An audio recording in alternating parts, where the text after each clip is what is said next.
Welcome to the Sae Bae cast. How you doing, man?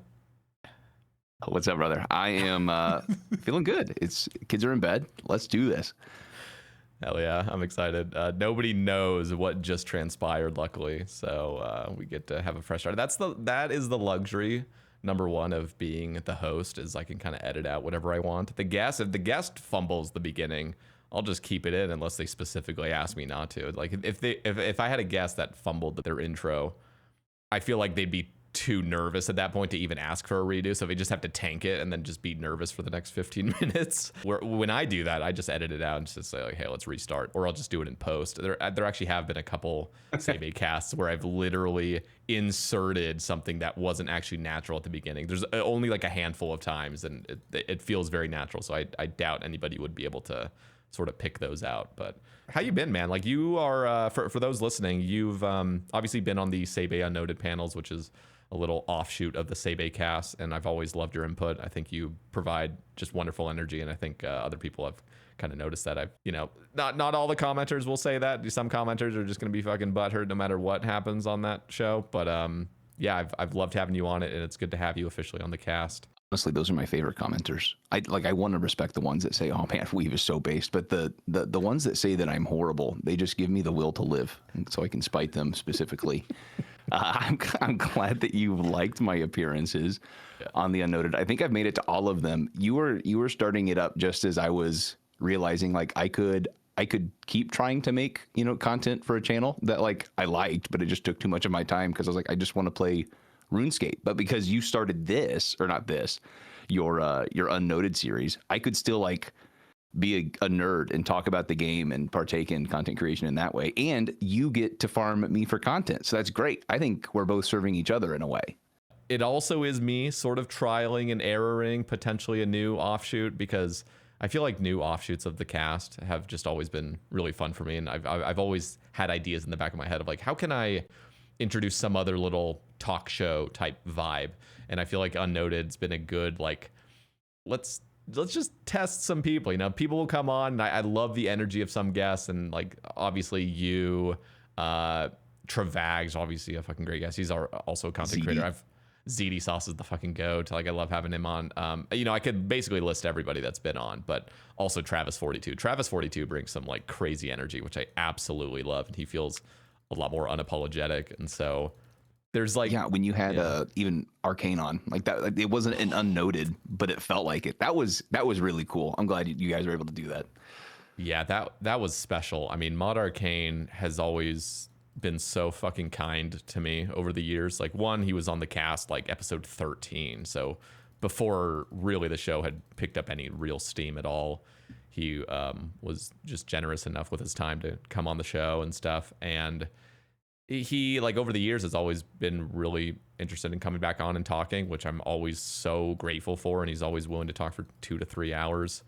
And then he literally reaches out to me and he's like, hey, I just saw that show, or that like 6-man panel with you and Molgoat and everybody, and I would love to be a part of it if you're interested. I'm like, hell yeah. And I told the boys, because we were in a DM together, and they're like, no way this is happening.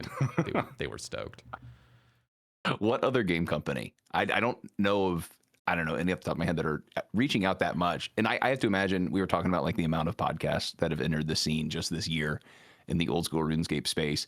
And somehow like they have enough time that I feel like they've made appearances on all of these shows now. So like, it's awesome how much we have communication from the developers. What a blessing of a community. Not to do like the old meme. Do you remember that old like YouTube rewind of the, I'm so proud of this community? You remember this? The lisp and all. No, I actually don't know what you're talking about. I can imagine it, but yeah, I don't know specifically what you're talking about. I'll send you the image afterwards. Don't worry. Please.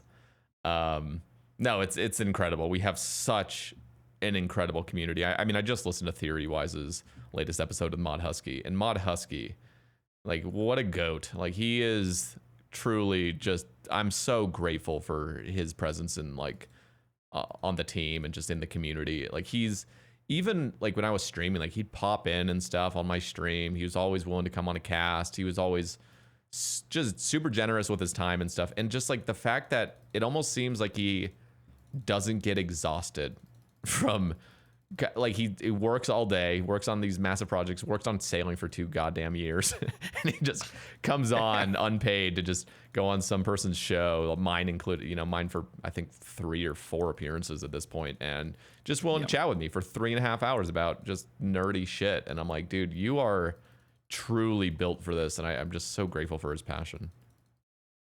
Yeah, and for me, it's so cool being able to see because I'm not like a software developer by any means, but hearing about how he uses different entities to do different things for Hollowed Sepulchre, like that's just, to me, that's just such a treat, and also gives me an idea like what is possible within the engine or why some things might not be. It's so cool.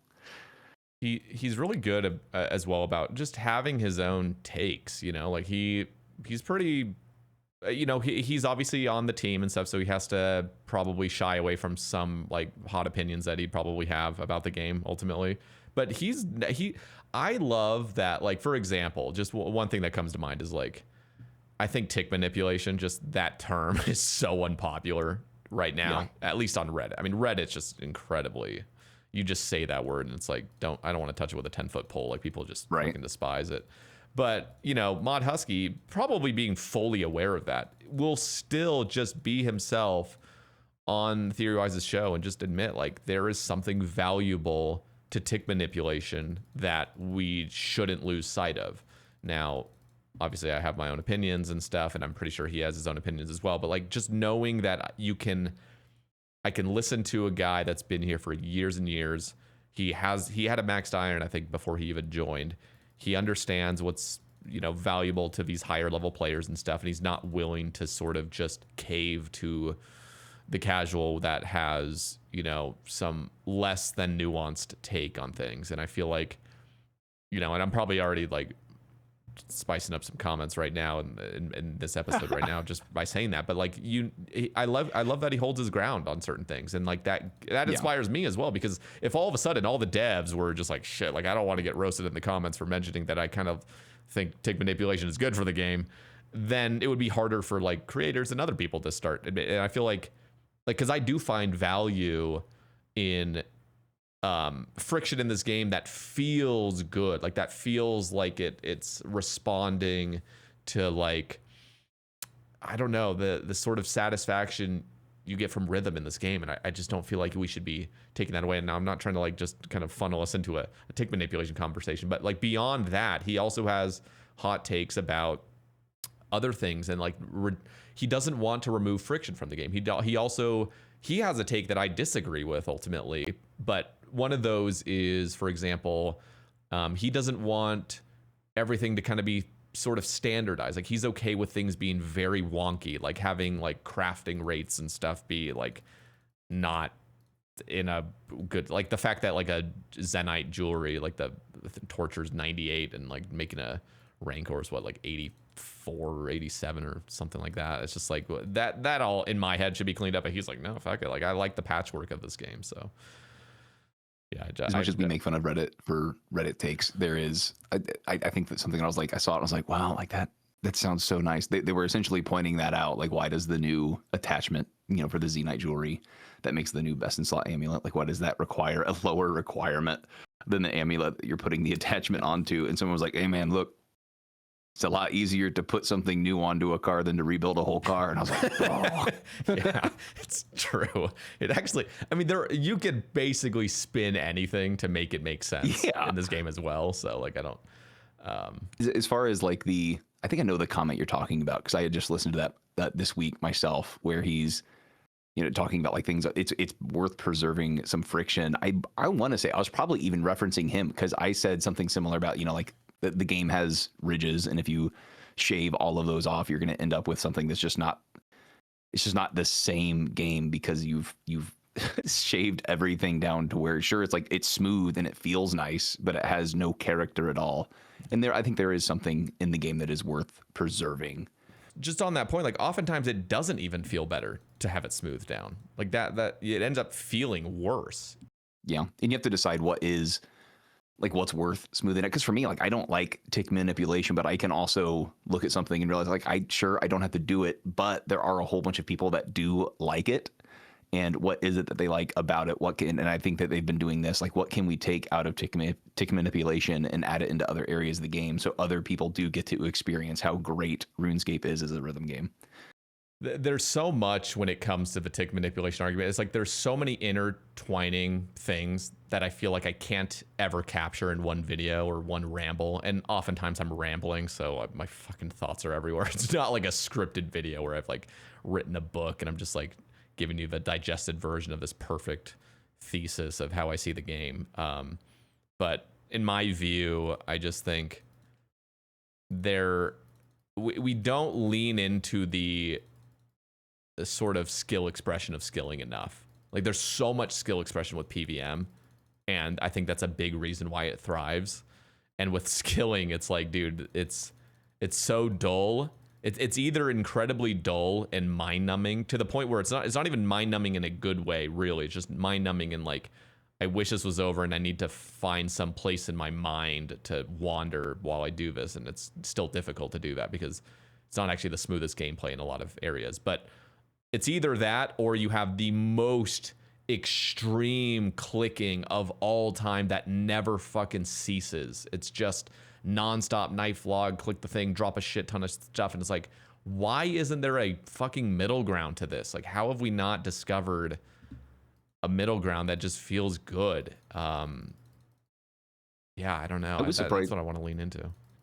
Yeah, I was surprised to see that you didn't like the new mining method for the crafting minigame over there on the new island, like the Sandstone, because I thought that would be really cool. But you're saying like they'd remove too much. Is it like too simple that you're bored then? Is that what's going on for you? It's the problem with the Sunstone golem crafting mining area is that, one, it's just so foreign. First of all, we never have seen rocks behave like this. So you go down there and you're like, why the fuck aren't rocks behaving like the way I've fucking mined rocks for the last decade plus? You know, so you're just, yeah, there's nothing that's saying, and they all look like normal rocks, so there's nothing like even visually indicating that they should be any different. So you have to check the wiki to just be like, oh, okay, there's some new mechanic they've thrown in here.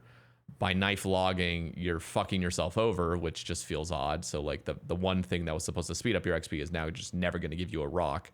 So they just coded all these things in a weird way. And that Jagex has basically explicitly been like, we don't want to change the meta without addressing the community first. Like they fucking took away Saplog and kept knife log as the fucking go-to. And then without any community consultation whatsoever, they just go 2 steps. They go a step past what I and many people in the community wanted, which was the Saplog, some sort of one-clickable thing. And without any community consultation whatsoever, just drop everything. So there's absolutely nothing you need to click now. And it's just simply click the rock every 3 ticks. If you fuck up, it's a terrible feeling because there's no way to just start it back up cleanly. You have to go AFK at a rock for 3 ticks or something to get back in the cycle. And it's just like, we're just doing this without any community. Their whole fucking thing was like, we want the community to get involved with like figuring out how to do this, and they have had no discussion on it, and they just dropped this update, which is just going 2 steps further.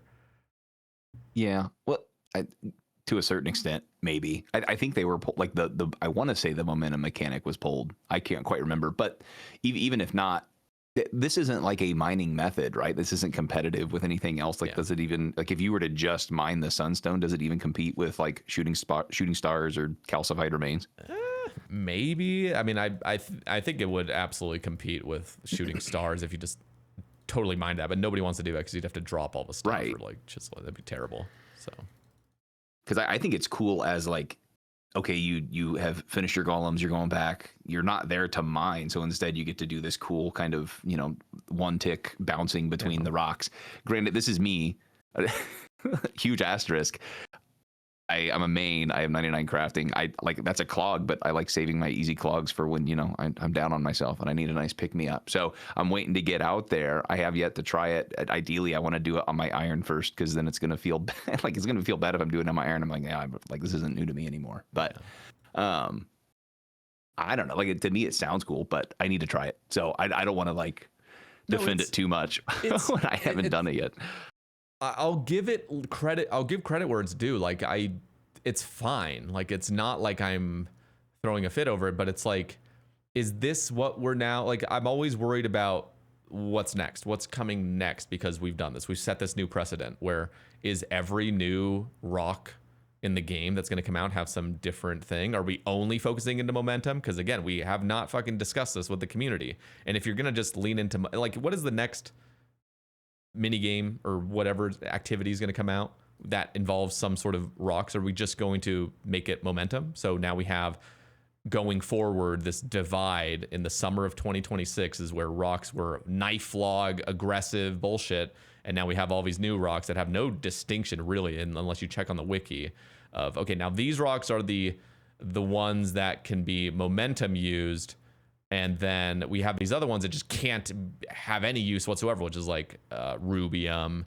and some others that just you can't do any sort of form of speeding it up. And it's just like we have all these new fucking rocks now coming out into the game that look like normal rocks, and there's no fucking distinction of what's happening. And I actually, going back to like, you know, the mod Husky talking about like standardization of stuff, like I actually do want things to feel standardized, like somewhat, like not everything needs to be the same, but like when the rock looks like a rock, I want it to act like a rock, and we need to come out with something that feels somewhat uniform. And I think the uniform way forward is have a one-click item. And, you know, I've offered many suggestions over the years, and the most recent was that whole Whetstone idea where you just get a Whetstone from some sort of activity. I mentioned like a smithing activity because there's a Whetstone at Giant's Foundry. So I was like, fuck it. Have a wieldable little Whetstone that you're sharpening your tools with, and it's just a one-clickable thing. Like, genuinely, I don't think there's been enough people in this game to really appreciate what that offers. Like that sort of...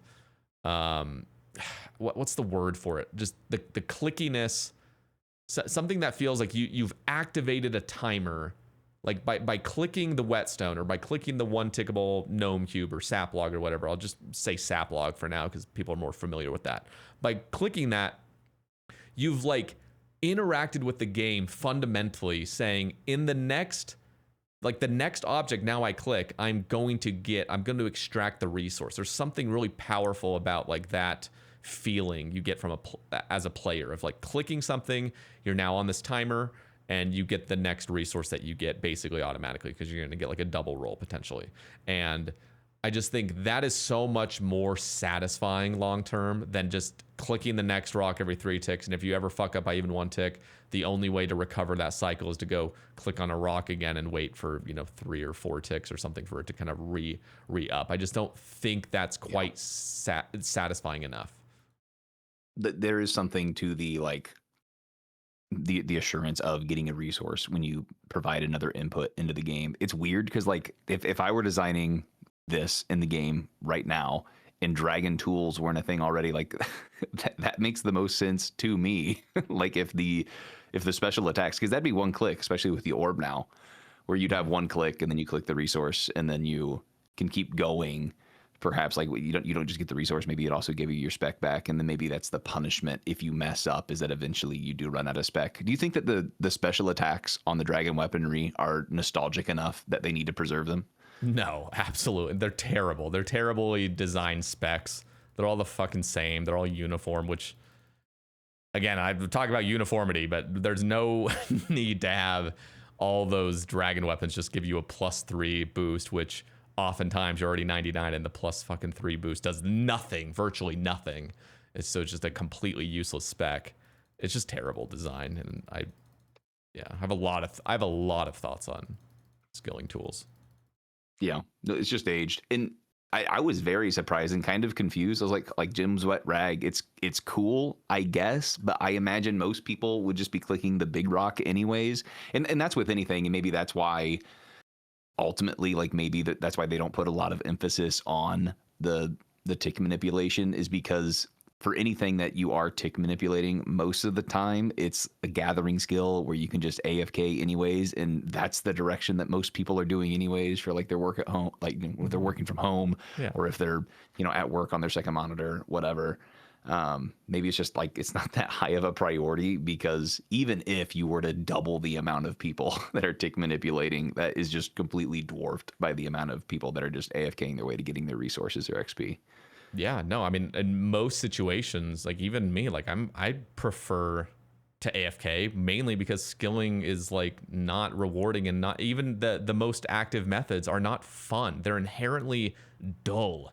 Like, and Jagex has not found a way to make it less dull, and I don't think there even is any incentive really, and any incentive they have, like they're always misdirected with any, like I feel like every skilling method that comes out, again, I've talked about this ad nauseum on my videos over the last few years, of just like, we come out with a skilling method that feels like it can be performed by an iPad baby that's 3 years old. Like genuinely, like an iPad baby that's had a screen in front of their fucking face for the last 3 years could easily perform like basically any skilling method in the game that comes out within hours. Probably just as well as any normal player is doing it. Because there's just not any skill expression to it. It's just like, just do the fucking thing. Like the Giants Foundry, an iPad baby could do that easily. It just matched the fucking colors with the station. And like, that's the whole thing for 100+ hours. Like, Christ almighty. Like, why are we doing this to ourselves? Why is this the most dull thing on earth? I don't know. Yeah. I mean, well, I think there's a little bit where like just skilling sadly just isn't appreciated by the player base even still. Despite them adding these things, like you would think that maybe they're trying to like build an appetite for it, but even still, it's not quite there. The focus really is on PVM. It's just much easier to market as well. Like, yeah, hey, we got a new skilling minigame coming out versus we've got ourselves a new boss coming out. So in that sense, it makes sense. But also, like, to their credit, like they tried to come out with something that was just very resource heavy for putting in a lot of effort, or at least I think it's, you know, relative to other skilling, it's putting in a lot of effort. I'm referring to the trawling out there when you're sailing. Yes, and people were upset because like the XP wasn't big enough. And for me, like I'm the, you know, economics trade-offs guy. It's like, that's like, you guys are complaining that resources are just completely worth nothing, and then they come out with something to where the only reason to go get it is to get, you know, getting the resources. And then they do buff the experience, and wouldn't you know, like the value of those items just completely craters. So like the thing is, it's not even the Goomba meme. You'll see people saying both, like unironically, like the people are saying, I want resources to be worth more, and also make it so that the thing that generates a lot of resources is the thing that also gives me a lot of XP. Yeah. No, deep sea trawling, phenomenal update. I think they just crushed it with that. I always have minor caveats and gripes that I have with methods. Like, I could just go on a list of certain things I'd want to see improve with deep sea trawling, but ultimately, on the whole, phenomenal. And the big reason why it's so good, especially because you're actually gathering resources, like it's a gatherer ultimately, is you are like, you can't get these fish anywhere else. You just can't. You can't get them. Yeah. Like, you can get a couple if you're salvaging or whatever, but it's like, these are exclusive here. And I feel like that's what we've missed now. And I've talked to people on the cast, and I know a lot of people have very hot takes on just like what they've done with drop tables over the years. And like, there's validity to some of it, like, but ultimately on the whole, it's like, dude, when the source of getting a resource is worse than just going to kill a boss, like that's a design flaw. Right. Pure essence. Yeah. No, I mean, but even like magic logs or U logs, like you're never going to get the most amount of magic logs by going to the source. Like, in my view, a better design philosophy would be like, if you ever want to get specifically like magic logs or U logs, you should go to the source, and that should be the best way of getting them. But it's like, with U logs, just go kill giant mole and get a bunch of other shit while you're getting a shit ton of U logs, or just do any other thing that's going to give you a bunch of noted U logs. And it's like, that's where we kind of went wrong. There's got to be reason to go and skill at the source. Yeah, and maybe there's an argument to be made, because you can't just make it to where magic trees are cranking out more magic logs. I mean, it also has to be the case you have to go across every, and this is also what makes it so insidious and probably really annoying to balance, is because it's not just one particular monster for a lot of these items. Like, it's spread out all throughout the game as far as these various resources. So there's a reason why there was essentially one wing of an entire summer sweep up that was dedicated to this similar thing, not for magic logs, largely for herbs and seeds. But that can't be like, it doesn't look good, right? The summer sweep up is awesome, but it doesn't market the best. So it makes sense why they can't I know they say they want to, or at least Aiza said they wish they could do more of these sweep ups. And I know many players wish they could do more of the sweep ups, but ultimately when you're running a business, like I think Rainbow Six Siege had 1 year where it was like Operation Health or something, where they were like trying their best to like fix the game and make it better, but they did see lower player counts because of it. So Yeah. I understand.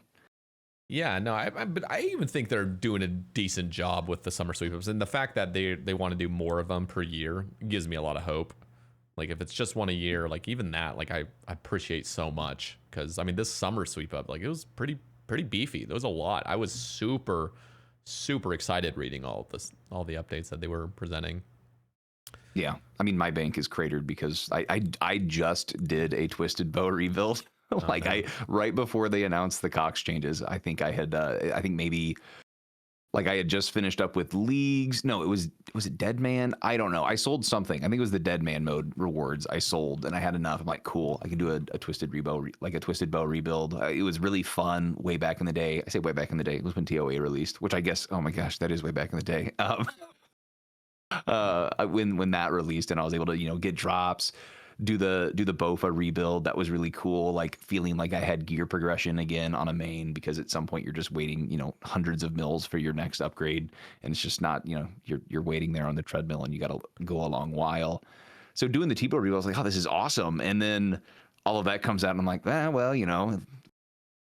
I'm a fresh account with a Twisted Bow. This is still good. It's still the same item. Who cares about bank value? That's how I cope, at least. Yeah. If you're not planning on selling it, you can cope a little harder with it. But yeah, that's The goal is to always ride it out. What was the price anyway? Because I just looked it up. So it's still like almost 1.4 bill. Was it more than that? I haven't really. I think last I checked, it was like 1.35. So it's good to hear that I'm back in the money. I'm back in the money. Okay, I'm getting there at least. I'm going upwards. I think it was 1.65. So like pretty much the peak is where I bought it. So it wasn't until I think like Travag's video came out, like going over the Cox changes, and I was like, huh. Yeah, I wonder what happened to the value of the T-bow. I go and look, and like I know people were overreacting and selling, so it probably when I looked at it that day, it was probably a large overreaction, and we've since corrected since then. Yeah. But again, like it's still a Twisted Bow, Yeah. And the thing is, they also have full control over the market. Like they can just sync as many T-bows as they want. Like that's one of those items where like Jagex has full ability to manipulate the market. Dude, because that was unpolled, I'm pretty sure, right? Like that was an integrity change when they started doing that with the GE tax, as well as using that tax to then, because the GE tax really isn't, I'm assuming it like an excess amount of gold, like they don't spend as much gold as they have coming in, so some of that gold is indeed leaving. But if that gold is then just reused to buy the rares, to then sync the rares, which is like super clever economically as far as like syncing items. It's like I teach economics, and when like I have very strongly thought about like, dude, I could just take my textbook and then just use RuneScape for all of the examples, and I could have like a whole like introduction to econ. But instead of the Federal Reserve, we talk about Jagex.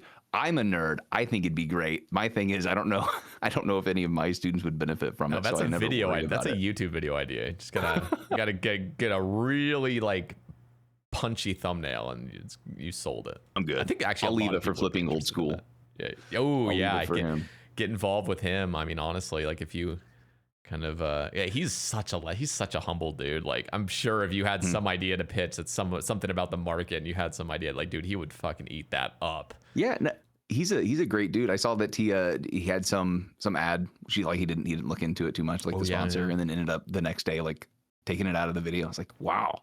Like, dude sacrificing his own bank just for his own integrity. Yeah, then stand up, dude. On the because I saw that post, and then I jumped over on Reddit right after, and it just shows like a side by side, like how flipping handled it and how Rendy handled it or something. It was like Rendy had some shady stuff. I mean, Rendy, like I fucking love Rendy to death. Like he's been such a fucking pal to me over the years and stuff, and I think he's great. But like I can't, obviously sign off on all the decisions he makes. Like he clearly partners with some shady fucking companies that he's having as his sponsorships. But at the same time, I basically see any creator and basically any YouTube when I see it, and this is lacking nuance, of course, but whenever I see any sponsorship on YouTube, I'm like, this is probably scammy or very overpriced for no reason. Every single ad. Yeah. Yeah. Yeah. I mean, just like I see all the same stuff, like AG1, fucking. Now I'm of course losing. What are some other? Well, like is like AG1 as as healthy as they say it is? Is it like is it what is it? It's probably just super Not overpriced. snake water. What am I thinking of? Snake oil. What's the phrase? Snake oil. Goodness. In like if I were, and this is me, like of course this is me without any ability to like say like prove this, right? But like I would just try my best to stick to brands that are like physical products. I don't know AG1's a physical product, but it makes health claims, whatever. Like Raycon, I think like that just seems super safe. Like, sure, they may not be the best as you like say they are. Like you're saying, like you're gassing up these earbuds in your ad, but at least it's what you see is what you get. They're earbuds.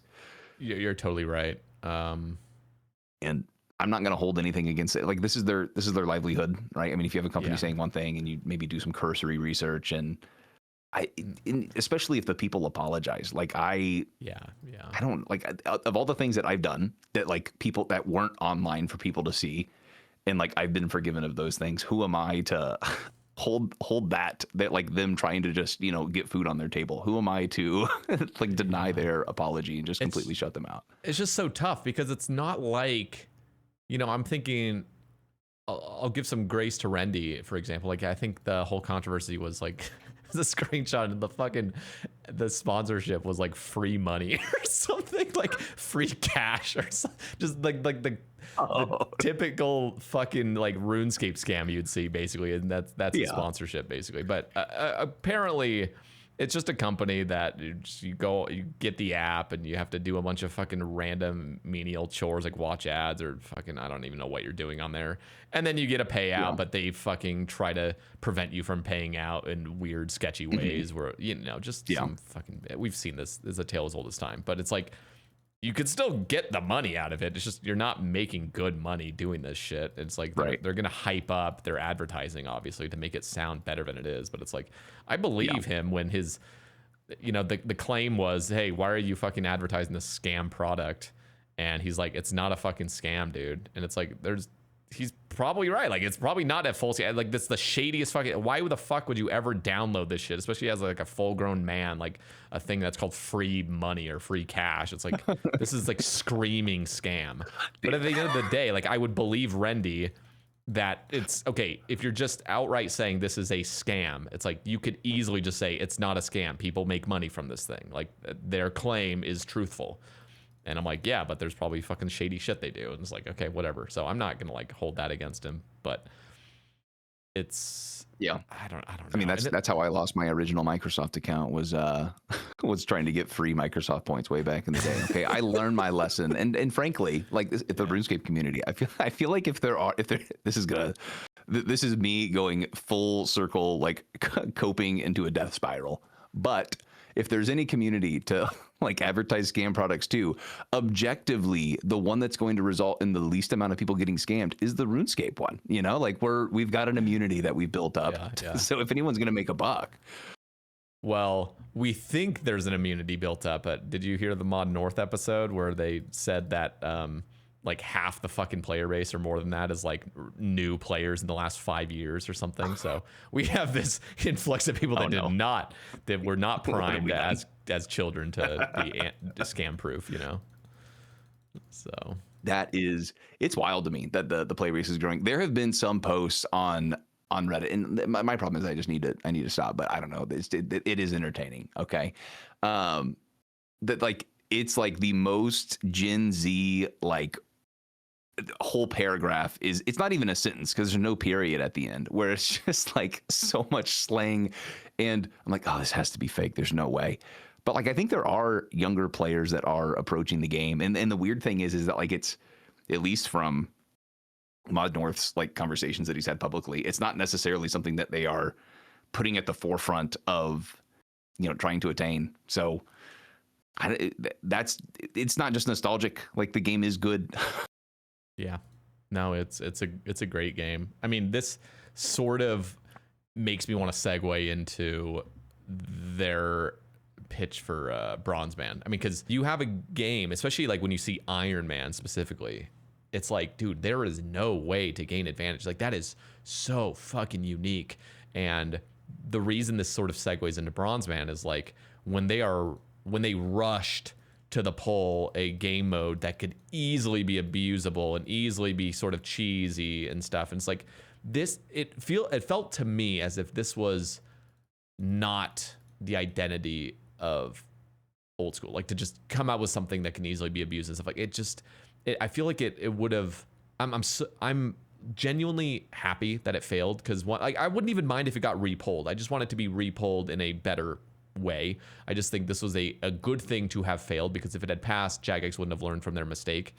And I think the mistake is like, we have something so special here. Why are we trying to come out with like a mode that almost like sort of encourages like getting advantages or kind of cheesing it, or like cheating, like easy ways to sort of cheat? Like, I feel like RuneScape, in my eyes at least, and maybe this is just a hot take or just my own opinion, but like the game feels so respectable. Like, there's no way to get around certain things. Like, this game is a fucking grind. You got to grind. You got to appreciate the grind. And there's something at the end and during the journey that feels so much better than any other game on the market. And it's like, why are we trying to just get a cash grab real quick? Like, it really felt like they just need to get this fucking game mode out in September to get more profit in their quarter three. Well, not even that. It was also them saying, hey, like, we had this thing that was gonna land, and it's delayed, unfortunately, that being bingo, like their community bingo feature. So yeah, objectively, like that is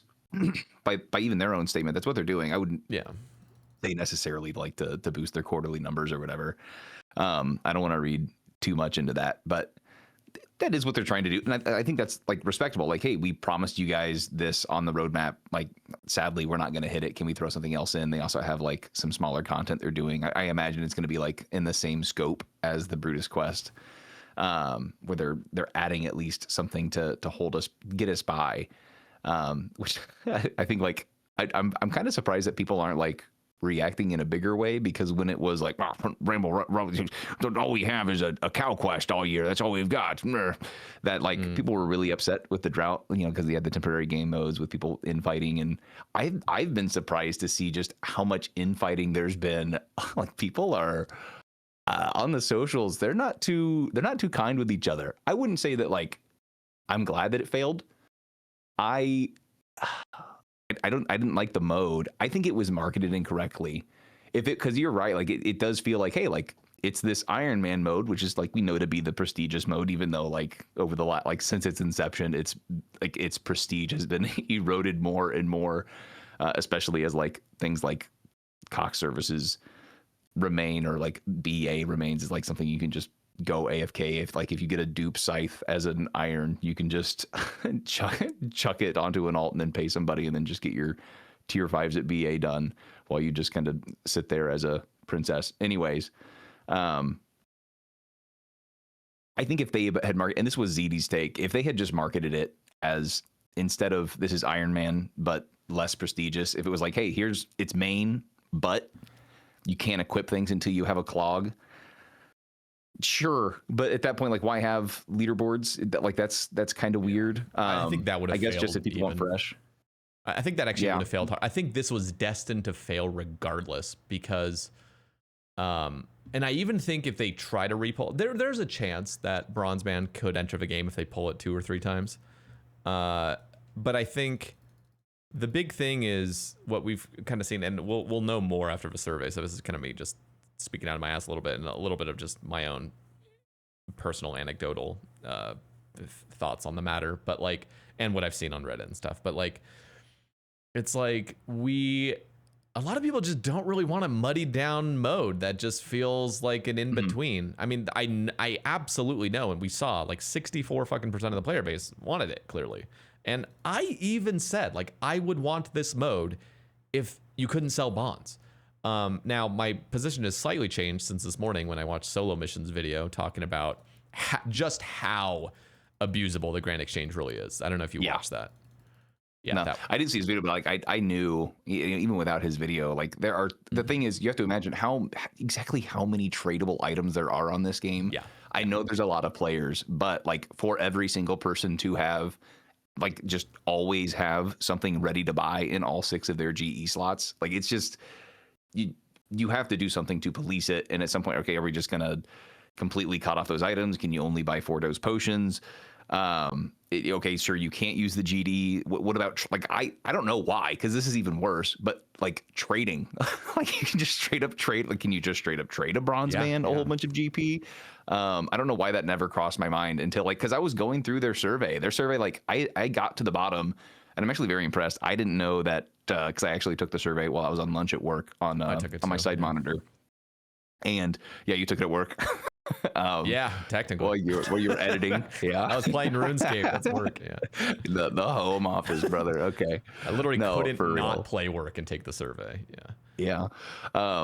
As I was, because the reason I'm saying I'm impressed is because I took it there, and I thought it would just be cached on my system, but like my responses that I typed out are cached like on the server, so like I can read. But like I wrote. After finishing the whole survey, after reading these considerations, the mode makes no sense with restrictions on trade. And sadly, that version just isn't different enough to add to the game. So yeah. I like, no matter what they do, I still am going to vote no. And I feel bad because objectively, like, I can totally understand where people are coming from.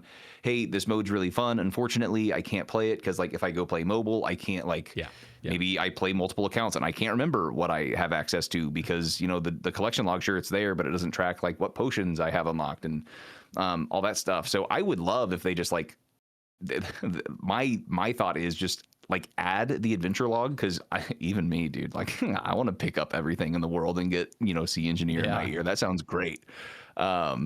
And then so we have that so that you can check off, you know, in the actual client what you have access to. And then if they just added a setting where you can't like trade for items or accept trades or go to the GE if it's not something you have in your adventure log, because then like they're supporting it. These people can still play the game the way they want to, and that argument for like mobile isn't out there. It's just we're not clogging up the, or like even I have to imagine, like if you've never played RuneScape, heard of RuneScape, you get an ad for it, like, yeah, sure, whatever, I'll check the game out. And then you talk to the guy on Tutorial Island where you're like, oh, shoot, what game mode should I play? Like, what is the best? Like, am I making my character worse if I don't have this particular game mode? Mm-hmm. So I just don't think it's worth it. I don't think it's different enough. And the things that you would have to do to like make it different enough, just... It's not even Bronzeman at that point. Yeah.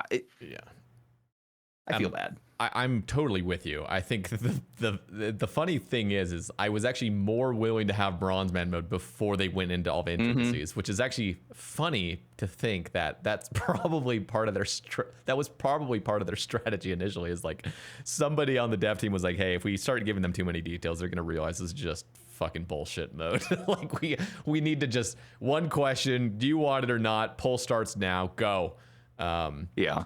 Genuinely, like that's my conspiracy theory is like they just understood that this is sort of a flawed game mode in the first, because literally like you see it now and it's like, what do you want? Because if you say, you know, right now, and again, I've almost like fully blackpilled on this because it's just I saw Solo Mission's video and I did not realize, and this is because I just play Iron Man all the time. Right. I didn't realize how cheesable the Grand Exchange really is to get free money. Mm-hmm.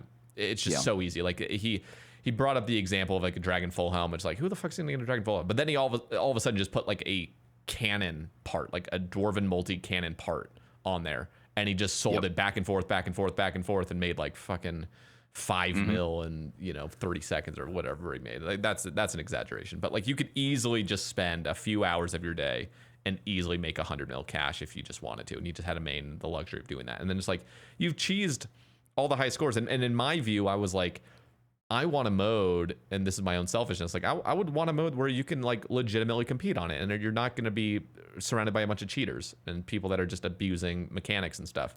And I also want to say this, because I can already imagine people listening really diehard wanted Bronzeman mode, and they're like, who the fuck cares about high scores? Listen, I would be totally on board to introduce a Bronzeman if it truly had no effect on me. But the effect, the big effect on me is that if we come out with a Bronzeman mode, it's highly, highly unlikely that anytime soon we're going to have another mode come out. And I am desperate for a very fun mode that I would want to play.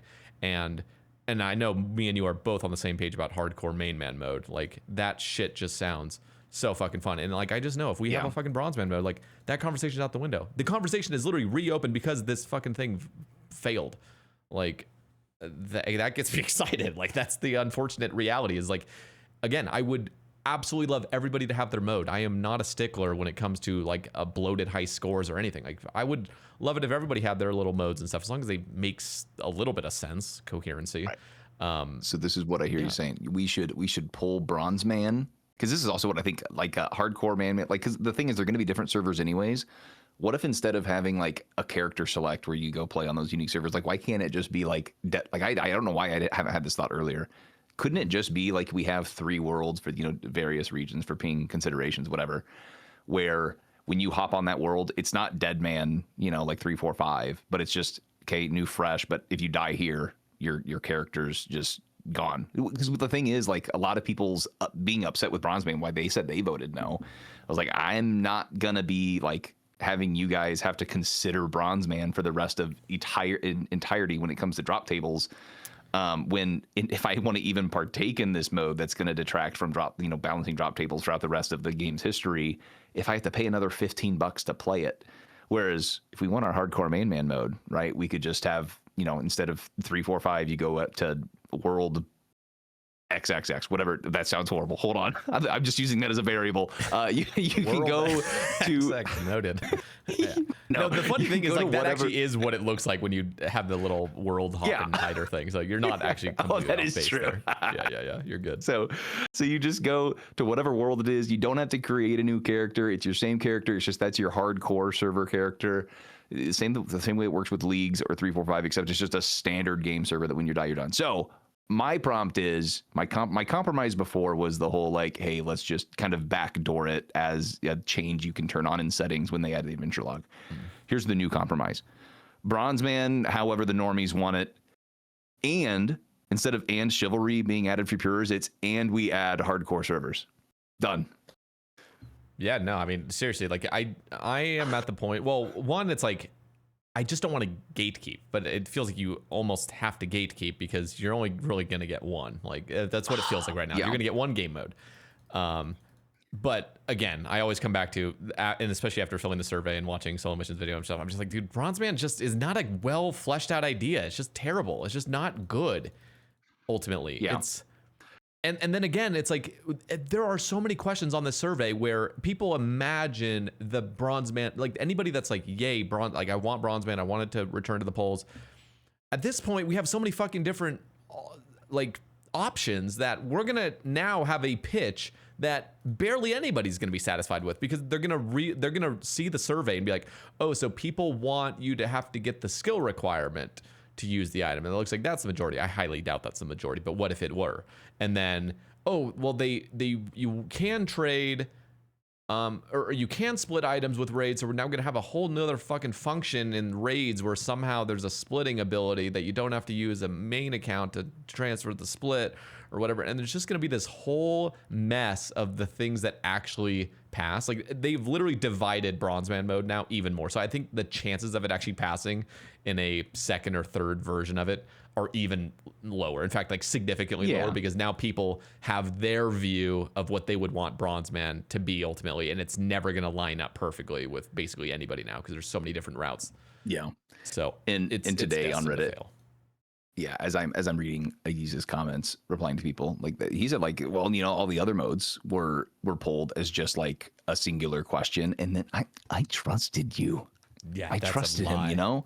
Yep. I trusted him, and that was a lie. We had receipts. I think it was ZD had posted them in the premium Discord. You should pay at least, you know, $2 a month on Spotify in order to get access. It's a hoot. Anyways, legend. Or, you know, subscribe for the bigger ones. My thing is, if you're currently paying $0, you're paying too little. Anyhow, shameless plug. You keep that in or don't. King. Anyways, it's fine. I still trust you. Everyone makes mistakes. It's fine. It's fine. But is that almost harder if they're like, hey, should we add bronze mode? That's the question. And then all the rest of the questions are just contingent upon the first one. Because they do this for content oftentimes. Like, if this passes, should we do X? If this passes, should we do Y? I almost wonder if some people are like, well, shoot, like, I don't want to vote yes for Bronzeman if I don't know what the game mode's even going to end up looking like. Can I see the results for all the other questions first before we vote on Bronzeman? It's a very tough thing to pull.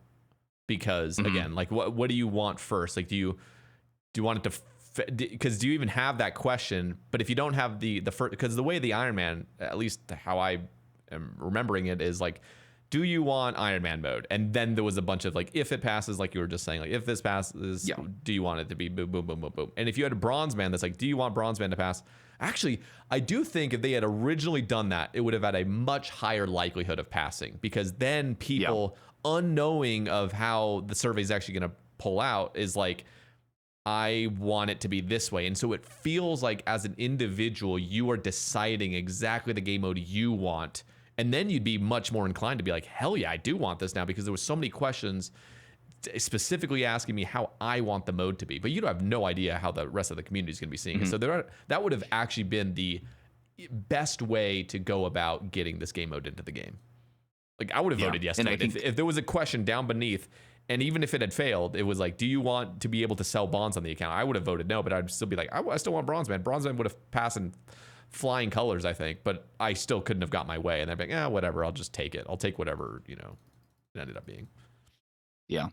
And I think that goes to show, like, Bronzeman is much more nebulous than all the other game modes, because that's been my whole thing, is that just Bronzeman isn't different enough. It's also like, people have different things in their head when you say Bronzeman. Exactly, like if you're a supporter of Bronzeman, there can be people that even if you are wanting Bronzeman, you may not want it based on the idea that's in someone else's head. But at least to me, like, if I say Iron Man, you stand alone, it's pretty easy to understand exactly how things should work out. There were some niceties that needed to be, pulled on separately.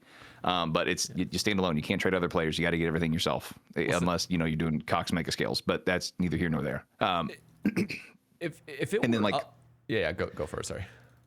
No, and then Ultimate Iron Man, you can't trade players, and you can't even trade bankers. Makes sense. Hardcore, like if you die, you lose your status. Group Iron Man, you stand alone together, right? Like. Like that, there's a reason we clown on, Group Iron Man, even more so the, unranked ones, or the green helms. But like even still, as much as we meme on them, like we can very clearly see what the rules of the game mode should be. Whereas for Bronzeman, people may have different ways that they want the game mode to even enter the game if they do want it. Yeah.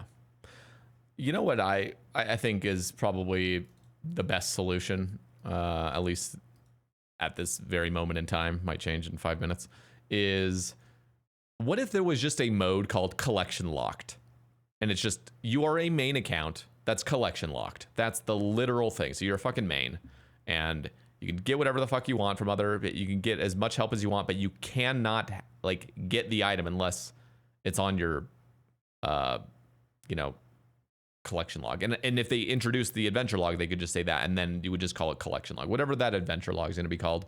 It's like, if it were just called that, like, fine, like then it would have been more coined as like, you're a main that's collection locked. And I feel like that's what people have been trying to basically say, is like, Bronzeman mode is just collection locked. And I'm like, if it had sort of been pitched like that, fine, I probably would have still voted no, because I don't want that game mode personally. But like, if it was like, we can have that and we can also have hardcore main, I would have been like, hell yeah, let's have both of these. Let's have their fucking collection locked thing that feels more like you're just a main. Because I feel like almost anybody that argues for Bronzeman at this point, like the diehard Bronzeman arguers, don't give a fuck about the high scores, or at least that's the front they're putting on. And if you don't give a fuck about high scores, you just want this to be interchangeable between mobile and whatnot, and have your own fun adventure individually, which again, I still think is a front for a lot of people. I don't think for everybody. There are genuinely some people that just want a sort of collection locked account that they want to play and just have their own fun. And I think this would be perfect for them. Like that's great. But I also think people would be low key deep down there, at least a big chunk of them would actually be butthurt if there wasn't some sort of symbol of honor for it or something, or some sort of high scores for it, something going on additionally. and even then, if the idea is you want Bronzeman, and this is them, like this is what their arguments are. Like, I just want, you know, an account where I don't have to worry about, you know, resource upkeep. Like, I just want to do the bosses. And I'm like, buddy, that sounds great. And but like most of your time spent, like, and this is what's really frustrating, because people's not like, dude, I'm a maxed Iron Man. I made it to the. This isn't me saying this. I only maxed my main, and even then, all I have is a T-bow and some scraps at this point. Okay, I'm down bad, but you know, we have these people that are in-game iron players, and they're like, hey, like resources really aren't an issue. And they're like, well, who are you to gatekeep and keep me out of this game mode that I would want? They're like, they're warning you, dude. Like saying, hey, like this isn't what you think it's going to be. Yeah. You're just going to end up, you know, getting stuck on a boss grind instead of getting stuck on a resource grind. You know what, actually, now that I think about it, I'm going to take back the whole adventure log thing. I actually think the adventure log could wait. I don't actually think we need to introduce that. If we had something called collection locked accounts, and it is simply you cannot use or have any item that you don't have in your collection log. Like, that's literally the extent. I feel like that is almost unanimously the argument that everybody has. Like, it's just they want to play a main account that is achieving PVM items, and that is exactly collection locked. It's like, you don't even have to fucking go pick up a brew or a prayer pot. You can buy whatever the hell you want on the Grand Exchange that's not on the collection log, but you can't buy anything on the collection log until you have it in your collection log. And I think that's literally what everybody wants. So all these random things about like getting individual items and being able to buy them on the Grand Exchange, like, just get rid of that. They don't even introduce the adventure log. Like, I think there's an argument potentially, you know, separate, that people want an adventure log that just has like 20,000 fucking items on it. I think we could wait on that personally, but no, bring it today. Yeah, but like, genuinely, like, do you think I'm wrong here with saying, like, if there were just something called collection locked accounts, when you're on Tutorial Island, you check, I want to be collection locked. You're literally a main with no symbol. There's no high scores or anything, but it's for your personal game experience to have a collection locked thing where you physically, like, you are bound by the restrictions, but there's no high scores for it. There's no anything. It's just you're just having your own fucking restricted account that is simply a main account that cannot use items until you have them on your collection log. Like, isn't that literally what people want? Am I wrong there? No, I would say like you're close, but I would say that the only reason you're off is because like Bronzeman is known for being a unofficial game mode already. Where I think what people are arguing for is, I want to be able to play this really, I say really popular unofficial game mode. Like, for an unofficial game mode, it is really popular. Like things relative, yeah, it's popular. People know what you're talking about when you say Bronzeman. In the same way, like when we were talking about Iron Man, probably way back in the day, that people would know what you're referring to, you know, even before it was in the game.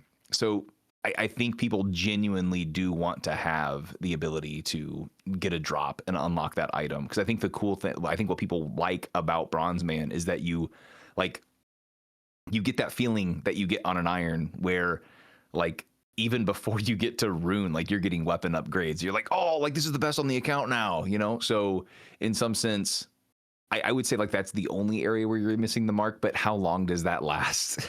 You know, like most of the time spent is going to, most of the time spent is going to be, you know, right after you get like a dragon scimitar, right after that, like you're looking at getting your zombie axe or your Bell's Folly, you know? Yeah, and so you're off to moons and barrows and stuff. And it's like, that's the stuff that people want to be gate kept out of for fun. Like, genuinely, my thing is, go for it. It's like, is that enough? Like, it's you just want to. It's not, but clearly there's people that want it, and I'm like, fucking have it, have that. Like, if that's the extent of what people really want deep down, which is what they're saying. Again, I'm not sure if it's just a front, but like, if that's truly like a big portion of like the grief I'm getting is people screaming at me saying like, dude, you don't fucking get it. We want a main account that unlocks PVM items. And I'm like, okay, that literally, if that's all you want, then just have a fucking main account that's called collection locked that you check on Tutorial Island. No high scores, no anything else, because clearly they don't fucking care about integrity. All of them are flipping out on me for caring about selling bonds and grand exchange manipulation and shit. And they're like, no, dude, like, credit, like, maybe they don't care about that. And that, like, that's a super subjective thing, especially like you have to consider the era of the game in which you started playing old school, like high scores did matter. People were like the front pages were still contentious. So there was this sense of, not just for irons, but also for mains, as far as wanting to get on leaderboards. Yeah. So I can see their argument. My thing is like, it's just not different enough. And I feel like there's ways that we can add it in without bloating the game, because I don't know how many more game modes we're going to add in the future. But that's exactly the point. Is like, it's not even a game mode. It's like, it has no high scores to it. You're literally just you have the main high score. You're just a main, but you have set your own arbitrary restriction on Tutorial Island that says, I want to be collection locked. And that's it. So your account is like, virtually bound to this restriction, which is what people ultimately want. They want like that real restriction, that real friction now that's placed on your account. There's no cheesing it, but you're still a main account. You still do whatever do whatever you want. You still trade people. You cannot trade the items that you have not obtained on your collection log, though. Like, you can't ever have those until you've actually legitimately obtained them through their source. And again, it's not bloating anything. It's just simply a check that you can have on your account. You have no symbol next to your name. It's just your own personal journey that you want to go on. And that sounds like literally what everybody that is screeching about it deep down wants. They don't care about the high scores. And I'm literally saying that. Like, I'm agreeing with you when you're saying, like, people don't have that vanity. And if that's really what they mean by that, then clearly, why would you care about a symbol then? Why do you care about any of that? You clearly just want this to be a personal journey for you. So fucking have a collection locked main account that you check on Tutorial Island. That solves it, and there's no bloatation whatsoever. And there's no even upkeep with it. It's just, there it is. Boom. I don't like it being on Tutorial Island because I don't like it being visible. But okay, here's me. Okay, I'm going to compromise with you. I don't want to see it. All right. Yeah. Right now, I sense that we've got some friction. Okay, here's the compromise. Okay. What if it's just in the settings menu? You can activate it at any time. You check a box, and then it even puts a little sticker in your chat box for you. No one else sees it. It's just for you. You get to see your little brown. Feel good about it. No, I think there needs to be that day one officialness that's locked on your account. I really do think that's actually essential to people. I think they want that locked officialness where again, I think you have to remove the temptation too. Like, the reason the official things matter to people is like, there's no cheesing it, and you don't even have that temptation, like, to be able to just turn it off briefly. I'm gonna just go pick this up real quick. And then if there were just a thing where you could check on and off, what do you do when you check on and you grab a T-bow real quick, check it off, and your T-bow just dropped to the fucking ground? Right? No, turn it back on. Turn it back on. That'd be rough. But I could see, like, it would be fun for a day, like, because what if instead it was like, what if you just couldn't, like, equip or use any of the items while that box is checked? Because then what I could do, it's like, I don't want to go create a whole new account and get all these levels. I could just use my main, check the box, and now, like, the only items that I can use from my bank are the ones that I have attained myself, right? So, like, if I were to want to do that right now, I'd have to go look at my collection log, like, did I get that drop on my own? I can't remember. Whereas if I just check that box, like, maybe everything has, like, the bank filler icon, like, overlaid on top of it, showing that I can't use it, Because then, like, what are you going to do? Like, say, that has no integrity? What are we talking about here? Yeah, no, I mean, I don't know. At the end of if we were to just kind of shift the conversation and just be really selfish right now, like, what do I, Sae Bae, truly fucking want in this game right now? I want hardcore main man mode. I want that so goddamn bad. I think anybody that thinks the game... There's two camps of people. There's one camp that will say this game mode wouldn't have more than 100 players, it would die. And then the other camp is saying, no, we don't want to segregate the community. We don't want to split it apart. This would be way too big of a divide. So, there's two different camps. I believe that this would actually have a huge number of players playing it. I think it would be one of the most exciting things in RuneScape history. Like, I really do think that this game mode would be so fucking fun. And if it weren't that, I would say the second best thing in my personal selfish view would be Steelman. And then after that, probably like something like Mithril Man, or even I would say Mithril Man. It could be a Bronzeman with a separate, like, Bronzeman economy, but that's basically Mithril Man at that point. So yeah. The Mithril Man sounds cool. I would like to make it more community based. I'd love to see Mithril Man become Clan Man mode, where one of the at least for me, what I liked about guilds in World of Warcraft is you have a guild bank. So I've almost wondered does the tech exist that we could have clan banks, and this would lead to all sorts of drama, but that's what's beautiful about World of Warcraft when someone ninjas the guild bank. I love the stories. They're so good. But like it'd be cool like clans would have a reason to like buy up all of these items to have like multiple copies of them depending on how big the guild is, where it's like, oh shoot, like I need a Zamorak sword for this step. I really don't I don't have one. You could just pull one out of the clan coffer, put it back. Like the tech can exist. I know in that RuneScape 2 era they had lending. I don't know if you remember that. Where like maybe you could borrow it. It was neat. It was cute, but it wasn't like absolutely game-changing. Predatory. Like just literally the poor get poorer, rich get richer because you never own anything. It's all renting. If you're poor, all you do is rent. Like you never actually own fucking anything. You could, but you also have to think like, why is a poor person renting it? They're doing it because they're paying that fee because you know that they're going to end up better off. Like the reason why I'm going to pay $100K is because going out with this item is going to earn me, at least 100. Okay.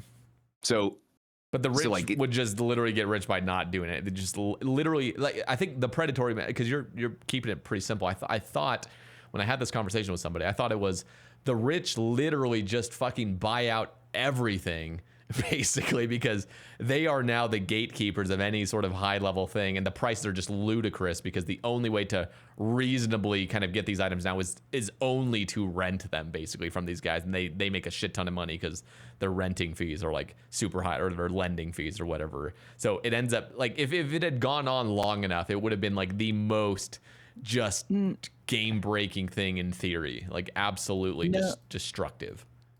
Like monopolies are scary, but the thing is when you create a monopoly, you increase prices, which increases like the desire to be able to produce this good. So it increases a whole bunch of competition. So like if you tried to do that with like the market for abyssal whips, you'd have a whole bunch of people that would want to go kill abyssal demons more.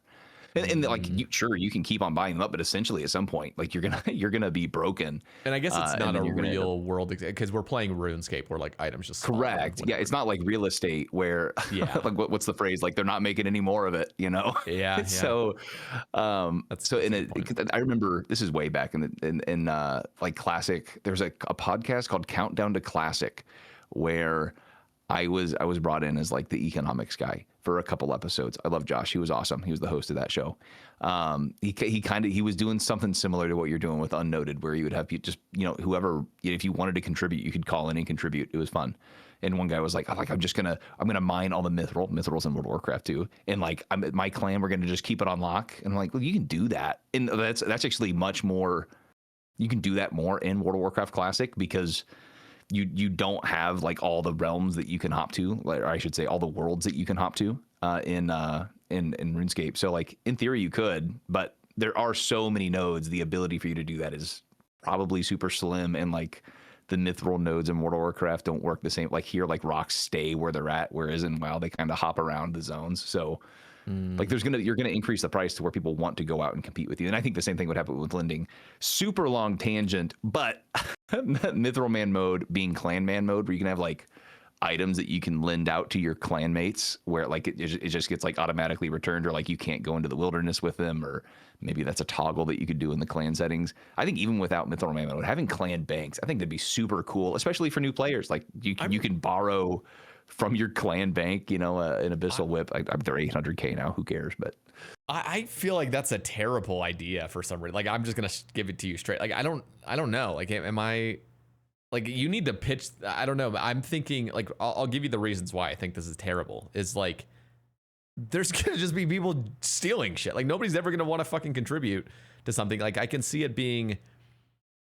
And the other thing is like, what is it? I mean, I could see some really, really, really dedicated clan of homies. That's like, yeah, like it's speaking to a very, very few people that actually have a very tight clan that they know each other IRL and stuff. But as soon as you put anything in there that's somewhat valuable, first of all, who the fuck is going to be contributing to it? If you have like fucking strangers in the clan or something, like I would never fucking put anything in there. I just use my own bank. And yeah. And the lending thing just feels like a mess, in my personal opinion. Like I feel like that wouldn't be good. I hear you. I hear you, but that's part of the appeal for me. like when you log on and you see the guild message of the day drama. saying, you just sorry want guys. You just want the drama. Holy fuck, drama Yes. farming. You want When you drama log mode. on and you see Trauma man mode. yes, Holy when you shit. see sorry guys, Leroy ninja the guild bank again, like that's awesome. I don't know. damn I it. like it. God damn it. But I don't think lending's that bad. I think lending's great because it gives the ability that don't have capital now to get access to that capital. And like it's main man, you know, like it's mains, so integrity's out the window already.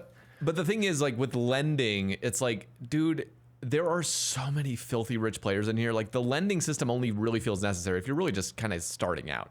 And if you have any friend, real friend that plays RuneScape, like, dude, if I had a real buddy, I've had this actually happen in real life. Like people, like I literally have a friend, like I'm an Iron Man, so I just lend them bonds basically. I'm like, here, have a fucking bond.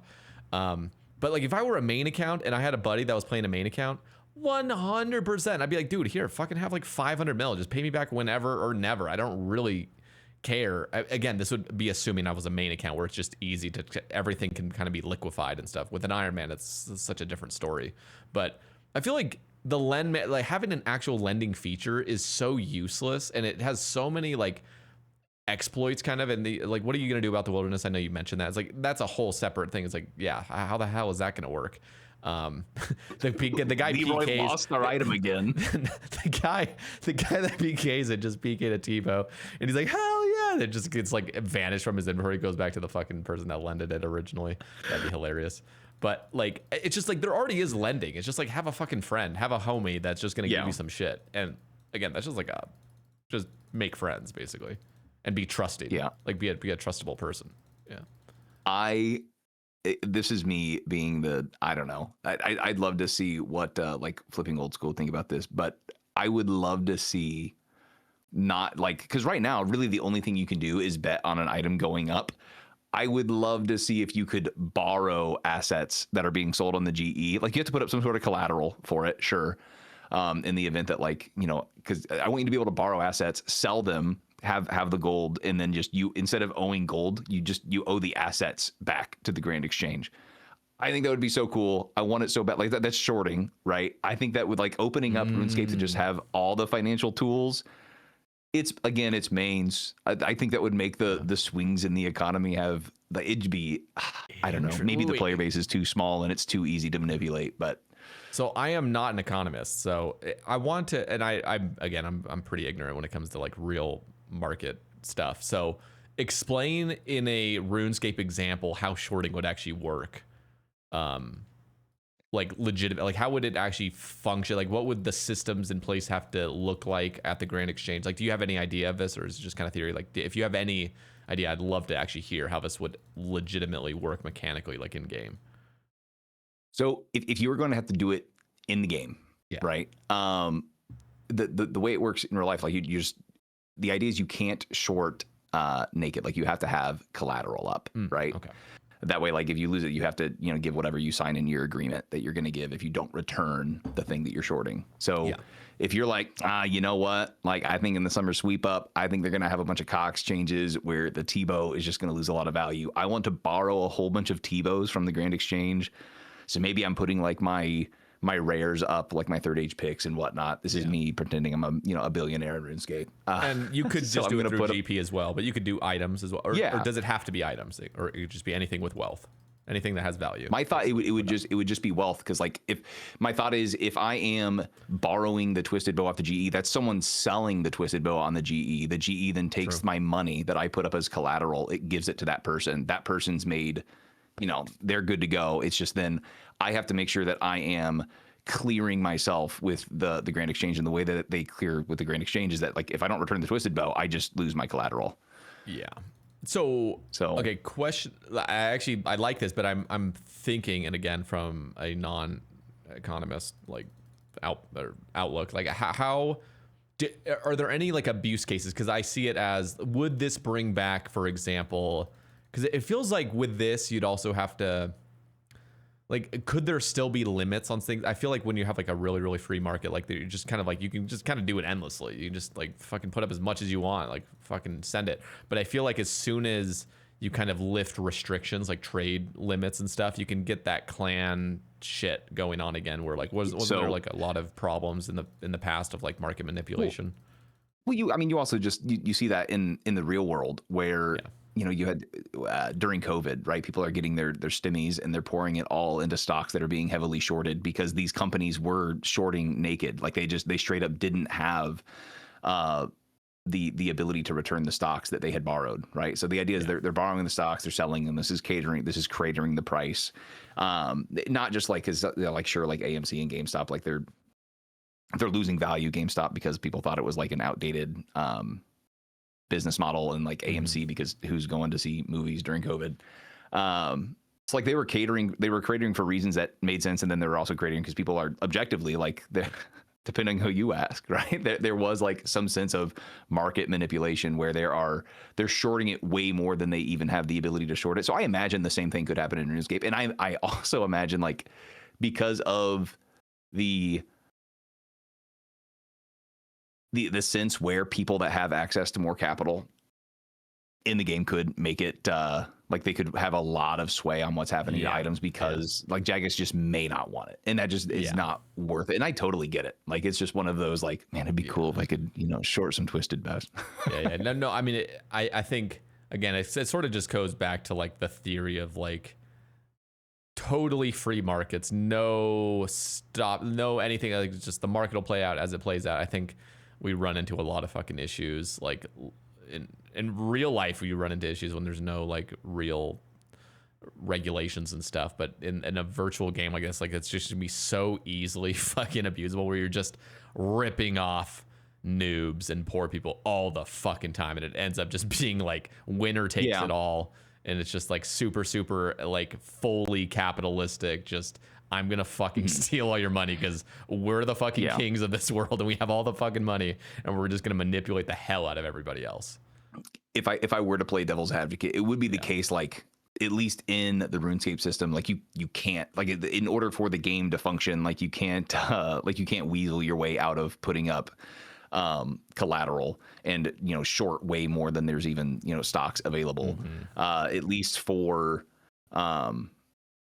this, like if you have to put up the collateral, like you're out. Like essentially, eventually, at some point, you're going to not be able to run the scheme that you're trying to run because the way that it would be programmed in with the Grand Exchange, I believe at least, would not allow that to function. And there's also some sense like Jagex would have like a big reason to intervene, like if they don't want to have their players get upset. And this is also like the Grand Exchange runs itself. They don't have to do anything. Like this is why they wouldn't do it, because this would be essentially someone's role to make sure that there's not ever any market manipulation going on. And I'm sure like market manipulation already happens, but that would be essentially someone's whole job. So I imagine that'd be the reason alone why they can't add it. But at least in theory, right, the systems of the game should prevent it. But it'd be biting off something that's just totally not worth it and like not attractive. Because at least right now, like I remember, like people don't like it. I think it's softened on this, but like people flipping, I think just with how like flipping's become common for everyone to do. But I remember back in the RS2 days where people like didn't like merchers. They thought that they were like robbing from the community, where what merchers are doing is incredibly invaluable, where they are putting up their capital. They're keeping capital super liquid for others, right? Like I don't have to wait for an item to sell. I know that if I just press down 4% that someone's going to buy it. I have money that I can use to go and buy whatever I want to buy. So while I'm getting merched, I get convenience out of it, whereas they're experiencing inconvenience by locking up their capital, by I see. Yeah, that is slow buys out there. Yeah, I mean, I am not the person to have this conversation with. I mean, you obviously know a lot more about this, and I would have very like naive takes on a lot of this stuff. But it is interesting. Like I really do think, I mean, I am under no impression that the Grand Exchange is fucking perfect or even anywhere near it or anywhere near how enjoyable and how interesting it really could be as like a marketplace. Especially again, kind of going back to like just direct market manipulation that Jagex can do at a whim. Like they have full control over just controlling prices of things, which doesn't feel right, especially when it's just a select ones that just arbitrarily are like, this one should always be like a Tebow should always be 1.5 bill ish, and like, okay, we're always gonna make it that. It's like, what the fuck is that? Like, I remember when you mentioned that earlier, and I was like, oh, dude, I remember that happened. I had a whole like schizo post ready to go on Reddit when I was like, this is interfering with the free market. This is going to result in people grinding things, not because like they're serving their other players by going out and grinding those items. They're going out and they're grinding things only because Jagex decided that this is something that they should grind, and then the taxes is going to reduce the efficiency of the market. And then I was like, wait a minute, like maybe it's a good thing that the game is a little bit harder for mains because they have to pay a 2% tax. Honestly, this is my weird take that I'm probably going to catch a brick in the face for. I think the tax could be higher to disincentivize mains from like trading their assets so much on the Grand Exchange, where like you really have to consider like, is it worth buying this item? Is it worth selling my whole bank to go for this item if I know I'm going to lose 5% or 10%? I mean, shoot, how high can we make that tax before it just gets totally egregious where it makes it, not fun? But no, I mean, it's sort of, again, it's like, I think the theory of it is so much cooler. I mean, in my view, and this is what I held for a long time, I don't play a main, so I really can't speak on this topic, but like, I would have, if I was around the time when the Grand Exchange was being voted in, like I would have voted no to that. Like there's something, and again, it's mostly theory. It's like mostly just the neat in me that just has unlimited time to play RuneScape, basically, where it's just like, I loved being able to trade players and like having a trading ground where you are just freely trading between players and stuff, and there is no Grand Exchange. And I even thought like the trading post was kind of interesting. I wasn't playing at that time, but that sounded kind of interesting. But it's so much of the theory of like finding a seller that's like, this is the guy that sells this stuff, and like you got to meet up with him at this world. Like that's all really interesting. And if you had a super high GE tax and stuff, that really kind of incentivizes player to player trading, like again, in theory, sounds so much more interesting of a game. But I think there's just people that are just not into that. Yeah. No, including there's you. something Like you're to a it. dad. Like, do you really want to be fucking running around the game? Like, don't you want maximum convenience? I can't imagine. Yeah, you finish your PVM grind, and you're like, all right, well, it says my loop tab here is worth 30 mil. Let's go spend 5 hours trying to sell this in Falador. 5 days, yeah. Yeah. So I get it. There is some sense where like that is, I think I've heard why that's why people say they play Iron Man, is because it makes you feel like it was back in the day, because to go and trade with other players was such a chore that many people did just go and make themselves but self-sustainable. Let me also just say this, and then I'll let you talk, is what would be interesting? Like, let's just imagine the Grand Exchange never did come into this game.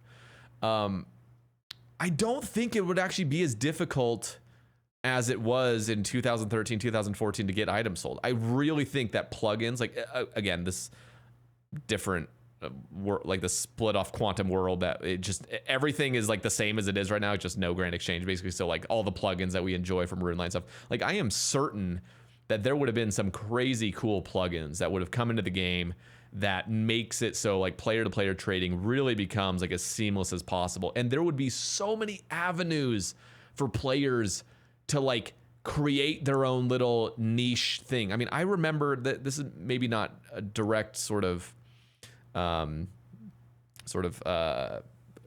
don't think this is fully related to what I'm going to say, but it probably has some relation. Like in 2015, when I first started playing, I was a main account and I would grind wyverns. And like there was all of a sudden this new space that opened up because people just wanted to camp wyverns and not lose their spot because it was so fucking crowded, that they started this wyvern CC where like noobs that didn't have the stats to kill their own wyverns and stuff, that just wanted to make a quick buck, would be runners for like wyvern people. And so the wyvern killers would go there, and then you would type in the CC like, hey, I need new prayer pots and stuff, and like I'll sell like some like unnoted items and stuff that I need to be liquidated. Will you buy these for like a discount and stuff? And there was just always people that would fill these roles of like being the middlemen and stuff. And so I think like when in your example of like, I just did a Slayer test, made 30 mil, like how am I gonna fucking sell all this stuff? Like there would be so many, I think in this day and age, like there would be so many different people trying to compete to like, I will take fucking everything off of you and I'll give you the highest margin I possibly can right now because I'm trying to like undercut everybody else basically. And so I think there would just be some really, really interesting stuff that could come along if the Grand Exchange never existed. That would feel very MMO-like as well. Yeah.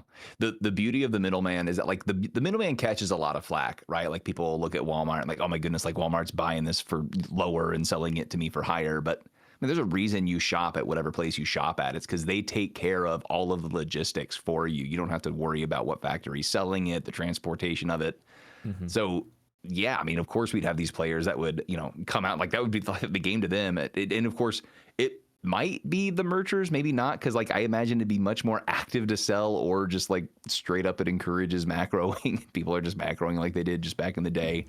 The only thing about like not having a GE is that the beautiful thing about it is that it does protect people. Like you can't really, unless you're just doing it to yourself, where you're putting like 100 mil in for a quest item and then it actually buys for like 10 mil or something.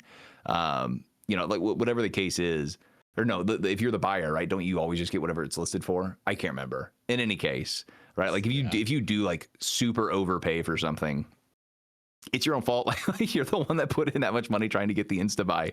So the Grand Exchange protects people, because I remember, I think I got scammed back in the day. Like someone I was trying to buy an item and then they put up a different item after canceling the trade, and you're little kids, you don't know. Is there an argument like, hey, things are different now, we're older? I don't know. I'm tired sometimes. But beyond us just being older and stuff, like I said in the beginning, like I am certain that RuneLite would have come out with some incredible plugins. Like easily they would have come out with anti-scam plugins that are just, you literally cannot fucking get scammed if you have this plugin on, because we're doing like the plugin is literally checking everything, and like you literally just cannot even accept the trade. Like it'll just block it from even being accepted, because it'll be like, hey, alert. Oh, alert. yeah. Like there could easily be just so many things that have been introduced in the game to just streamline and make everything as easy and like anti-scammable as possible. And if you're just not running the plugin, you're just like, what the fuck are you doing, basically? And they could even have just something where like the plugin's so good, Jagex just implements it in the game, and it's just like an official thing where even the noobs on day one that don't know what RuneLite is, it's just like they have it installed, and it's like right. So you get rid of all that baggage, but you still have this free market of middlemen that are trying to just. I mean, you'd have like a full-on business. I mean, you just got a full clan business that's going around like, hey, we are going to make this as convenient as possible. Right outside of the Slayer Cave, we're all standing here with empty inventories. You give us all your shit, we're giving you the money right away. And there could be like a RuneLite feature that just even insta makes that value like assessment sort of, and it's like a trusted. Like I'm serious. Like the RuneLite plugins could have become so technical and so like advanced that there would just be like these auto trades that are just beautiful, and it's like still player to player trading. You still got to find your dude that's like, quote unquote trusted, but the only trustability of it really is just the margin that you're getting, like, and how quick they are with their speed of delivery and stuff. Like that just sounds so cool to me. Yeah, and I just like the idea of like, oh, dude, you're getting that much for your coal. You need to find a new coal guy. That's not right. Like that sounds. That's what I mean. That sounds great. And there is no like GE price. Like here's the price of anything. Like there still is that sort of allure. Like you would still have RuneLite plugins that are probably just saying, hey, this is pretty much what the price is, kind of globally speaking. So you'd have very centralized like data centers on your RuneLite panel that's showing like what you should be getting and stuff. And then, but ultimately it still is all player to player stuff. So like if you're just like, fuck, I don't want to wait the time to get this delivery man to buy my shit, like I just fucking take it. You could always kind of undercut and barter, and then you'd probably have another plugin that's like Rune Watch on steroids. It's like, hey, this guy's been reported for sort of like kind of bartering a little bit too much. He's an annoying person to work with, and so you're gonna have like 5-star deliveries, going to players and like, hey, this guy's got a 4.99 star rating, like I think it'd be fascinating. Like look. Hey man, I'd go for you, but you have 0 stars. This guy has 5 stars. I know you're willing to pay me more, but he's here, man. I'm sorry. Yeah, straight up. And this would also one more thing. Yeah, go for it. Go ahead. You're fine.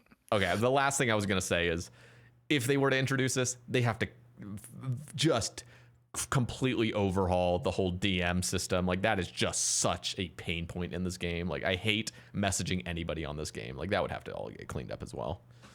But yeah, I've tried several plugins. None of them quite do exactly what I want them to. let me come back to this. My wife, so you said I'm a dad, right? I got 3 kids. She's super pregnant with another one right now, and she needs some chips and water. And that may sound egregious, but folks, morning sickness turns out lasts all day sometimes for some people. So she's wrecked. I'll be right back. Deal. No deal. I'll be back in a few minutes as well. All right, sorry about that. I'm back. No, I'm not. I'm in the bathroom since you're muted right now. Right now, I'm back for real. Hell yeah. I did have my AirPods in, so I heard you come back, but no worries. I was texting Haley. Cool. No, I came back as fast as I could, but I don't know if you've seen women's water bottles recently, but it took me a little bit to fill it up. Are they like the 40-ounce Awalas? Yeah. I actually, you know what? Haley got me into those Awala brand water bottles. I fucking love them. I originally had a 24-ounce, and that shit just was not big enough. Like I can chug. Like I can literally chug 40 ounces of water pretty easily. Like I'm the guy that reminders are for in the Twitch chat, to hydrate. Yeah, I'm a hydrator. I love it. And now, like, I feel like I've almost kind of lacked since moving to Denver. It's like higher elevations, so much drier than I'm used to, and it's like, dude, I need to drink so much more water to stay at my normal hydration level. Like I have experienced mild dehydration here, even just drinking like what I thought was my normal amount of water that I normally was used to in Eugene. But now I gotta drink more than I'm used to, so I'm trying to get all used to that. Yeah. I get through the workday and I realize like, I mean, I drink coffee, a few cups, Mm-hmm. but I like, final bell rings and I'm like, that water bottle's still full. What am I gonna do about that? Like let me ask you this then. Like if throughout the day you're forgetting to drink water, do you chug water at night, like while you sleep? I don't take water up to bed. Okay. I remember growing up like I used to. Yeah. But do I drink anything in the evening? Like with a meal? Probably. Like right now, like I'm making food for the kids, and then sometimes like I'm like trying to scarf food down while I'm like getting plates out because they're small. I'd love to have a nice family dinner where I get to sit down and eat with them. But it's a lot of like, hey, I need this. Can you give me this? And here's this. Oh, also, we got kids of various ages, so like I'm getting food dealt out that's for different folks, getting chopped up, whatever. So most of the time, by the time that they're done eating, I'm like just now sitting down to eat, and so I don't know. I don't think I hydrate enough. Human. You just don't even drink water. It sounds like, dude. I forget to eat. I mean, this is like the beginning of the school year, right? So it's super busy. But I remember like I was running a new, like I had to run some Cat 6 to a room because like I guess the old cable was damaged in some way, and just they were getting like 10 megabit as their like connection to the rest of the network. It was bad. So you had a whole bunch of kids like trying to test, and they just couldn't. Felt horrible because definitely something that if I just looked at my dashboard before the school year start, if I had time, I didn't have time to fix it, but if I had time, I could have.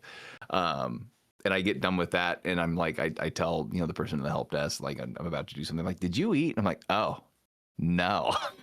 Just totally forgot. Still went across the street, grab lunch. Yeah, no, I mean if you're busy as hell, like it is kind of hard to even just find time to eat. Like again, like you're just kind of running around just eating snacks and stuff. Just like here's a bite here, here's a bite there. Yeah, I have the luxury of just being home with, in comparison to you, very little responsibility. So I find myself like, damn, like I just ate like 30 minutes ago. It'd be kind of fun to eat again. Like I just that boredom, like just eating. I mean, even desk work. Like if I am editing, like I remember, when I had the time to play video game for long stretches, like I'd totally skip meals. Like if I'm not hungry, I'm not going to force myself to eat. Yeah. So yeah, I'm there with you. Yeah, no, but in terms of water, I mean, I'll bring a full, like every night. It's a ritual for me to fill up my whole water bottle to full with 40 ounces of water, and like most mornings, I finish it. Like by the time I actually get out of bed, it's fully gone. Like I'll drink literally 40 ounces of water at night. And you don't pee the bed? No. Somehow, so I have a fucking issue where like, and people know this if they ever watch my Twitch stream, where like I will I would stream in the morning, and I'd hate streaming early in the morning because I'd have to take like 5 fucking pee breaks within the first like 3 hours of my stream. Like legitimately, okay, like non-exaggeration, like genuinely the 1 pee break every hour for like the first 3 hours. No, Like, I don't know what that is. Yeah, I'm there yeah. with you.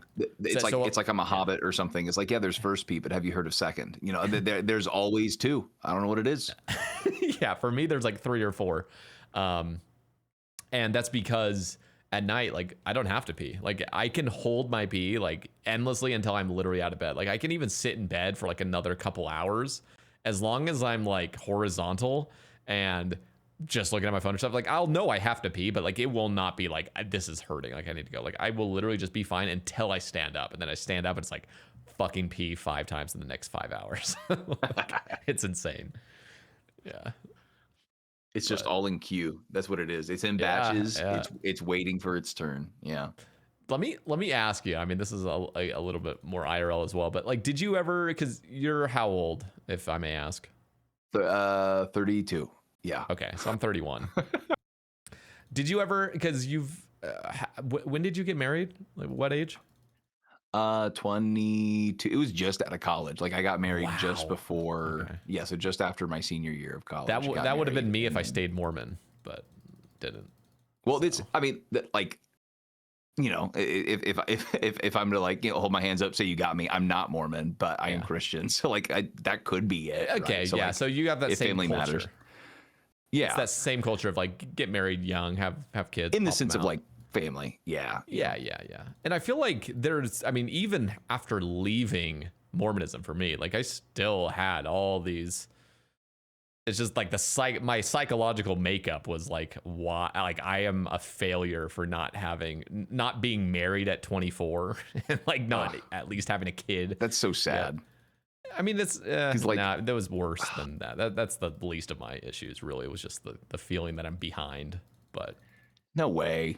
No. I mean, especially like if you were to get into the theology of it, right? Like at least, for Christians, if you're going to like a church that's like biblically sound, if you're single, that means like you have the most freedom to serve like the ministries in your church because you don't have because your most important ministry is the one at home. Like your family is the ones that you need to serve the most. So like that means you have all the time to serve like youth group, whatever it may be. yeah. So like that's like if that's the expectation and pressure, like that's sad. Like we shouldn't do that to like our young leaders that we have. That's messed up. No, it was bad. I mean Mormonism is so much more. It's intense. Like it's genuinely like a high what do they call high demand group where it's just like your whole like everything is focused around whatever the Mormon brethren. Right. We would say it's your oh goodness me, my words. It's too late. I forget things all the time. Legalistic.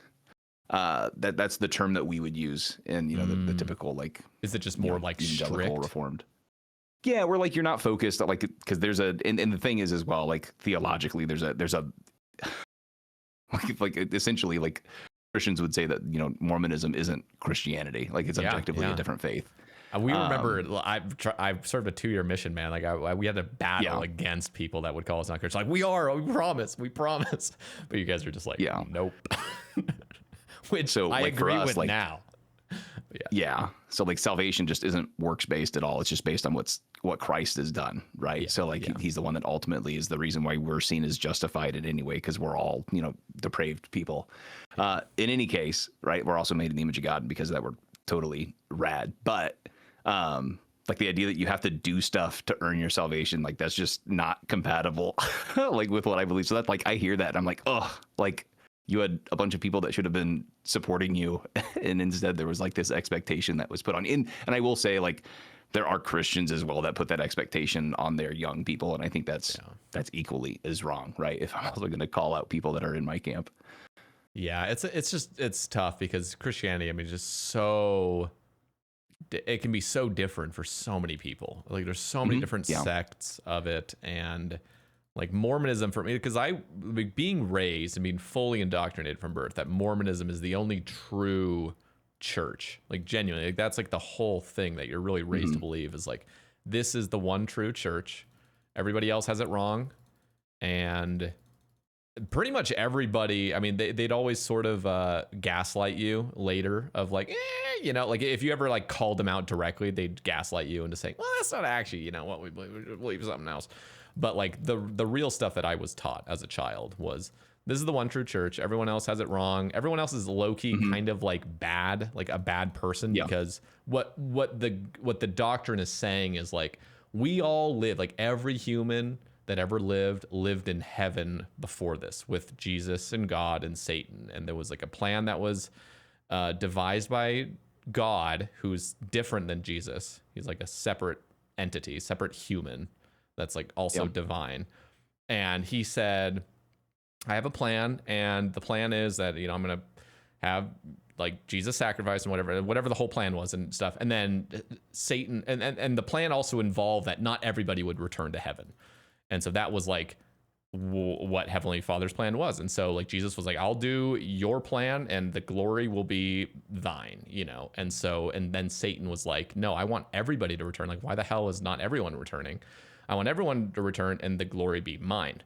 And so that's like the whole thing about it. And so basically, if you came to Earth and you were a part of the Mormon church, you were like super valiant in that time. Like we were all ingrained with this idea that like we were special. Like we were like the special humans that were like, before this, we chose Heavenly Father, and we were like the most valiant warriors up in like the spiritual war. So like being indoctrinated with that shit, and then just thinking like everybody's like low key, like just worse, like a little bit just like under us, underneath us, like that's the kind of shit that was just regurgitated to me on a weekly basis from 0 until literally 23. Yeah. That's it's just so like toxic and stuff. And so I like my whole view on like my distorted view of Christianity, it's so distorted because it's so Mormon based that like whenever I hear of it, like when I was first leaving, like I had so much resistance to any form of religion, because I'm just like, I'm just so coded into the Mormonism where it's all like super, super fear based as well. Like, I haven't even gotten into any of that, and I probably won't in this conversation, but like I had so many issues with it that it's almost like black pilled me from religion, which is just so it's like unfortunate in a way, because I understand I'm like one human being with one mind that thinks about things in a very particular way. And I understand many people have incredible experiences like with their religion and stuff. But for me, it was just like, nope, like all this shit is off the table now, because I hated it. I hated how I felt in it. I still have those lingering aspects of like the fear of hell that was installed in me, like super young. And then like leaving, I had no real like nobody ever actually like asked me, you know, how I felt. It was just like, yeah, you basically leave and like everyone kind of disowns you a little bit. It's not as bad as like Jehovah's Witnesses that I've heard, but you're not like on their wavelength anymore. So you're kind of out of the club and just go on without them. And then like, I don't know, it's just a mess of a situation that is just super unfortunate. And like, I guess I'll also say, you know, my girlfriend's mom, like she's Christian, and she's Christian in such a different way. Like she's so much more about helping people. And like, that's like the extent of it. Like she loves Jesus and she wants to help people and she wants to make the world a better place. Like that's at least what I've gathered is like her stance on it. I'm like, what the fuck? Like, why wasn't I raised with like that sort of vibe? Not just all the hell and all these other weird ass things. Anyway. And like, I mean, depending on who you get, like I think that the best way to put it to people, like being a Christian is it's not just fire insurance, right? Like there's reasons for being Christian. Like for me, it's just because I wasn't a Christian until college. You know, when I had like really, I had the same view that I had the same view that you did, where I, like you were saying, like as a Mormon, you felt like everyone was beneath you. I had that view of Christians, that like they were up on their high horse and, you know, they think that they're better than me. And then I was forced to live with a bunch of guys that were Christians. And I saw like, wow, like these are just like, really all it is they love Jesus. That's it. And because of that, they want to do all that they can in order to serve, right? Because like ultimately, like the salvific figure of Christianity, he didn't come to like reign with this army and completely topple over every single kingdom. Instead, it was like he came to serve, right? Like the whole point is that he came so that he could die because of all the bad things that we did. So seeing like them be humble, and I was like, man, like I have this like this whole like I feel bad. I've judged all of these people that most of them probably aren't behaving in the way that I was just totally projecting onto them. So like I felt bad in that sense. But in another sense, like I got to see all of the joy that they had because of their faith. And of course, like now, like I had that joy now. And like unironically, like, cause I've heard you talk, about Mormonism on your podcast before. So for me, like I wasn't viewing that as you having frustrations with, Christianity, because I was like straight up Mormonism isn't Christianity. So I never had any issues with you. And like, if anything, it just breaks my heart that like like your story isn't unique. Like, sadly, that is par for the course for a lot of folks, because it is in a sense like you can't like what's happening with, a lot of things is like, as people have more access to information, there are more people that are, choosing to walk away. But in any sense, I know you talk about it a lot on your podcast. I don't know what you want to talk about. I'm totally down whenever you want to talk about it. I'm outside, open for the conversation. I always feel like I'm putting it on my guest, and I don't want, right. we're talking about RuneScape to just devolve I love into it. this. But yeah, I could do this all day, but RuneScape podcast. My thing is like, go ahead. Let me ask you. I mean, because since we're on the topic already, and we have a couple more hours ahead of us potentially. Like for you, like were you raised Christian then, or just not even? Were you just raised like completely secular? No, my mom and like my grandparents, they're Christians. I grew up, did not like it. I felt like, because my mom, like she was a single mom. I felt like I was not as good as all the other kids at church, because they had their two parents, and I felt like I couldn't really like mesh together with them, because like my socioeconomic status was different than theirs. Because my mom, God bless her, like she was working as hard as she can, but when you got one income versus two, like of course we're not gonna have like the same amount of stuff available to us. And that was honestly like, that was probably the reason why I viewed, the other kids surrounding me as, thinking they were looking down on me. Really, it was just me. Like I was ashamed of my situation because I was a kid, didn't know any better. So really it was just, I was putting this image onto others that just totally wasn't true. So when I had to actually live with people, not just, sit near them at youth group that I didn't want to be at, because my mom made me go until she eventually gave up. When I actually had to live with not these people, they were different people that I was at college with. When I had to live with them and actually see that they're not what I was thinking they were, like for me, that's what changed things and what opened my heart up more to hearing the gospel and actually having a chance to respond to it. Interesting. Do you feel like, this, you said that, if this ever gets uncomfortable, like I'm just going to ask you like just a couple questions that I feel like were always the really deep stuff that I felt like I couldn't ever sort of, what's the term I'm missing right now? There was no, I can't think of the word right now, but basically like I couldn't center the two. Like I couldn't, the two would not, what is the word I'm thinking of? Anyway, I'll say what I'm saying, and there's probably somebody in the comments that knows what word I'm thinking of. But my biggest thing was like, as soon as I left like Mormonism, like I feel like I just went down such a deep rabbit hole of just, okay, like one, I didn't know really, I mean, because growing up, like I was so resistant to like the teachings of evolution and stuff and all these other sort of things that are just science. Like I remember going to science class in 6th grade and we're talking about like biology and like evolution and stuff. And in my, because I was raised in church, going to church weekly, and it was like, yeah, like I would have those Sunday school lessons where I have like real Bible thumpers as my teachers, like saying like, yeah, evolution's like basically Satan's plan and stuff. Like they're trying to convince you of all this stuff. So like I'm going to school now thinking that like the whole school is being overrun by Satan because there's like parts in this textbook that are talking about evolution and stuff. So I had like this massive distrust of my schooling, which didn't fucking help with my academic, journey.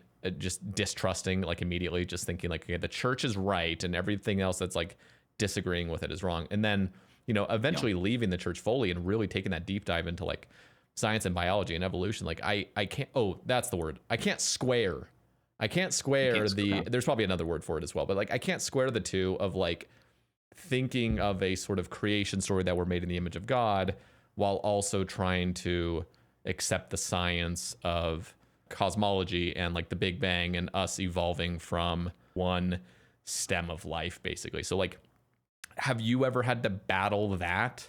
Or is that just something, because again, like my parents are super religious. I have friends that are super religious that I feel like they can never square it either, but they just say like that's a matter of like, there's like two different things. There's like the science and then there's a spiritual kind of realm. And you, I mean, the way that, like bluntly and shortly, like the short answer is that like fundamentalism is probably like put too many things under the fundamentals. Like ultimately the fundamental thing to Christianity is like, it's Romans, right? Like, do you believe that Jesus Christ is Lord? Like, do you believe that? And like, do you think that God raised him from the dead? Do you proclaim that? Like, is that actually not just do you say it, but also do you believe in your heart? And like, if you like truly believe that in your heart, you're going to act a certain way, right? Like if you're saying that someone's Lord of your life and you're just totally doing things that you know that they would prefer you not do, they're probably not Lord over your life, right? I know like there's anyone can point to any number of Christians that they know. I mean, there's even times in my life that I look back, since starting to develop a faith, where I know that like my actions haven't matched up with this thing that I say that I believe, and that's something that in the book of James it talks about like. Yeah, faith without works is dead. Now, it's not like your works aren't what matter, but you should keep yourself in check. Like, man, like if you are living a way that's not what you shouldn't be doing, then that like you should make sure that you're repenting. But as far as like your question on like evolution or like is the earth young or is it old? Those are the things that I would say like.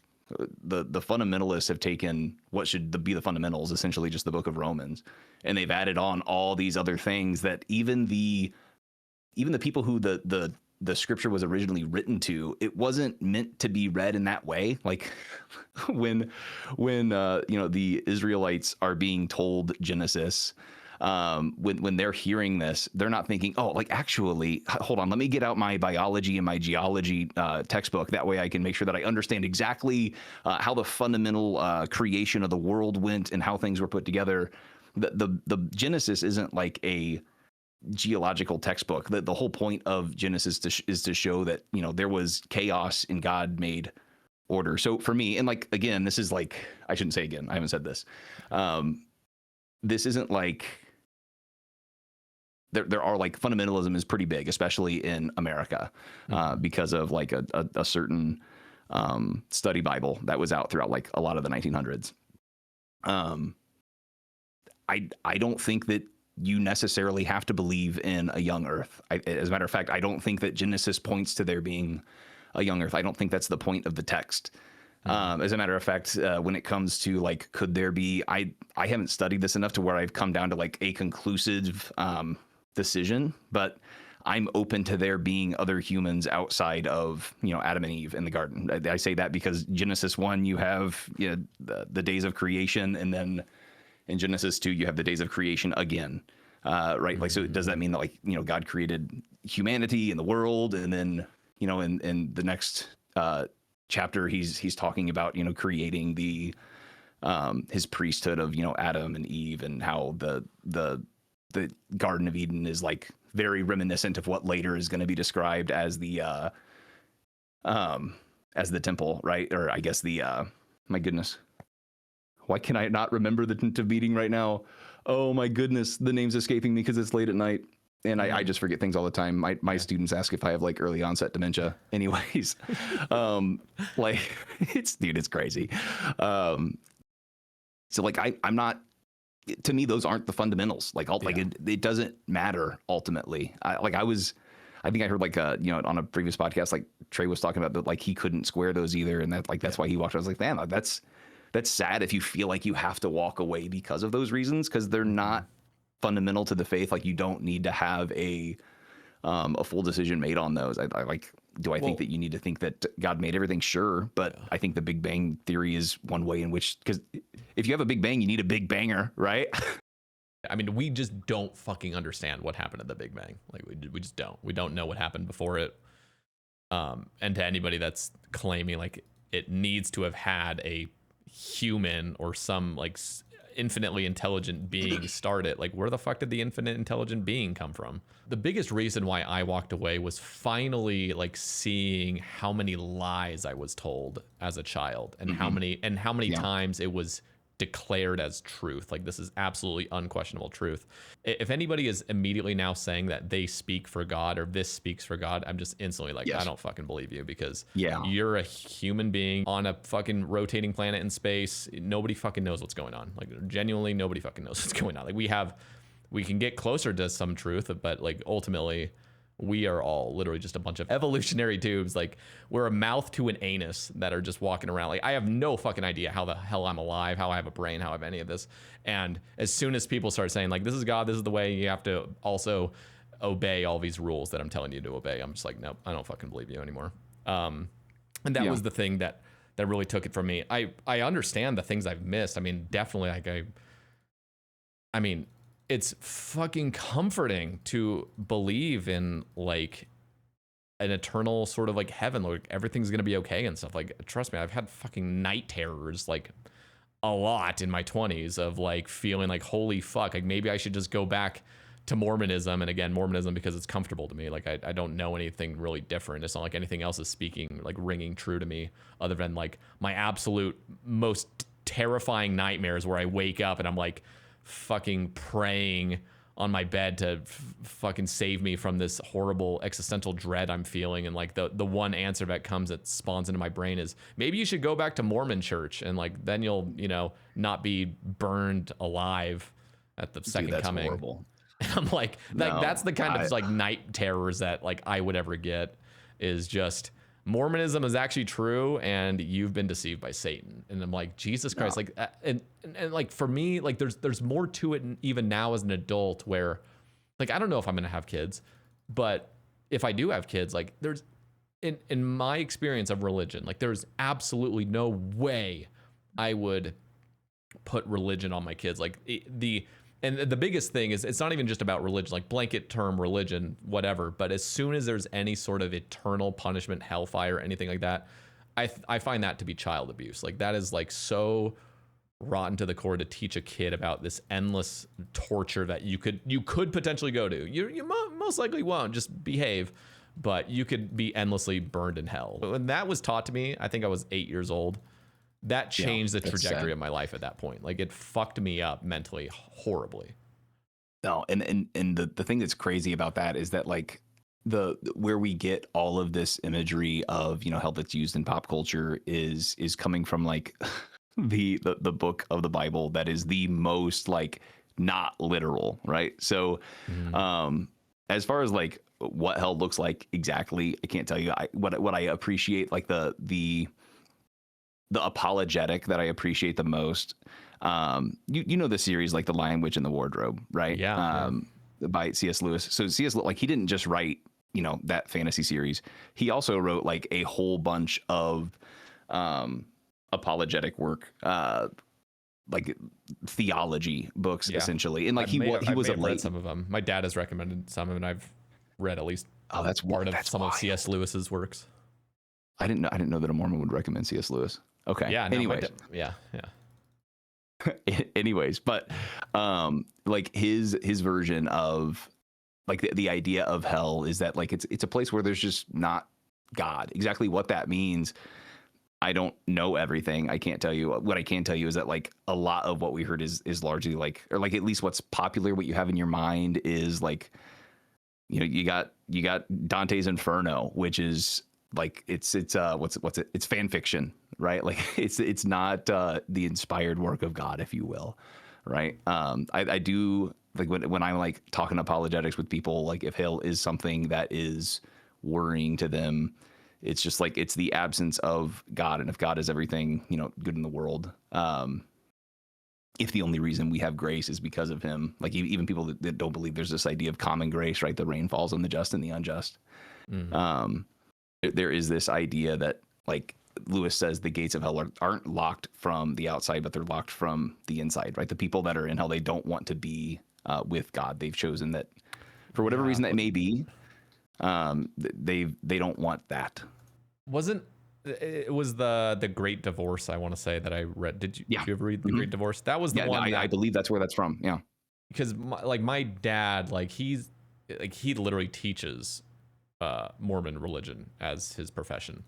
So like he's like hired by the church and stuff to do it. And so he has a huge vast knowledge of Mormonism, and he probably has, like, I know for a fact he used to read a bunch of different like Christian theological books as well. So he's got like a vast sort of database in his brain of just all these things. And he's read like pretty much every C.S. Lewis book, I'm pretty sure, and all these other Christian works and stuff. But like the Great Divorce is the one he recommended me after I kind of was distancing myself slowly from the church.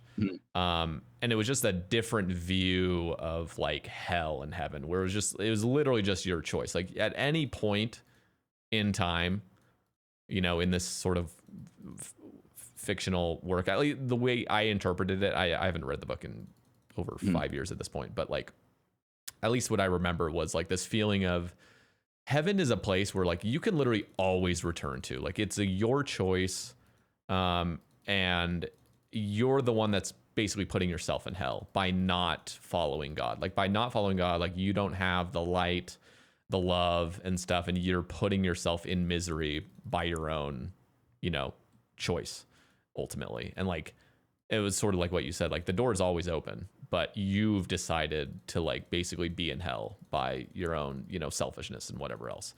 But, and like that's a really fucking fascinating view of it. Like I wish like that would have almost been taught, but instead like the version of hell I got is like, do all these things and just obey me, and if you don't, then you'll burn in hell for all eternity. That breaks that. I mean, that just, because I know it's not just you. Like it sucks because like you were told this, but it also sucks because like millions of other people are told this. So it breaks my heart for that reason. Because like typically, like when you know, when I'm talking like, you know, with friends and we're, you know, making fun of, you know, Mormons for, I don't know, all sorts of silly things like soaking, whatever. But like when we're clowning, you know, and like typically the like is, yeah, like, you know, you had the whole like the religion was founded at a time where America was super racist. So shocker, right? The religion was also super racist until the 70s. Yeah. Whoops. So like you focus on those things, you do miss, like, especially if you're not, you know, if you don't have a lot of Mormons in your circle, because I'd say it's probably hard to get Mormons in your circle if you're a Christian and you're like, you know, trying to share the gospel with them. Like you do miss what happens to like the people and the, you know, what happens to their mental, that breaks my heart. Cause like the gospel is that you can't do anything to earn your way to heaven. The only way that you get there is because of what Christ has done. So like, that's sad. Yeah. It's just a mess. And I think part of it is also just the incentive structure. I mean, because the Mormon church, for example, is worth like $250 or $300 billion. And they make like, I think they make like $8 or $9 billion annually just from tithing alone, not to mention all their investments that they have. Because they actually tithing's required, right? Yeah. Well, it's required. I mean, technically you can be a Mormon and not pay, but you can't like have all the benefits of being a Mormon if you're not paying your 10% of your income to the church. That's another like fundamentalist thing, that like if you're a really fundamentalist church, like you'll say that tithing's required, and it's just, it's not. Like Paul says in the New Testament that like you need to be a generous giver, and not like you're not required to. Wild. Yeah. I'm just waiting for the church to pay their tithing. When are they going to give 10% of their fucking money and give it to the poor? Like genuinely, when the fuck is that going to happen? You know. Anyway, the thing that, at least for me, I think also like, I'm curious because you looked into things, you know, as you were leaving Mormonism, have you looked at the idea of like, because you kept mentioning like Mormons are saying that everyone else has it wrong. That largely comes from wherever it is in the Book of Mormon, that it said like, you know, that there's a great corruption that happens around, you know, this year or in this era. The problem with that is that like this was written at a time where like we hadn't discovered the Dead Sea Scrolls, and we found the Dead Sea Scrolls, which means that we can compare the scripture that we have now to before the time that it was said to have been corrupted. And we can see that like, as far as like the greater truths within scripture, there may be like some grammatical differences between the later manuscripts that we have and the manuscripts that we found in the Dead Sea Scrolls. But there's like, objectively there's no corruption in the theology at all. Have you heard of that at all? I don't know much about the Dead Sea Scrolls. I've definitely heard that. None of what like my view is on religion has anything really necessarily to do with like the accuracy of like the scriptures necessarily. Like in Mormonism, I mean, Joseph Smith just fully made up some random funeral text. Apparently they got proven to just be a funeral text. He just made up something like, yeah, this was the text from Abraham that whatever. It's just, it's fully debunked. It was like the most embarrassing thing that can happen to a religion ultimately, which just proves how culty it really is. Like it's just the biggest debunking of all fucking time of something that the prophet of God, which is infallible basically, is basically completely fabricated, has now been absolutely proven without a shadow of a doubt that this is just a bunch of bullshit.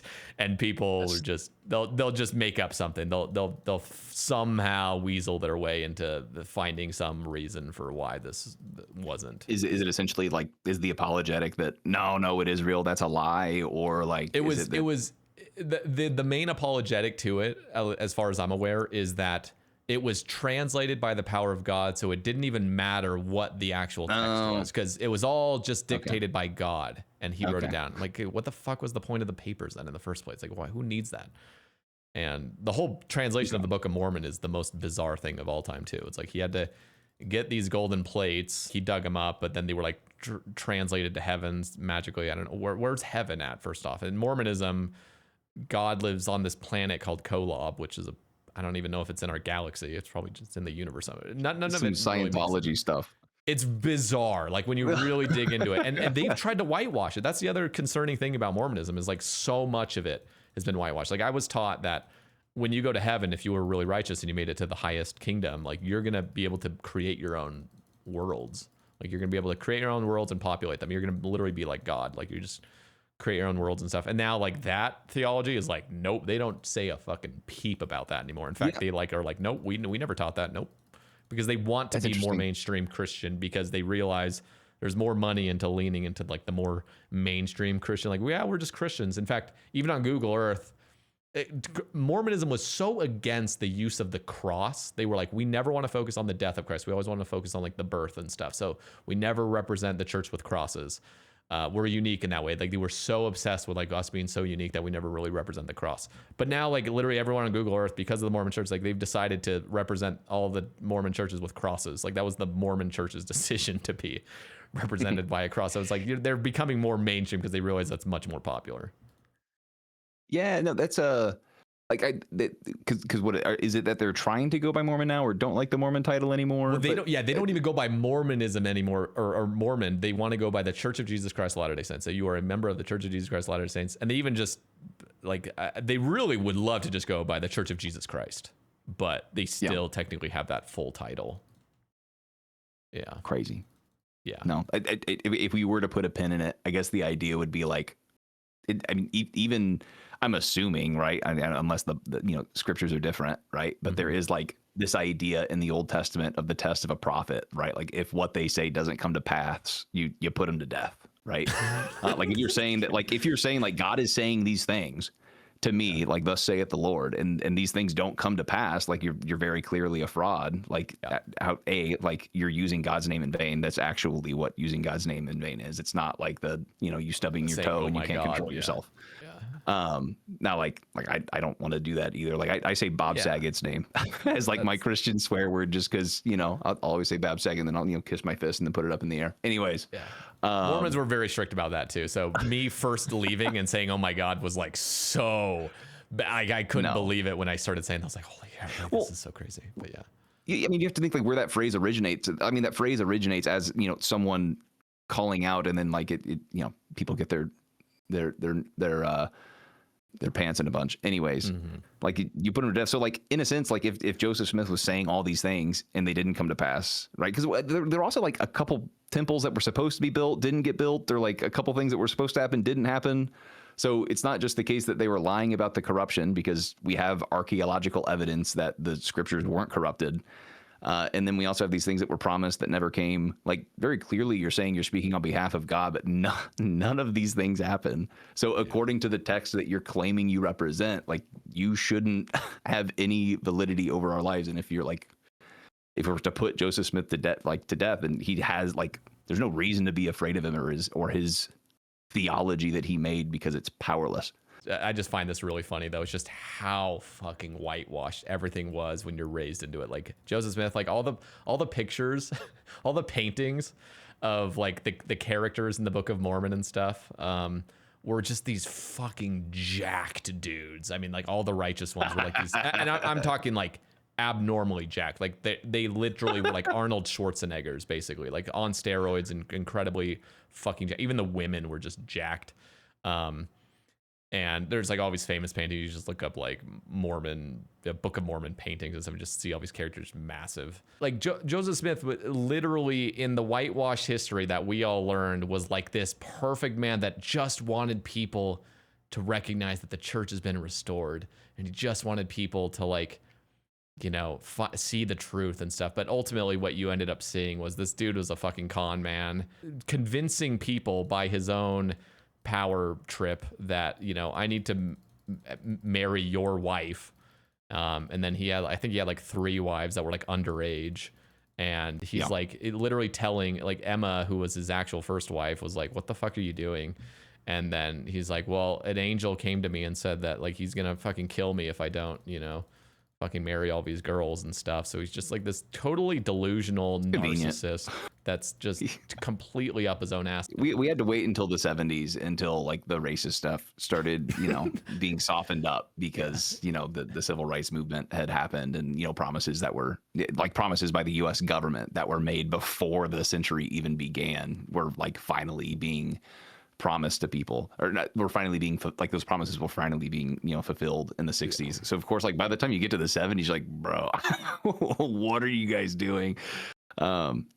Like, again, like when I hear that as a person that, you know, read scripture, and like I'm just thinking like this is so obvious. Like when you see what Joseph Smith is claiming, like the idea of following Christ is that you're giving up everything. You're not, like, you're gaining the world, yes, but only in a spiritual sense. Like what he promises his disciples are not good things for your prosperity. So the idea that, you know, you're going to have all these women as your wives, and you're going to have this whole world, like that's crazy. Like you're glorifying yourself instead of glorifying God, and that that's crazy. Yeah. It's bizarre. Like my whole mind got fucked up from just being raised that way. It's just so toxic. so at this point, I'm like, I don't even want to entertain myself. Like genuinely, I'm so sorry. Like that's messed up. Yeah. Well, I appreciate it. I want to make sure it's totally clear that like that's what you experienced. That's not Christianity, and like it's horrible that it's, especially now, like that's what's being claimed that it is, when the whole idea is that you can't, it's not that you don't have to do anything, it's that you can't do anything to earn your faith, because none of us, not one, is perfect. And so because of that, we need a savior to make us right. So, quick shout out though. Like I talked about, like, you know, the idea of how Genesis was written to the audience at the time. There's actually, he gained a lot of traction this year, and I keep seeing him wear like RuneScape lobster shirts. So his name's Nils Glenn. He's on YouTube, and he keeps wearing these RuneScape lobster shirts in his videos. I'm like, dude, you need to like get some more old school RuneScape references, because I keep seeing it. I'm waiting for like something to drop, but it never does. He just wears the shirts. Oh, damn. He has lots of good videos on like the context of those, you know, earlier books in the Old Testament. And ultimately, like for me, like I don't even believe in the idea of free will. So it's like ultimately nobody is the author of themselves. Like nobody literally made themselves. Like, I had zero choice in the matter of being born on Earth in the year 1995 to my parents. Like with the fucking brain chemistry, with not being deformed at birth. Like I had no control in not being deformed. At what future point in my life was I ever then the author? Like every moment that passed, I was never more the author of myself than I was in conception, ultimately. So like my whole worldview is so much more like, I love the Christian theme, that overarching, like nobody is perfect and never can be perfect. Like you have to rely on Jesus. Like I love that like vibe, because it rings true to something like core that I believe, which is like ultimately we are all here. Nobody was the author of themselves. Everybody's a work in progress. And yeah, like nobody created themselves. So like nobody created their circumstances either. And so I just think like having that outlook on life has given me a lot more empathy to people. Like when I see somebody that's has very bad luck, it's like that bad luck is, I mean, we are all just a product of luck. You know what I mean? Like nobody's a fucking that's the idea of a self-made man or something is just so stupid. Yeah. Like, why wasn't I born in India? No, when you think about economic prosperity, like the what we live in now and experience, at least in the West, and thankfully since the advent of like the internet and communication and transportation getting super cheap, or at least cheaper relative to all of human history, like we have seen, even areas not like sub-Saharan Africa, but we have seen other areas before, like you had the Industrial Revolution where it was largely just the West. We have seen other areas now because of over the last 50 years that like poverty is, extreme poverty in those areas is decreasing as well. But like we are so blessed to live in the time that we do because of all that material prosperity. Like we just take for granted like all these things, and we're so materially wealthy. Like we live like kings and queens of, even 100 years ago.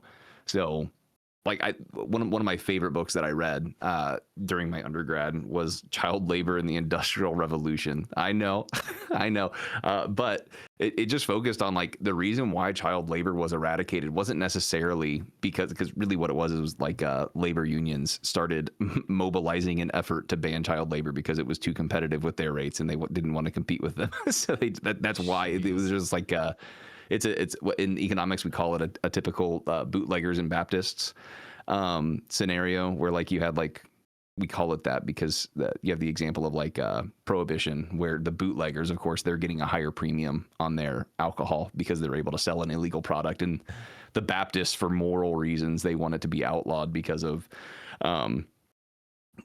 they thought that that's what scripture says. I disagree. Anyways, they both were campaigning, with politicians for the same thing, and their interests were aligned in the same way, right? You had like labor unions. They wanted it to be illegal because they could get higher wages. And then people that were worried about it, right? They wanted it to be illegal because how horrible is it for Timmy to be in a coal mine or a factory? And like, that's horrible. Like I would not want that for my kids, but we also forget that like kids were doing this for all of history. Just they were out in a field working conditions, in the hot sun, whatever. That was also bad. So, like I am so incredibly thankful that we get to live in this time where we have all of these amenities available to us. And I think that does mean like the onus is on us to make sure that we can get as many people developed as possible.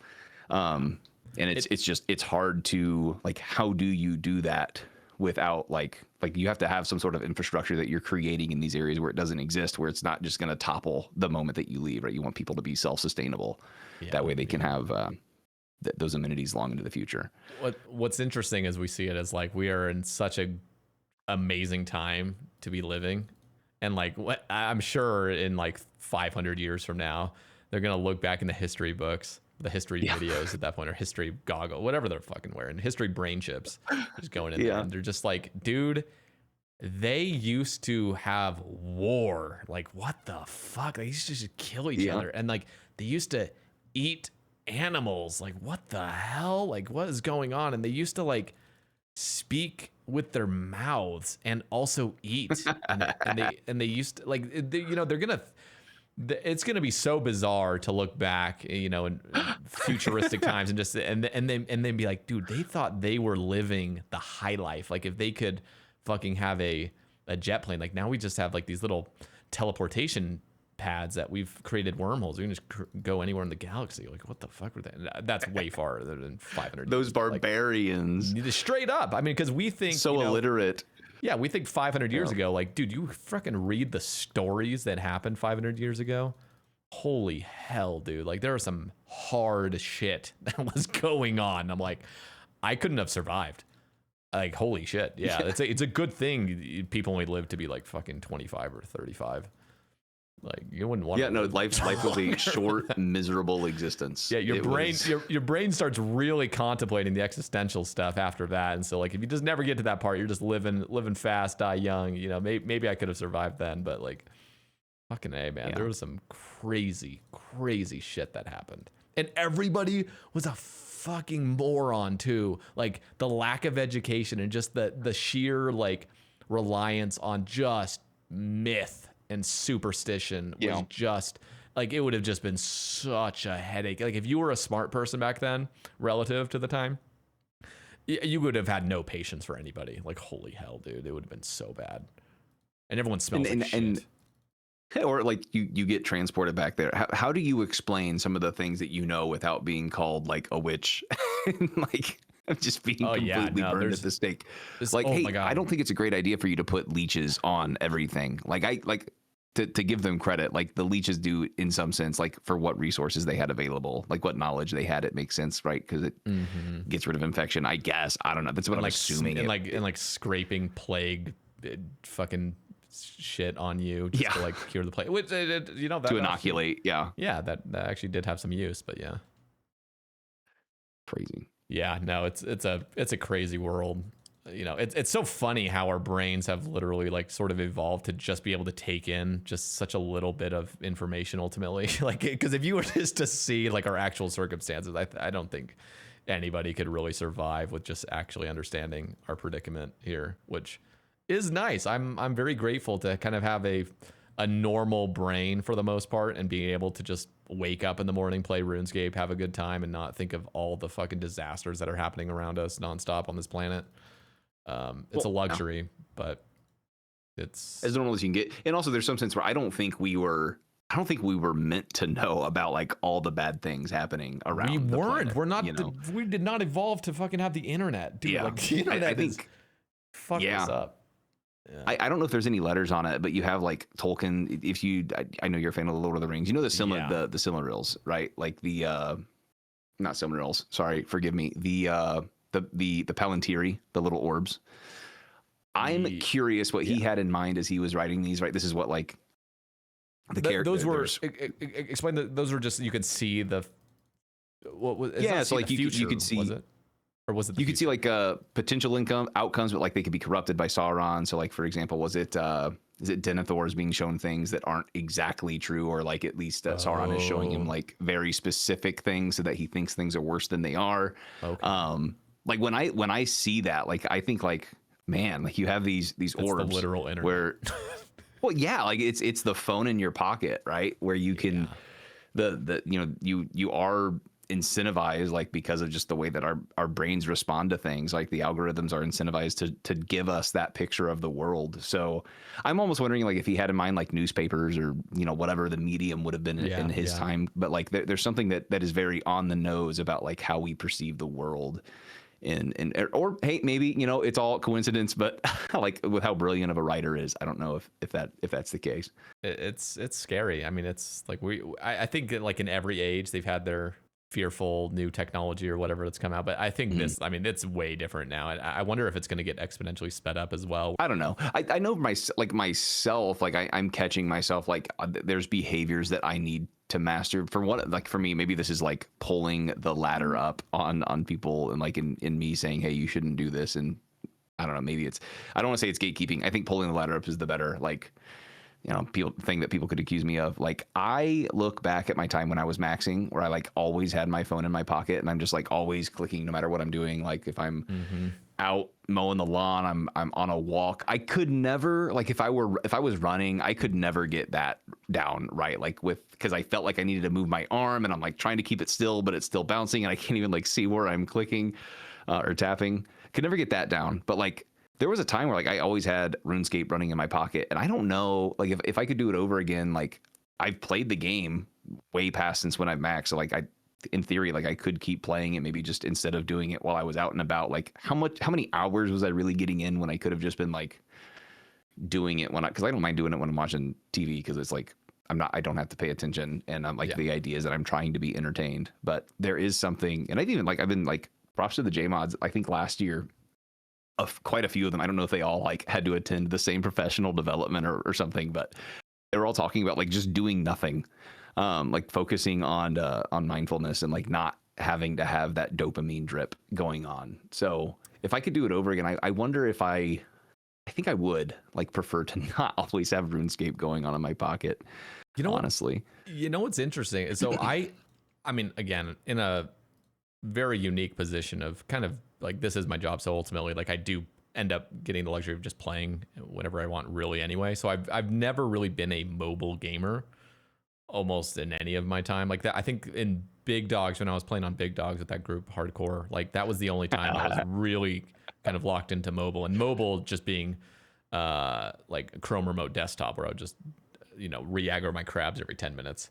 But like I never really really had that temptation ultimately, and I feel like that was good. But you know what's funny though, like on this topic, I feel like when I became more like overstimulated and sort of like my you know, serotonin receptors or dopamine receptors are kind of fried, is when I started playing the game and watching videos at the same time. Like there was genuinely a time, this sounds crazy, but like there was a time where I would just play RuneScape, one client, nothing else to distract me. It was just RuneScape, no music, no anything, just fucking game. And there genuinely, like I think maybe I'm just looking at it in rose tinted glasses, and it was probably just age as well, and just, you know, my circumstances at the time.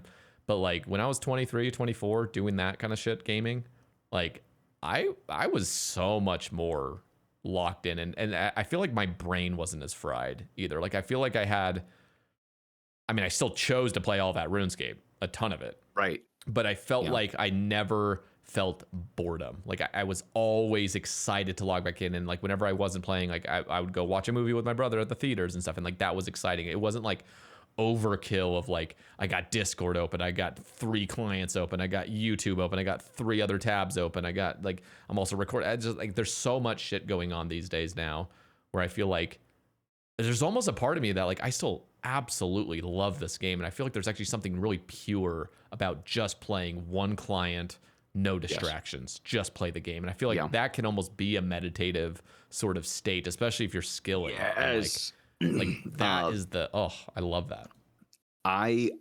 The most like clocked in but simultaneously clocked out that I've been was when I was grinding to 99 agility, and I'm doing Hollowed Sepulchre, and I just have like, I typically don't play with music on because I like to, I'm a weirdo. I like to listen to the in-game music, but I have the in-game music muted. I just, you know, have like, I don't know, call me basic, whatever. I have Sleep Token going in on my headphones, and I'm just going out Hallowed Sepulchre, and like it was a zen state almost where I was just being. I loved it. It was awesome. How much experience have you actually had with like classic meditation? Like, have you actually like gone into like a practice of that or anything, or had like an app or anything that's helped you? I mean, as far as mindfulness, I don't know, like maybe in college there was like some sort of like, hey, you're an RA, we're gonna do some sort of thing because we're residence life and we get paid to pretend we do stuff. Like maybe that. But dude, as far as like I have been myself like recently, like I mentioned earlier, like I've been trying to catch myself and catch my patterns. Like I have been very conscious. I don't like check screen time or anything anymore, but especially now having kids, right? I want to make sure I'm doing all that I can, that like their memory of, you know, looking up to their dad isn't their dad looking at their phone, you know? So so I'm going to like, I get home, first thing I try to do is, you know, just put my phone in my office. Like, I don't want to be like, yeah, there is some sense, like, could something happen at work? And like, I again, I love my job. Like I want to be able to serve them if there is like a 911, especially like most of it I can do remotely, just because of the nature of my job. So, and I, like, that may sound weird to people that are like, why would you, you know, love the people that you're like, I don't know. Like, I feel like they treat me well. I feel like they pay me well above what I'm worth. And like the coworkers, like ultimately I'm in a position in which I serve, and I think I serve the best people in the world. So, I want to be able to do something if I can, especially if it's like just me clicking a few boxes on my screen. So, try to put my phone in my office, and then just at that point, right, like, my kids, like, it's like the payoffs starting to come back, where like, like I love video games, you know, shocker, where my son, he's turning 5 soon. So he's gotten to the point where he saw me playing, you know, Donkey Kong on the Switch. He took over, right? He's playing Donkey Kong now. And like, I'm so impressed with how far he's got. And I also see myself in him, that like, I have probably ADD, undiagnosed, but like I always remember my friend's mom saying, like, you know, he's running around, he's doing all this stuff, but I swear you put a controller in his hand, and she did not talk like she was from Brooklyn. I don't know what I'm doing. you put a controller in this kid's hands, and he's just locked in. And I see that with him, you know. And that could be like, well, dude, it's a video game. Like the whole point is that like it's tricking your brain into paying attention. Yeah. But also like I get to use that as a like a learning tool with him. Like, hey, like you couldn't do all the stuff that you could do. Like I saw you forever in the first level of, you know, Donkey Kong Bonanza, just mashing buttons and blowing the heck out of the starting level. And now like you've progressed, like you got the bird unlocked, buddy. Like you can fly around now. That's awesome. I'm proud of you. And so we're now like trying to take that as we're like starting to learn piano.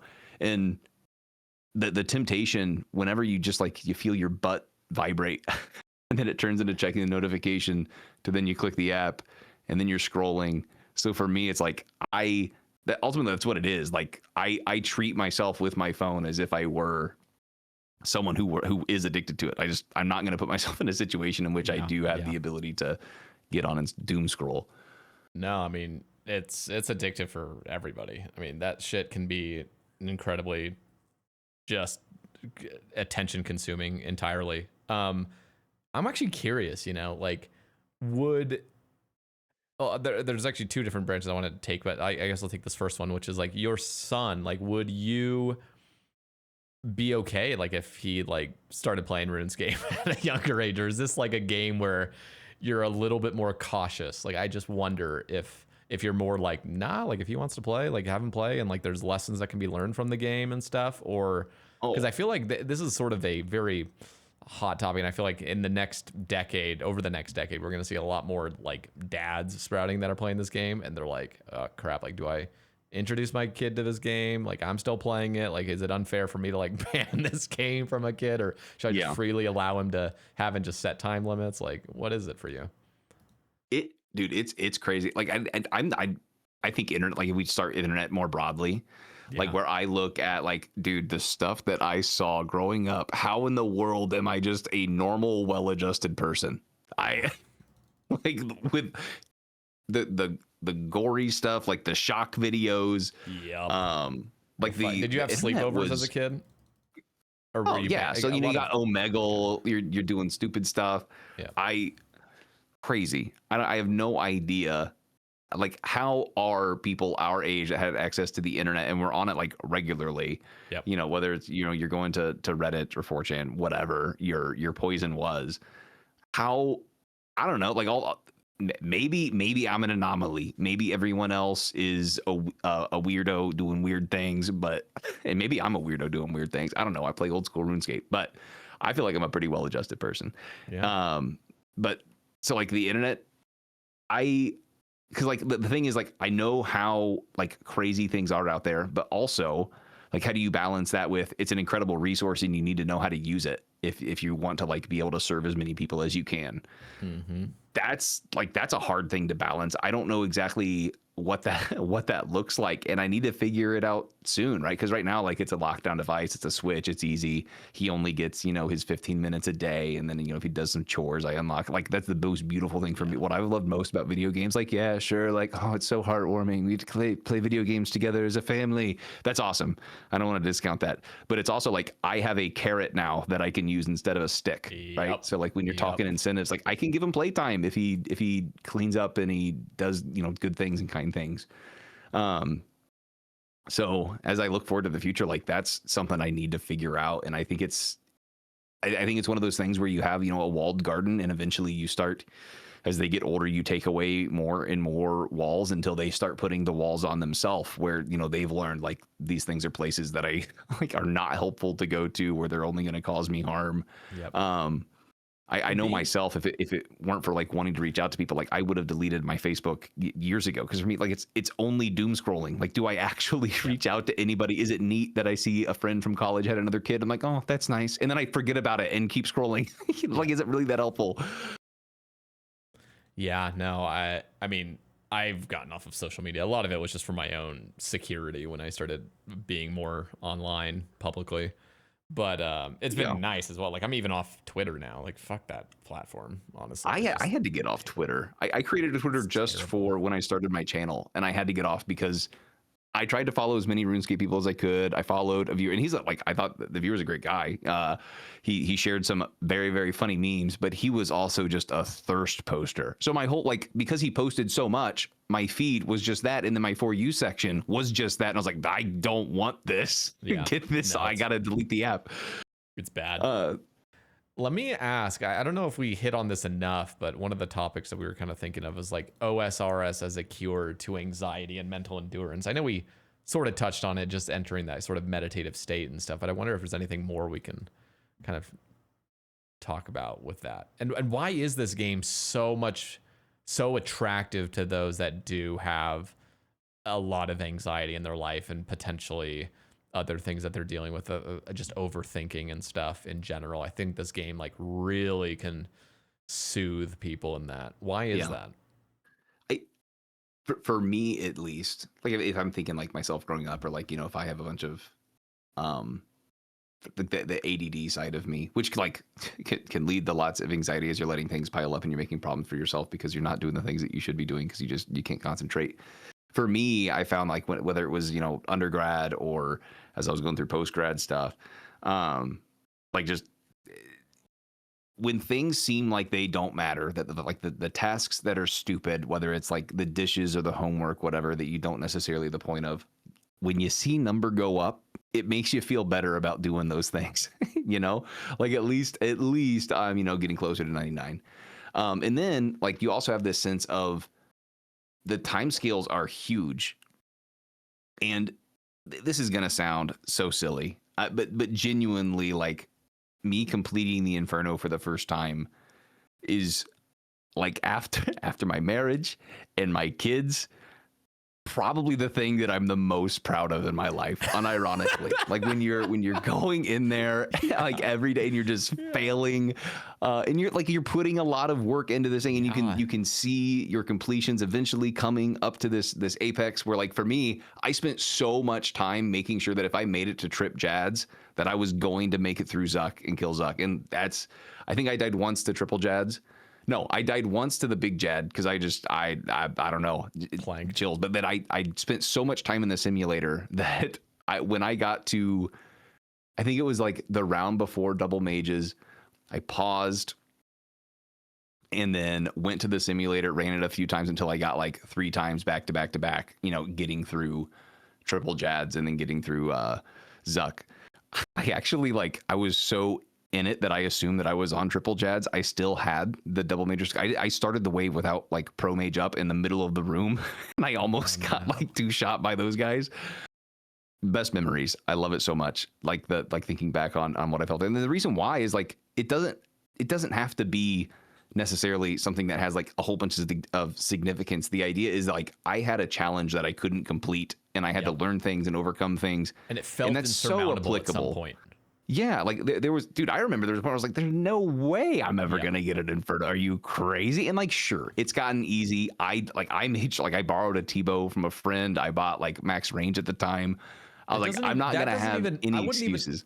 I wouldn't even go that far, because literally on day of release, people were rocking full max mage at the time and a T-bow. Like there was a T-bow that existed, and that was the most incredible thing to still do. So like, I wouldn't even put yourself down at all for using like, you know, all the new gear we have. Like it's still an incredible thing to overcome.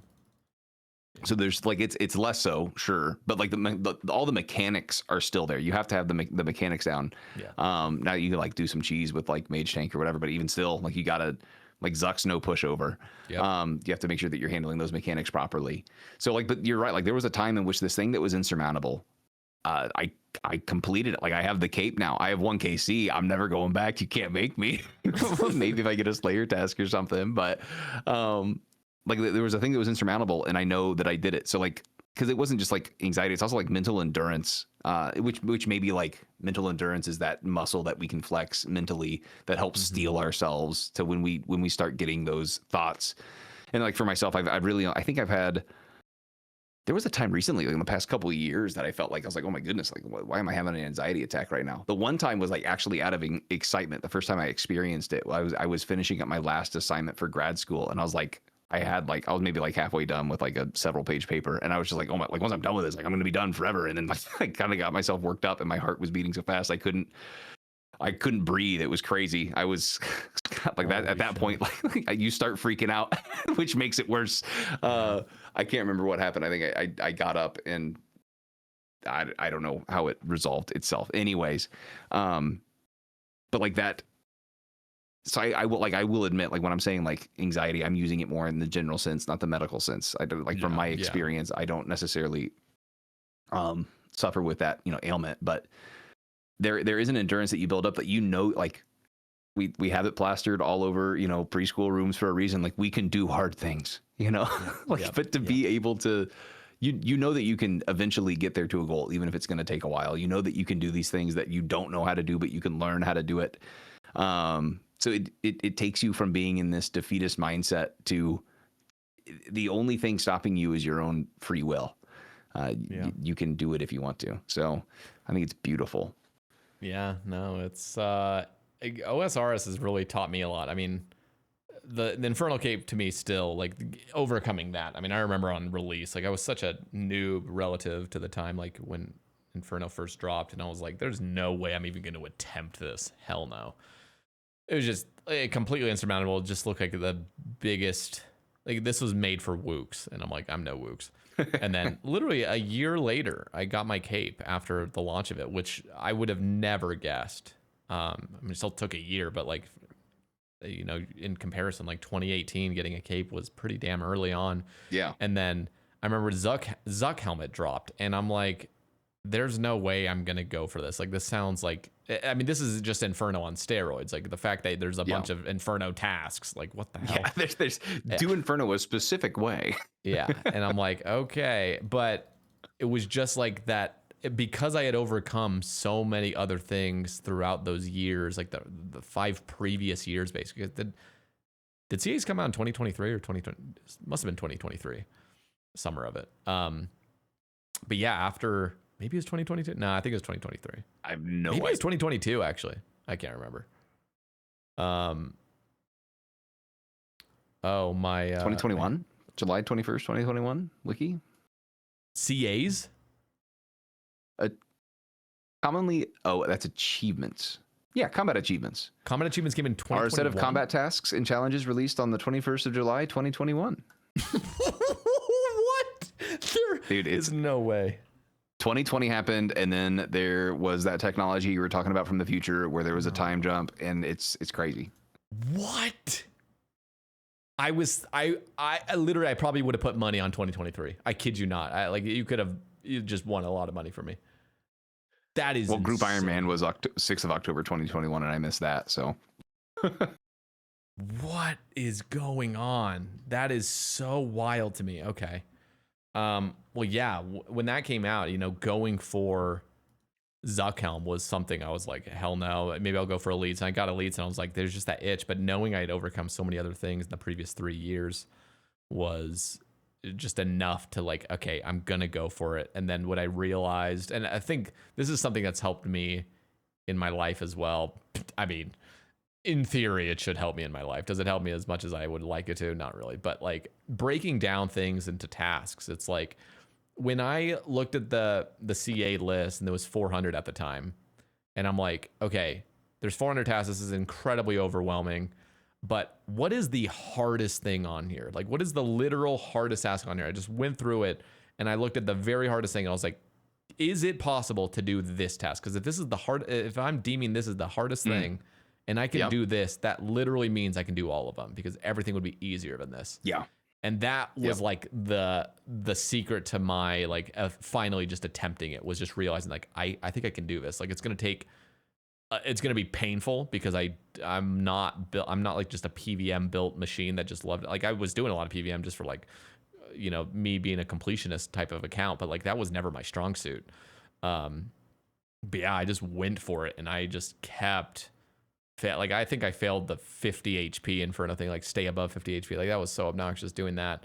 But like yeah, I just kept going in, kept going in, kept going in, and like just having completed that was like a huge sort of lesson to me of like, okay, if I can do that, something again I thought was insurmountable, like this video game is like anything that comes out, like, I can do it. You just got to pour the time into it and just be dedicated. Yeah. Because ultimately that is the difference between, now could there be like some sort of like biological difference between Port Kazard and I would say yes. I think like fundamentally dudes You just guys are built the different. exact same humans. No, the exact same. Yeah, we're both human, sure, but No. I don't know. Maybe he's got a computer chip. I don't know. For sure. It's I'm not arguing that anybody could do it if I did it. I think that's always a bit naive to just be like, right. But like there's some sense, like, I mean, the hours the dude has put into practice are significantly more than I am, more than I have put in. Now, like, I know my friends would laugh. I'm like, yeah, guys, the only thing in between me and my Zuck helm is just, you know, a whole bunch of hours of practice. Even I don't want to believe that, but like I would believe the same thing about Inferno. And granted, like Inferno is like, you know, you get onto Inferno, you get like to the top of the mountain, you get your cape, and then you realize, like, you get over it and you can finally see there's a huge mountain in front of you still to climb. Like you just made it to the base camp, if you will. Back in the day, that was so beautiful about what the Inferno meant back in like 2018 was like there was no CAs, it was if you get an Infernal cape, you're the baddest of the bad. Like that's it. You know, you did it. There's nothing else that's gonna really prove anything. Yeah. So. And we still celebrate it in our clan as if that's the thing. Like we're super pumped. Or like it's insane. And the Coliseum, for me, and I think some of this is like the nature of my attempts were different. Like when it was Inferno, I had 2 attempts a day because I could do it during nap time in the summer, and then I had nighttime. But for Coliseum, I think I had started it just as the school year started, because I think I got my Infernal cape maybe like early summer, and then by the time I was exhausted, took a break, and like just, I don't know, AFK'd for clogs or something, and then started doing Coliseum, where I could only do it at night. But it took me like over a month of solid attempts, and like I think I spent more money on Coliseum attempts than I did maxing, like buying all the consumables. Jesus. Dude, I died. I'm embarrassed. I guess it was 500K every time, wasn't it? Yeah. That's insane. That's a lot. No, lost a bunch of money. But again, like similar to the Infernal cape, it felt so good. That one I wish I recorded my Inferno attempts. I didn't. I don't know what I was thinking. But I recorded my Coliseum fight, and I was just like watching back, like I hear Guile's theme. That's all I hear from Street Fighter, you know.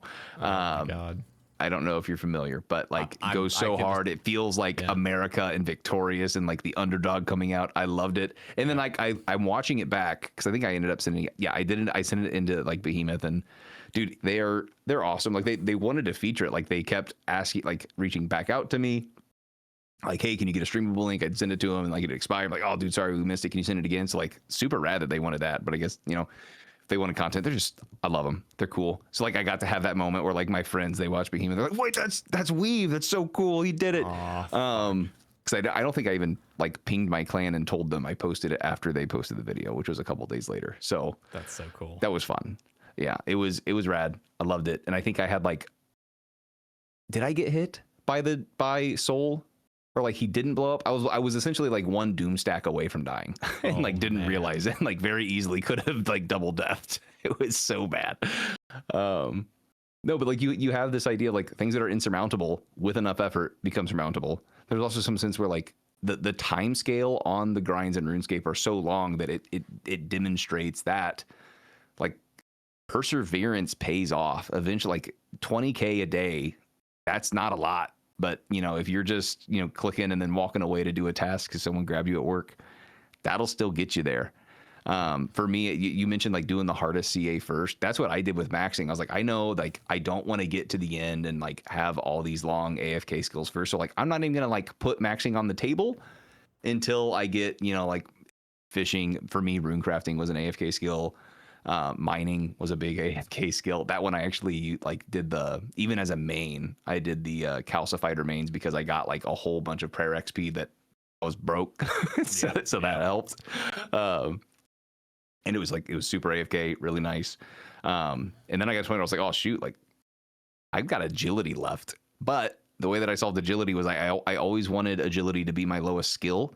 So as I that was one of the reasons why I started training my production skills early, because I wanted to make sure that like agility wasn't getting too far ahead, because I was really focusing on agility once I realized that I was close, and then like agility was higher than herb lore. And I was like, oh shoot, like I got to go make more potions because my Tears of Guthix isn't going to hit agility. So like that forced me to keep everything in line. That I've never been as disciplined as I have been when playing RuneScape during my maxing journey. Yeah, no, that's honestly, I think that's something I missed. I think a lot of people kind of feel that similar sentiment. Like maxing is like you want it to be over so bad, but then then when you're done, you're like, that was fun. Like that was like my most like dedicated I was to the grind and just like really looking forward to achieving something. And then when it's over, it's like, oh crap, like what do I do now? Did you ever feel that at all? Like, just what do I do now that I've maxed? I knew, like, I was looking forward to and excited, like, oh man, like I get to do PVM now. Like it's the Cartman meme, right? Like it's like, we're max level. What do? We finally get to play the game. Yeah. You know, it's that to a certain extent. So in like the cape is awesome. I totally understand when people say like, hey, maybe the cape perks were a mistake because it encourages everyone to do the grind. Thankfully, you don't know what it's like until you have one, unless you're like on an alternate account, and then you're like, oh no, I gotta go get in.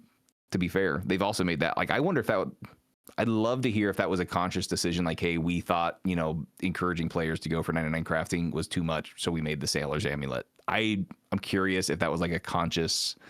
I imagine it would have to be with how powerful it is, but I doubt it. I doubt that was an. You don't think so? So there's so many ways to teleport, even like early on. It's like, even though a dueling ring is not infinite, like you just make those, or like I feel like there's like other infinite teleports as well that aren't as close, of course. I mean, Sailor's Amulet is just super powerful. Technically, it's not unlimited either. It just has the convenience of being able to hold a bunch of charges. But nah, I doubt it. But maybe. Yeah.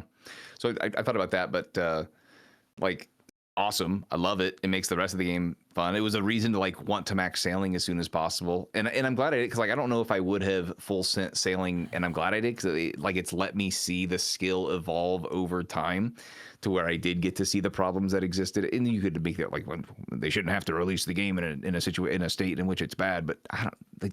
You're talking about a whole new skill. Of course, it's not going to be perfect when it comes out. So it was cool to see and experience and understand why things had to be changed the way they were. I think the only thing that I disagree with any of their sailing changes so far has been them doing what they did to trawling, where they added more XP to it. I just don't. I don't think it was necessary. I think people have always been clamoring for, having resources come from skilling, and like resources are going to lose value if it's also good XP. So whatever. That's the one bad thing. Just on the point of deep sea trawling again, like I actually don't mind when the XP rates are reasonable somewhat, because I think they've made the mistake of going too far on the extreme where like the XP is so abysmal that, I mean, because let me just ask you, like, just as an extreme, I mean, would it have been appropriate for, let's just say, there to be 0 XP gained? It is purely just fishing for fish. Like, in your view, would that be the absolute perfection of it, of like, or is there a sweet spot? And in your view, like, what is that sweet spot? Because in my view, like, I think it is appropriate to award it. The thing that they did so right about deep sea trawling is they didn't start giving 500 raw marlin on a drop table. Like, that was the thing that would destroy it. I mean, I see it like it, because it can feel bad if you're not getting anything, sure. But when I'm doing PVM, I'm not doing it for combat XP. I'm doing it for the drops, right? Yeah. So in my mind, like if we're gonna have something for skilling, then it should be something in it should be a method in which you're doing it for the drops, not the XP, right? Because any time that there is. You start goosing XP up and up and up, and then at some point people are like, well, sure, I'll forego the method that gives me more XP because I know that I can do this one that gives me less, but at least I get money. And that's always been the case with like the production skills, right? Where you can, instead of making money, you can make money on some of the production skills, but right, like instead of like, hey, I can make money by doing deep sea trawling while getting this XP, it instead turns into I can lose less money gaining less XP. So it's a similar thing that's going on there as far as the trade-offs. You're right. I mean, there is a balance. I just think the way they handled it, in specifically for deep sea trawling, I think was very appropriate. I think the rates now feel very fair, and it hasn't really tanked anything of like the GP per hour. Really, I mean, maybe it's tanked it a little bit, but as far as I'm aware, the fish is still very valuable. Yeah, I haven't looked at it since they made the changes, but like I know when they did, and of course, like with the market typically overreacts, because people are emotional, but that's why, you know, it's your you should have bought your fish back then, anyways. I'm assuming it's probably back up just because people overreact, but I know when it had first happened, like the fish were down like I think to under like half the value that they were. Oh, so okay. they crashed pretty significantly. I don't know where they ended up. And I will say some of that was kind of like twofold, because there's another thing that was going on that people weren't too clued into yet, was like the, you know, everyone getting on the school bus and just getting free fishing XP by sitting on a net and hanging out all day, you know? So that was also going on. Because the anglerfish is the only powerful spot. Is that right? Like the one that's everyone's. Like, oh, sorry. Are you talking about the new spots out on sea where you can just no, those I don't have a problem with. Those I think they're actually a clever unlock for sailing. I think those are super clever. I'm glad they added those. What I'm referring to is like, did you ever hear about the method where people were all hopping on one boat and then you just sit on the nets? But wasn't that just for clogging sake? Wasn't that just like AFK for your clogs? Like I thought you weren't actually getting any fish, or were they getting fish and they patched that? I can't remember. Well, I think the fish went to the owner of the boat. Where like they would withdraw from their nets, but like the reason why you would sign up to do this as a person giving, you know, hopping on their boat and helping them gain more fish, was you just gained like 25-minute AFK fishing XP. It was for the clog too, though, like the huge marlin or something, because I'm sure nobody else would be doing it. I'm not sure. I think it was for the clog. At least I saw a lone gym rat video. He was talking about it. Like, this is the easy, super easy way to get your clogs. But yeah, dude, I missed it. Shoot. Yeah. Hey, at least you'll make a ton of money going for those clogs. Like, I mean, going specifically for like the halibut and the marlin. Yeah. Shoals. No, I for me, I count those as, this may sound weird, and maybe this is where like I think we do have a disagreement on where we'd like to see skilling go. I think we both want it to be given more attention. Because I count like, you know, like you could say Winter Todd's PVM. It's weird. Like I count like Hollowed Sepulcher as like, that's what high level skilling looks like. I say that deep sea trawling is what high level fishing looks like, or like high APM, I should say. Mm-hmm. I would love to see, like, this is going to sound super clownish, but the reason why I want this is because it also helps a lot with power creep. Is if bosses had like a wood cutting weakness or something, to where like there's a reason to want to have a higher like wood cutting tool that you equip, or you have like armor that gives you wood cutting strength. My thought is like that gives you tangential upgrades that are like horizontal, and all of a sudden you have how many ever skills there are in the game in which you could do that. That's why I think it's, because like we're running into a power creep issue that I think that could be one clever way. You get your mage switch. Let's do our wood cutting switch. I'm so down. No, there's a huge problem with that. I mean, we already see that with like raids and stuff. Like, people want to go do PVM, but there's this obsession with, now you got to get your mining to as high as possible to do the boulder or to do the Akka room puzzle and stuff. And then what it ends up happening is you end up just dumbing down skilling, because these people that just want to do PVM, they just want to click boss, are now feeling obligated to get a better speed in their raid to have to get a super high mining level. So what's the way forward is, let's just add the most brain dead mining methods out there for the people, because they're and for a lot of the people, what I'm saying right now is like, hell yeah, we want everything to be fucking easy. We hate skilling, but there is a huge number of players that enjoy skilling in this game, and like that's their focus. And so like by creating incentives where you now need high skills in order to like efficiently kill bosses, you are going to continuously just destroy skilling, because you're going to have to incentivize like, or the players that are wanting to kill their bosses now are forced to do this, and they don't want to go do classic skilling, so they're going to make skilling easier. Yeah. Would you draw a connection between the TOA mining puzzle and the rise of Camtorum Mine and Shooting Shooting stars? Stars? Yes, absolutely. 100% you would. Okay, I can Yeah, I can kind of see there's a that because correlation. like I if PVM wasn't as popular as it was, like imagine it's back in the day, would Jim Crab have gotten like I think Jim Crab was created to onboard people into getting into the ability to do bosses. So I can totally see where you're coming from there. I can see how that would create perverse incentives for the devs for sure.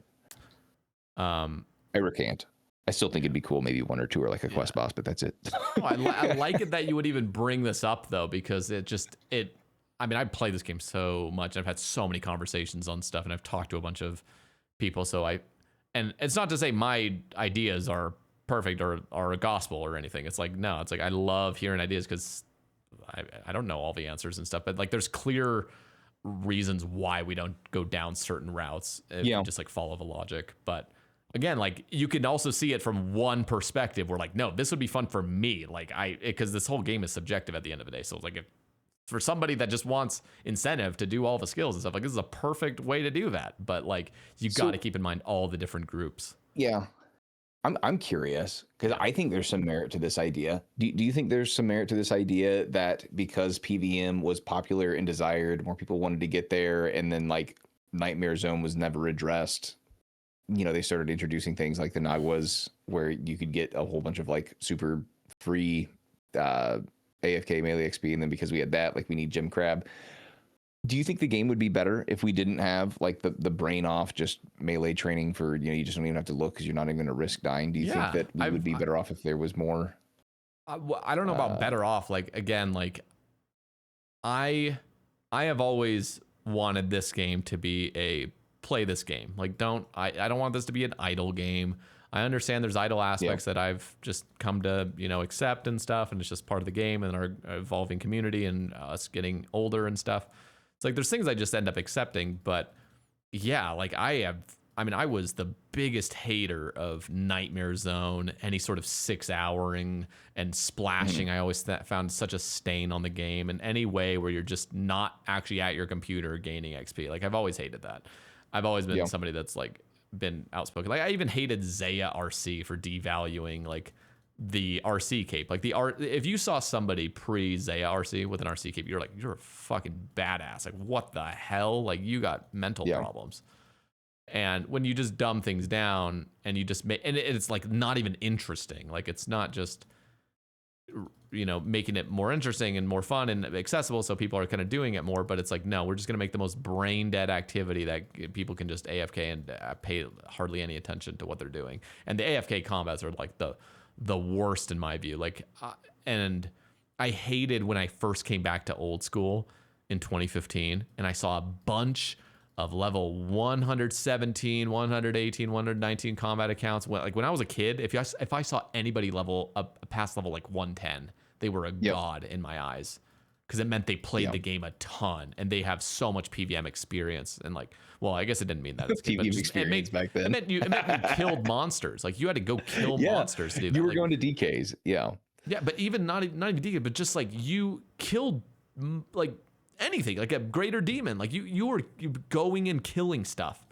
And then when it just became, okay, I'm looking at people with 16 Slayer, their total level is 900 and their combat level is 120, and I'm like, this is such a bad look for the game. Like I hated that with a passion. Like I found it just so disgusting that they would do that to the game and then leave it in for years and years. Like I've since obviously heard some discussions and stuff about the game's potential fall off, and like this was a way to kind of get players to jump on board, and I had to also accept like players just see the game way differently than I do and stuff, and people just want to click boss and just get their free AFK XP and free gold from their bonds and stuff and whatever. So and this was a way to sort of like guarantee the future of the game by allowing people to just 6-hour combat so they could get to the fun stuff that they actually wanted to do, because if not, they might quit, and that would be bad for their diminishing numbers already. I think it's also one of those things that's just the resources they had at, like, that's why it looks so bad. It's just the resources they had at the time, like the idea that they would have tools to be able to develop content for the game. It just wasn't there yet. Yeah. My goodness, like going to bed and then waking up, 6 hours later, and then you just log back in and your character has a whole bunch of, combat XP because of Nightmare Zone. That was definitely a problem for Yeah, sure. and it was a problem when Duke mining came out, and and it wasn't even like, I mean, it was super OP, but like people saw it as you're only getting 10k mining XP an hour to just roll up to Duke and mine the little infinite salt right there. And it's like, Well, you go to bed, and every single night, if you just pull up there, it takes like 30 seconds of your time, you gain 60,000 mining XP. that's how I like to like- put it. If you were to AFK over, like, because you're AFKing overnight, if you were to wake up every morning, if you logged out in Duke Succulus, right? If you logged out there and you just every morning you wake up, you have a 60k XP lamp, like, would you be okay with that? Like, probably not. I mean, some people are, but like that, there's a reason we need these developers to kind of gatekeep certain things, because there are legitimately where people flipping out about them nerfing Duke mining, which is also wild. why they bring out like gem rocks and stuff. Like, I don't know. Again, I'm always adjusting my views. Like, I understand this game's evolving. If I were to just put my head in the sand and just like, I'm gonna live at the same mentality I had in 2015 when I first started this game, like, I would first of all not be playing this game if I still had that mentality. But like, I'm constantly evolving too, and I have very progressive views that some people don't. But I also have very like, I want this game to be played. And there's other aspects to that for like. The reason I want this to be active and not have these long AFKs is like, I want to be able to see a player and talk to him, like, hi, or her, like, hey, like, how are you doing? And when there's so many people that are just not literally even at their computer, it's just like the game feels less lively. It feels less vibrant. Yeah. I like the small conversations. Yeah. Yeah.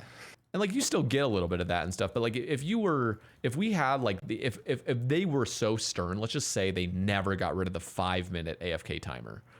The 5-minute was still the timer that we had before you're logged out. Like, I know a lot of people would have a problem with that. I would even say like the 10-minute would be sufficient for me to be satisfied. But right now it's 30 minutes now.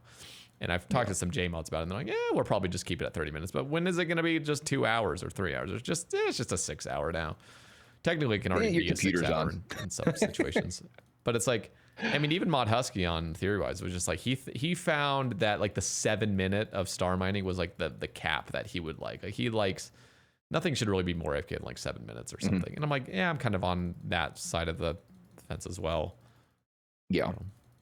Or at least like I think it's very convenient where you can step away from the game and you can come back in and you don't have to worry about logging in. I don't have a problem with that. It's just like, does the activity, keep you persistently getting XP for that long? I think that's where I would say that I have the issue. I don't have an issue with like say you're thieving wealthy citizens and you're doing AFK, so you're just doing it whenever you hear the chime.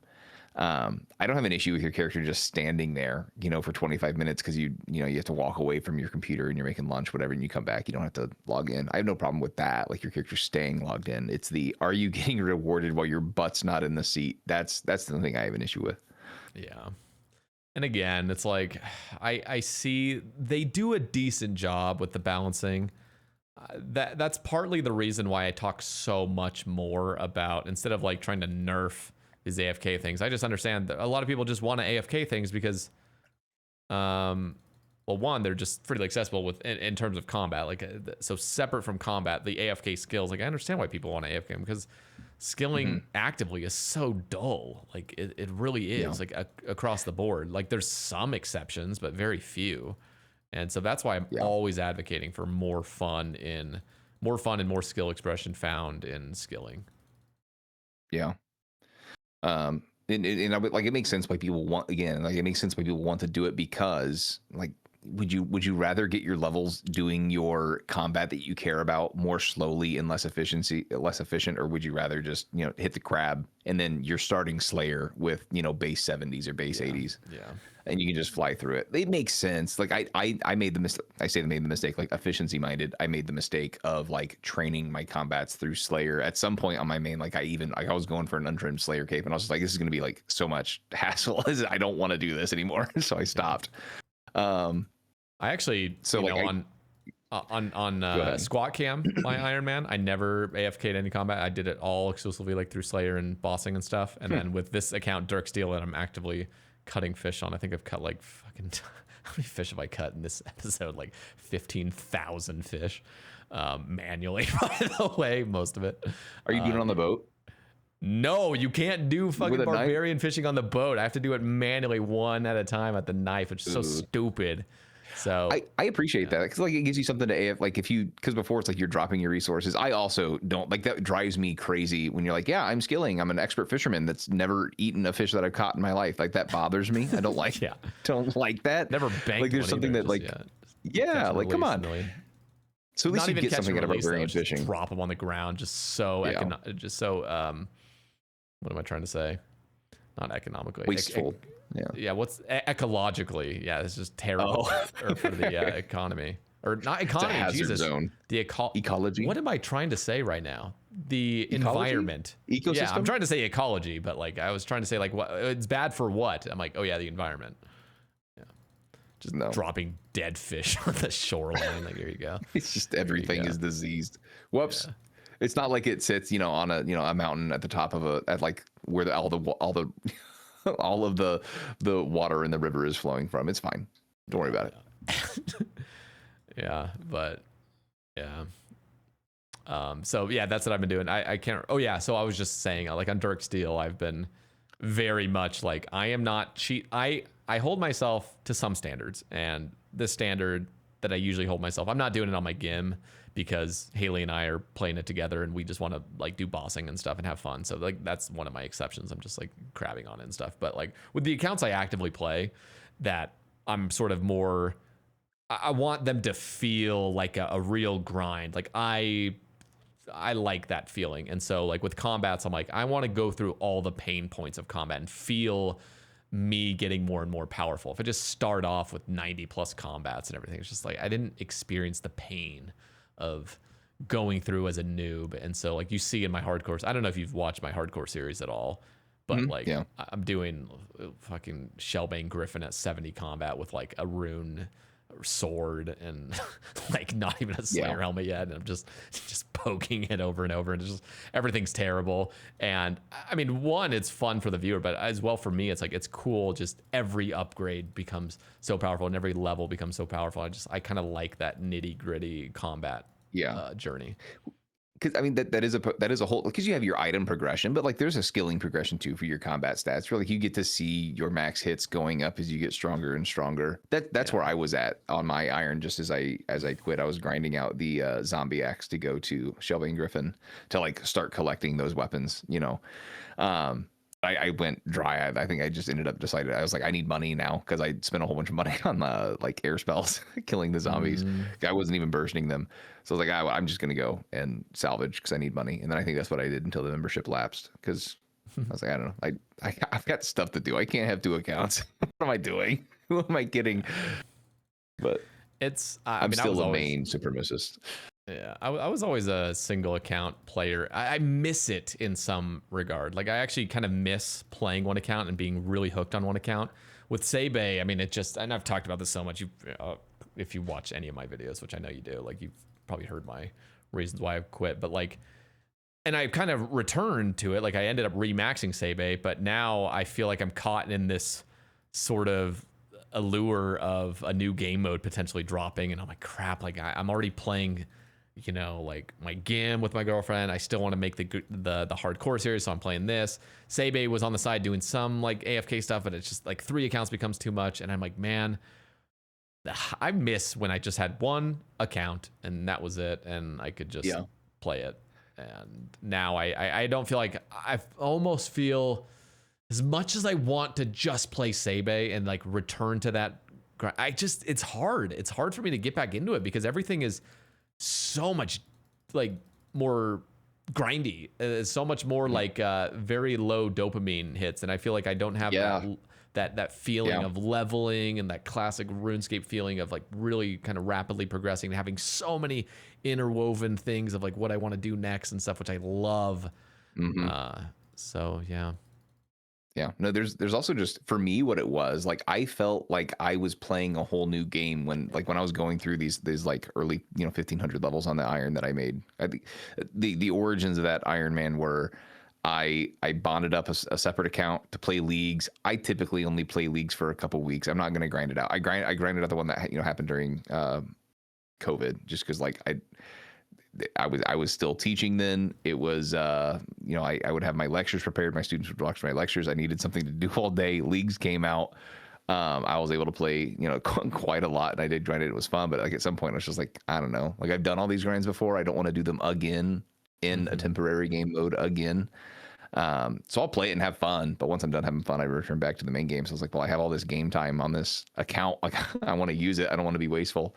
So it was cool. Like there's so much that's new. The pathing is new. There's like, you get to have like these, because there is like mid-game PVM content now. Like if you're doing that at the mid-game level, or like you're doing it under geared, like it feels like, I don't want to say it feels like in-game, but the stakes are high. Like it matters what your inputs are, and if you do a misinput, you're punished for it. So yeah. I liked it a lot. I was just getting to the point where I was about to start, you know, maybe some moons, maybe some Shellbane. So like I'm looking forward to the next time that I start getting game time on the account again, whenever that is. But even then, I was only playing that account. Like I was immersed in it. Like unless I was AFKing, like I think it was like the only reason I would have two clients up at once was if I needed to AFK something on the Iron. I would, you know, do a Slayer boss task on my main while I AFK'd to get whatever requirement I needed, and then I would get back to work just playing the Iron. So don't get me wrong, I still think that main is the intended way to play the game, just as, you know, the Jagex intended. I don't know about today, but because they've certainly, and I think as well, like there is, me being the main supremacist that I am, there is like what I appreciate about Iron Man mode is that it's a great canary in the coal mine. Like it shows us when like there are just some grinds that are just like, okay, what are we doing? This is egregious. Like crafting's really going to be blowing glass. Come on. That nobody wants to be gathering all that stuff and then getting these silly XP rates. So I'm looking forward to when I go back, like having Worms Crag available. That's going to be really fun to explore that. You'll get bored of Worms Crag after a couple hours. I don't know. It's not the greatest. I mean, it's good XP and stuff, and you have the hunter furs and stuff, and like going for the chisel's fun. I'm already dry on it on Dirk. I'm like 400 golems in, no chisel yet, but that's all right. I'm actually happy in a way I haven't spooned it, because it's just more incentive for me to go back, because it is a little dull after a while. I'm just like, okay. But no, that's why I'm avoiding on the main. I know I'm going to go there on the Iron. I'd rather have the fresh experience then instead of right now. Yeah. There's a conversation I want to have with you, and I want to sort of say how I imagine it kind of heading, which is I want to touch on the OSRS YouTube scene, which I think we kind of both agree in some ways is a little stale, and it might just be our algorithms and the people we're not subscribed to. Yeah. But I want to lead that into what hardcore main mode could offer the OSRS YouTube scene. And I actually want to, and so as soon as we kind of lean more into the hardcore main discussion, I also want to kind of just talk about some of the exciting things that could come from this mode, because I feel like that needs to be discussed more, about the actual specifics of how exciting this mode really, really can be.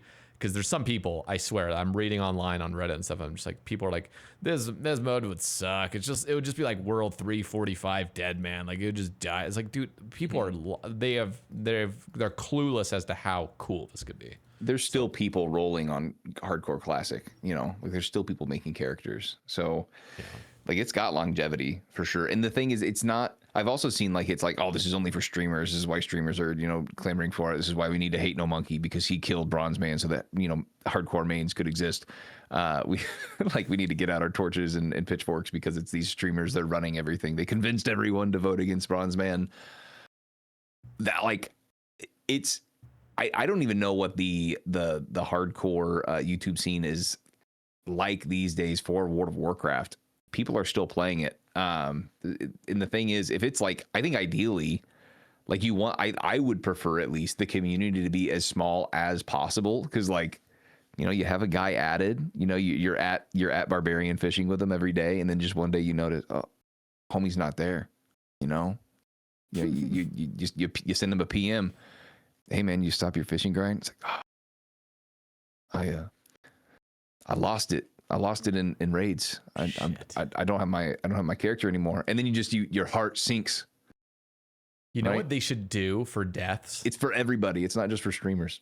I was thinking, you know what would be cool for deaths is like have when you die, you actually live for like another hour in the game, but your guy constantly is fading away. Like he's sort of like pixelizing like away, so you can kind of like say your last goodbyes. You Like snapped. Yeah. Like you can't actually engage with anything anymore. You're kind of just this ghost that's sort of disappearing, but you get those like final goodbyes of just like, good knowing you, man. I'm dissolving, and then you can just finally dissolve when you want. You have like an hour to like fuck around and be a ghost to people.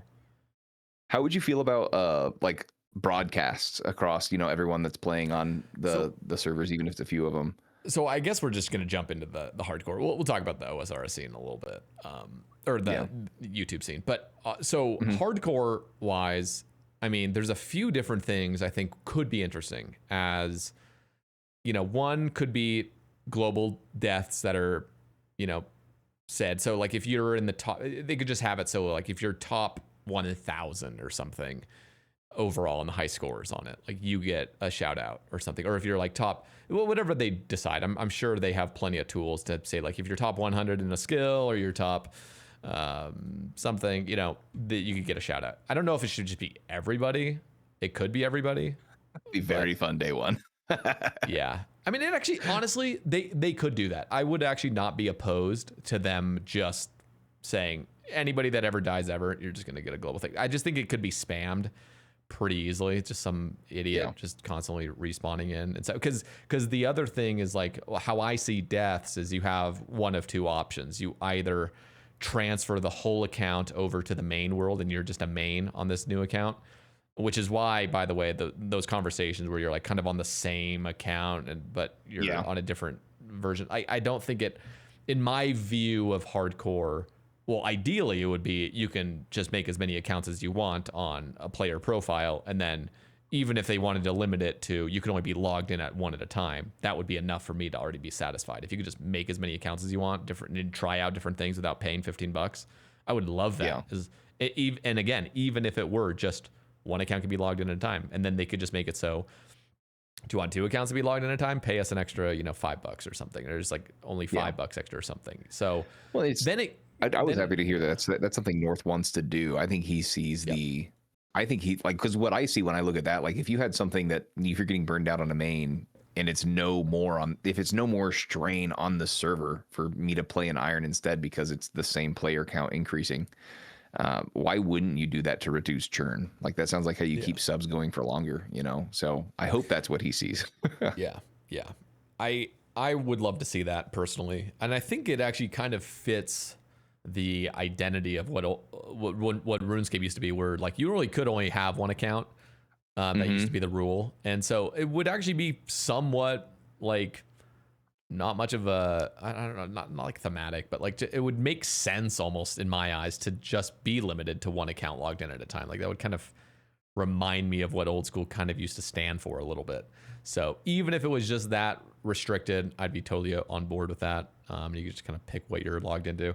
Now, so you'd have two options. It's either you literally die and you bring everything over to you, like the whole account gets transferred. So if you died to like a PvP death, you'd obviously lose those items that you were risking in PvP, but then everything else, your account transfers and you just spawn it at Lumbridge with your main account, which is why it's super essential for me. And I get little bits of this, like when I'm reading threads talking about the hardcore servers, like people want like sped up XP rates and drop rates and stuff. I'm like, don't do that. Do not do that. Like, no.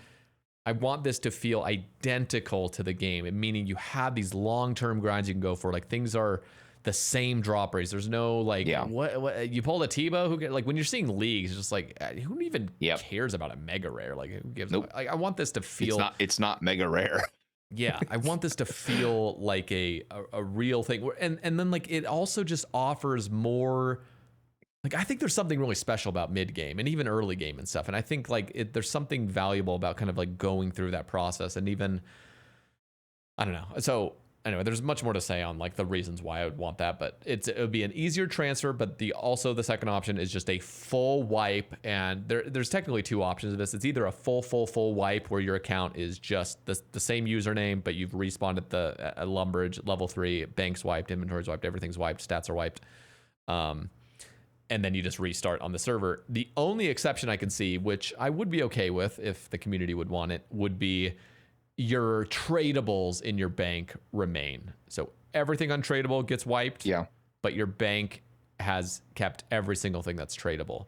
I think that would honestly solve a lot of the quote unquote muling issues. It's going to happen anyways. So why not just have it be a process? Yeah. Yeah. So this would prevent muling. So if people are like, cause there's like sort of pros and cons to each. Like I think the pro of like a full wipe is just, this is hardcore. Like this is insane. Like dying is crazy. But at the same time, I'm like, honestly, the fact that if they don't allow you to keep your tradables, that almost every account it will be foolish to not have like a mule carrying like your bank. I think it would absolutely be totally fine for you to keep your bank. And it is ultimately RuneScape, which this is not a game that's played for 100 hours. You're talking thousands of hours that people will invest. And I think it would be actually totally appropriate if the community wants it to just keep your untradables in a bank. Yeah. And like as lame as it, like, 'cause I think one neat thing about the idea of, you know, when you die, things go to the main server, whether that's like the character becomes just a character that can only log into the main servers, or if that is like when you die, your character's stuff goes to a chest that you pick up in the main servers, whatever it is, like that's cool. But like at that point, they are separate economies. All the hardcore stuff stays in the hardcore area. It solves the muling problem. That's why I want it, just because like there's not going to be accusations of it's pay to win, because you have to have 2 rolling subs at least before they make whatever change they're going to make. Well, no, because I think you'd need to have 2, because you'd have to like be logged in at the same time to trade to the mule unless you were using a friend. But well, let me just also say, like, there is one downside, at least I'm thinking of right now, to allowing you to keep your tradables, which is there will be a lot of people that are just simply playing one account, and maybe they even have a mule, but they're just not actively kind of trading things over. So when you die, like items are truly lost. They're gone. And I think that's valuable, and that's something we need to keep in mind, into consideration. Now, the thing is, like, most people just mule, so that's already kind of making it so a lot of items are staying in the game. But I think it is still more toward the identity to have this truly hardcore where you lose everything. Now, you don't need to lose everything. You could just transfer over the account over to the main world. And that's kind of the reason I think it's actually okay, is because if you really did make it super far, I could easily see somebody just being like, I'm just going to transfer over to the main world, cash out all this money, and then just jump back on a new account onto the hardcore server. And then I have a bunch of money to play with from over on the main that I can just kind of like swap over and kind of give myself a nice like head start on my new run. Right. I was also about to say, like, that gives you a safer way to swap your money. Like you don't have to worry about what does this exchange for. I can just transfer my character and swap. And maybe that's the game for people if they want to use it as a way to make money for their main. The more I think about it, actually, the more I'm leaning against allowing you to keep anything on a full wipe. Like as in if you're going to restart on the hardcore server, I think it's actually more, it would feel better. And I think it actually makes more sense for there to be an absolute full wipe. No keeping any tradables, because you still have the option of keeping everything, and then you just make a new account. I just like the idea of doing, well, yeah, the having a solution that kind of like makes it so muling's already built in, so muling's not a problem. Like that's why I'm a fan of keeping the tradables. Like you lose all your untradables, you lose your skills, you keep the tradables just because you'd be keeping your tradables anyway. That's what makes sense to me. But I also understand like it doesn't really sound like hardcore, but like it's just because people are always going to game the system, you know. So do you design around that with it baked in?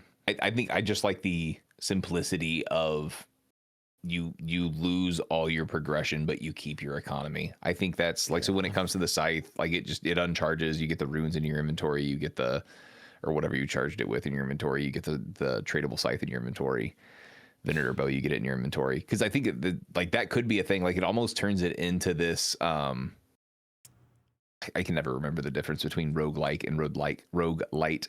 But it does give you this sense of like, oh, like your character that spawns in inherited all this wealth, but you're a nobody. You have like no skills to use any of this. So you can kind of like sell your fortune that your ancestors built up in order to like train your skills or buy lower level gear, whatever it is. You know, you have this nest egg that you're sitting on, and you're continuously growing like a main does. Like on a main, you do have this growing nest egg of a bank, and it's just you would have this growing nest egg, but you lose your stats and your quests. Oh man, losing quest progress. Would people want to be doing all those quests over and over again? No, that is why, like, I think that's what makes it good. Point, yeah. Like, no, I mean, and the thing is, you can't not lose. It's got to be hardcore. You got to lose everything. I think getting access to Vampirium on hardcore servers, holy, because like I just want to make sure, like, you want the death mechanics of group hardcore, right? So like correct. even a death to quest bosses that are safe would not be safe. Like selfishly, when I imagine like if hardcore main were to drop tomorrow, yeah, that would suck to have this feeling of needing to carry a mule around to kind of hold my bank. Like that doesn't sound as fun. Now, I'm again not really, I wouldn't really be that butthurt over. Okay, I'm going to give one more reason why I think it might be good to do the full clear.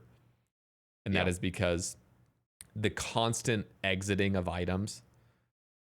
Because if you were to have a full wipe, but knowing I could just make a new account, and again, with the caveat that you can make unlimited accounts, hopefully that would happen before hardcore. I would really hope that would happen. You just can only log into one or multiple. That'd be cool too. But if I were to die and I didn't have a mule, I would just transfer over to the main game. And what's cool about it is there's a bunch of items that have exited the hardcore main economy.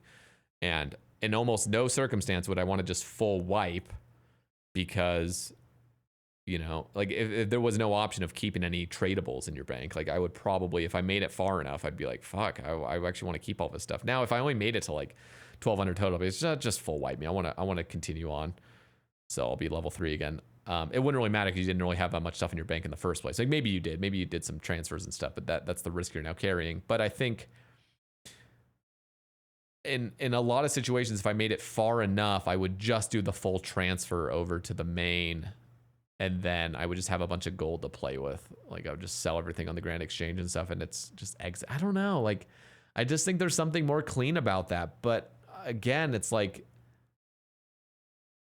the muling, the preventing of muling for the most part sounds really appealing too. Jesus Christ, man. I cannot make up my mind here. Well, I am like legit exactly 50-50 on this. I keep fucking going back and forth. What are you leaning on? I mean, it sounds like you're leaning more on just, give us a way to just prevent muling. Just give us all the tradables. Like, are you like 100% set on that? That's where I'm at with that. But there's also another sense of like one thing that's going to be very popular, because this is one thing I like doing on Deadman if I could, but I always play too long and I have the resources well past they're worth something. But on Deadman, like one of the things that people like to do a lot is to swap, and it'd be nice if there was an official way to do stuff, to do that. And I think that's one way that you could get items to leave the economy. You know, whether that's you want to sell all your items to get the gold, to sell the gold to somebody. I think an official way to swap, like if you get a T-bow, and instead of, having one of the only T-bows in, main, if you wanted to swap it, I think if there was a way, oh man, kind of like foreign exchange, but like if you had a way on the main servers GE to buy the gold in like from the hardcore servers, and then if you had like some way to get that to your account that's on the hardcore servers, because that'd give you a way to get items out of the economy. But like my thought is, people surely, I don't know if there's going to be a way to do that cleanly. I think you so like have it'd have to be like a separate school. GE. Yeah, I think it'd have to be like a separate GE for people to go to, and that's just it's just got to be, you got to find a trusted Discord, and there's some trusted Discords that would easily just confirm and stuff, and as soon as they become untrustable, like it's just instantly like their reputation's gone, and some unlucky soul was the one that, because there's no way that because like no one's going to want to take a twisted bow off the server and like to sell it in the main game. There's no way that it's going to be worth less, unless they just straight up wanted to cash out and be safe. You're not able to ever take an item like virtually off the server unless you die with it. Like that. Yeah. You are simply just paying a huge amount for a T-bow that's in the server, and like the way you do that is just by, I need money in the server. How am I going to do that? Well, this guy wants a bunch of money to play with in the main game, so I'm going to literally have a fucking transfer of 20 bill to 1 bill here or whatever the Yeah. swap rates are, and then you just buy it on the hardcore server. Yeah, it's it's tricky. We're gonna end up with the same situation as Bronzeman. No one's gonna know what they want. No, like it. I think there's just two separate things. It's like you either want muling and you want that clean death that really feels hardcore, but then you're just offering so much incentive to mule, which I'm sure Jagex would love, especially if they haven't already made it so you can just make multiple accounts for free.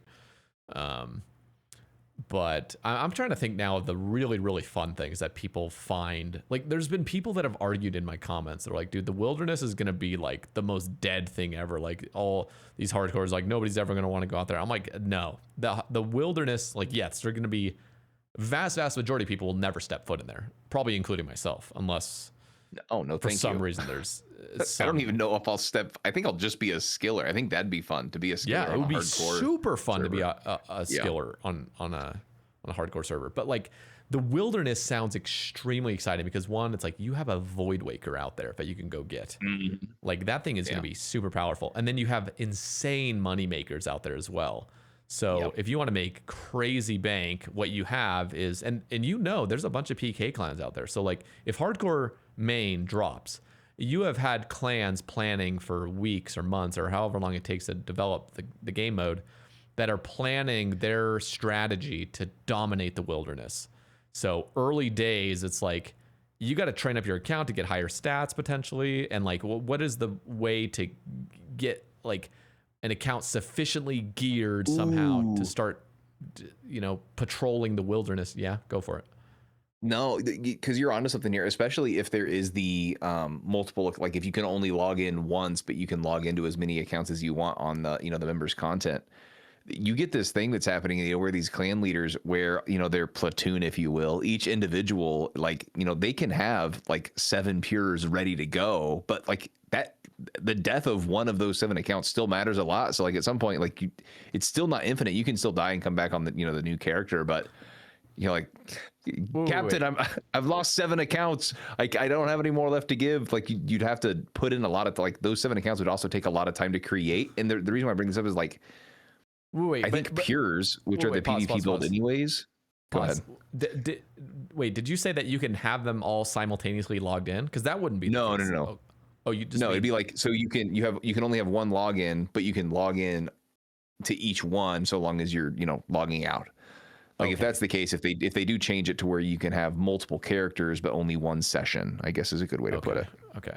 Yeah. So but training up 7 pures would literally be training up 7 pures individually, like unless they were just paying the membership cost of 15 or 7 different accounts. Yeah, I think ideally the way that membership work out is like you pay more for simultaneous sessions. I think that's what most people are like. Cool. Yeah, that's fair.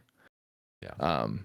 Like the idea of like you're training up these accounts to one day go into battle, and like you're training multiple because they're expendable, but like you really don't want to lose them. And the idea of like these clan leaders not just managing the players they have there fighting, but also managing the resources of like, we have this many accounts. I think that's super cool. Maybe I'm like reading too much into it. No, the fascinating thing is I'm just imagining like, at what point do people really start camping? Like I can see day one, people camping lava dragons. Like they've locked down lava dragons because it's a multi-area.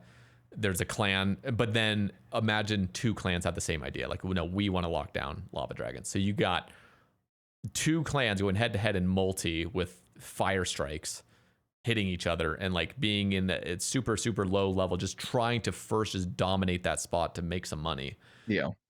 Like that's going to be extremely just exhilarating to just watch that. But then as the weeks go by and people train up these Giga accounts, first of all, every account is like, the more time you put into it, the more risky they are to bring out there. But singles will be dominated by, some player that just gets really, really high combat and is a really good PKer and stuff. It will be extremely exciting to watch like on Twitch. Like if you see, like, let's just say West Ham or something is now on the hardcore server and he's been fed Giga gear and he's PKing, but now all of a sudden he's, is fighting somebody that there's always the chance to be KO'd. You can just kind of lose your focus for a little bit, get a huge Void Waker max into a Gmaul max and stuff. Like you can always die. And like the fact that anybody that's singles PKing is always having their entire account on the line. The stream content and the YouTube content of that. I mean, the stream content with PKing is going to be absolutely insane. It'll pull insane viewers.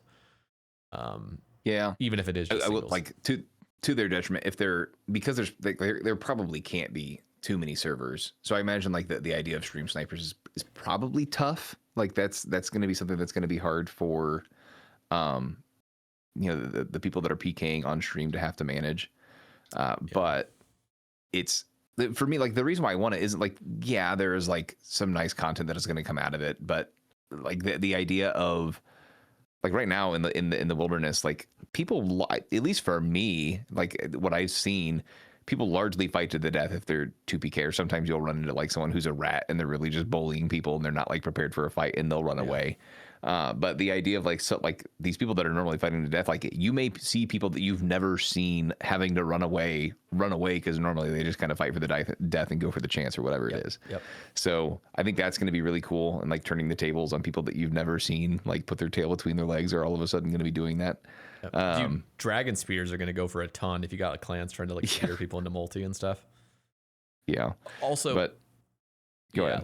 Let me I mean, I also think there's going to be just to kind of finish off the conversation on wilderness, because there's so much more to talk about with this mode. But like, I think another fun thing is I think there will be a revival of early accounts, and you've probably heard me talk about this, of like the north of Varrock, that ditch you cross over into multi, and you're just doing basic, fire striking or air striking at level 13 magic and stuff, and just having a fun time that you've trained up an account over like literally the evening for a couple hours to just get enough going for your account to just go out there and have fun in multi. And like the stakes are super, super high that if you die, you're not going to transfer to the main account because you're not fucking risking anything because your account's such a baby. But you just respawn again in Lumbridge and have to train back up and stuff. But like having that extra risk and having this constant recycling of that scene, because one of the things that sucks about that scene, at least when I used to play it in early old school and stuff, like on free to play and stuff, was like, as soon as you get past a certain level bracket, like you're done. Like, okay, well, you had your fun there. You're kind of outclassed it now. But I think that constant recycling of going out there and seeing how many days in a row you can kind of survive until you die, just could be kind of interesting, and just recycle that. Like that's a genuinely like a recyclable piece of content that could be fun for a lot of PKers, especially if it's available in free to play. That'll be interesting. Oh, that would be very interesting. I do think there is something neat about having this idea, like, okay, like I am, because you see this in a lot of like extraction games where you're a fresh account, but you can like damage is still damage. You can, if you find a well-geared player in a bad enough scenario, you can still kind of take advantage of that. So I mean, the way that RuneScape works, it's not going to be the case where like a level 13 is killing anyone that's a high level, but if you find someone that's like trying to just remain incognito out there, skilling on a low level skiller, like you could wind strike your way to some riches if someone's just like chilling at sand crabs or something, not sand crabs, at dark crabs, and you just catch them with their pants down. Like I think that's neat. I think that's cool. Yeah. No, it's going to be interesting. So there's wilderness, and then there's obviously all of a skilling. I think the skilling is going to be extremely fun because that fresh economy with the lacking of bots, and they've done a pretty good job of banning a lot of bots lately. If they do a good job of kind of cleaning up that place and really just keeping an eye on it, I think skilling could be extremely fun. One, just like building up an account with, because it's not PvP everywhere. You're just a hardcore in a normal world that's just gaming. You can make it super, super, super far on an account. So there's going to be like the max race. That's going to be fun. Like I'll definitely try to go for max on that, on the hardcore worlds.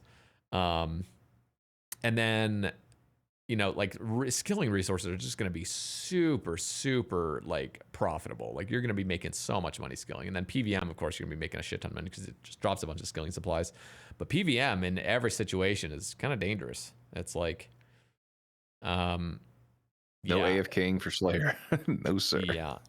Now, I want to talk about the escape crystal. I think the escape crystal in these servers should just be free. I think it should be like a free thing that you can just infinitely claim as many as you want, like at Lumbridge. I think there's something that you need to be able to prevent like just unnecessary DCs and stuff. And I also think if there's ever a server DC, Jagex needs to basically make a promise to the player base that if there's ever a server DC, there will always be a rollback right before that.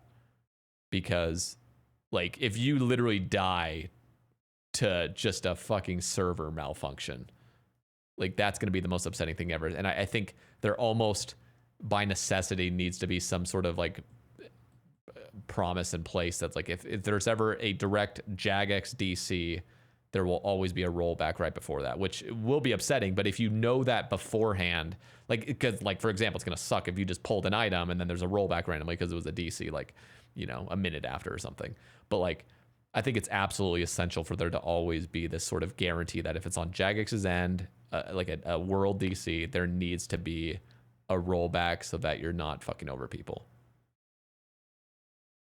My assumption was always like if the world, you know, loses connection and it's just the world going down. I couldn't imagine like if the network connection to that particular world or whatever server's running it, like traffic can't go to it, but it still persists.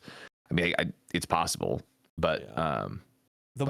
Is there precedence for that? Have they restored like hardcores for like worlds going down in the past? I don't think so. Which is why I want to imagine this perfect world where that would happen, but at the same time, when I'm saying this, I'm already seeing some issues that arise, which is, let's just say you did die to a world DC. You log in and like, I imagine if you died to a DC, you'd have to re-log into the world and then you would have the option still of like, you'd kind of be in this purgatory state of like, do you want to refresh or do you want to go to the main game?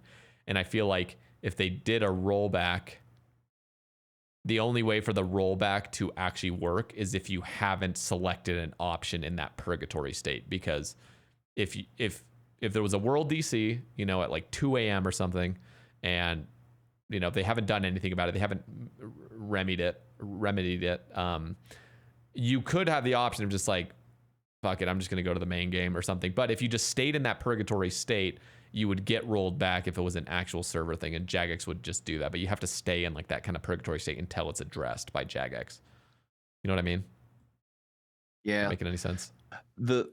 No, it makes sense. It's just the more we talk about like the niceties of it, I almost wonder if it's better for the mode if it's just like when you die, that's it, and you know, and like maybe the carve out to keep your bank, like the tradables. Well, the reason the more simple you can keep it, the better. Like with the escape crystals, I see the appeal, but I don't know. But you know that there's ways to DDoS worlds, like for sure. So yeah. My issue is that if like there's a legitimate targeted attack on a Jagex server, and there's evidence that okay this was a server that went down because fucking Oda Block is running TOA or something, and there's just some fucking bad actors that are out there just trying to DDoS worlds.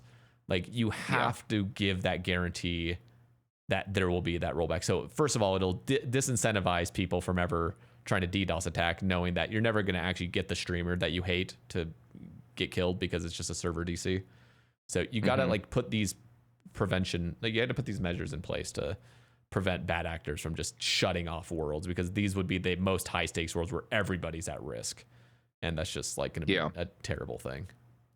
I think that's where like if you have, if there's too many packets coming in at once and it's just abnormal, I would prefer they just like be on the safer side and just shut the world down.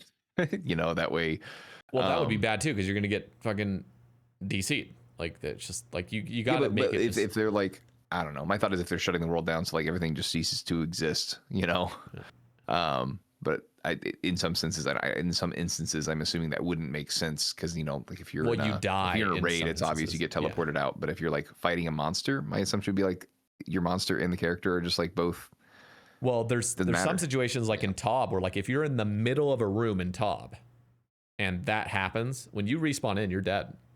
Like that's just the case. Like that's the stakes. Like they could make changes to that if they wanted to, but like if you're in like the middle of Zarpus and the world just absolutely shuts off and everything, when you log back in, you've lost your status. Well, what if what happens if you're in the middle of TOB and like you have a server update happen? You know, where the clock counts down, server goes down. Like it just puts you outside, right? Because that's what I'm talking about. Like, I don't think like so. If it senses too many packets and it's like this is abnormal, this is probably a DDoS attack. Let's just wind the world down as if it's maintenance. I'm not 100% positive, but I'm almost certain that if you were to have the count, if you were to be in the middle of Zarpus and the update timer says 3 seconds, 2 seconds, 1 second, and you're still in that fight, I think when you re-log into the game, I think you've lost your status. I could be mistaken, but that's a weird case. Yeah, that's a good point. Well, because the only reason I bring up that like slight weird case is not like for the people that are like trying to run a TOB before the update happens. It's more so like, do we have the ability to like just spin the world down?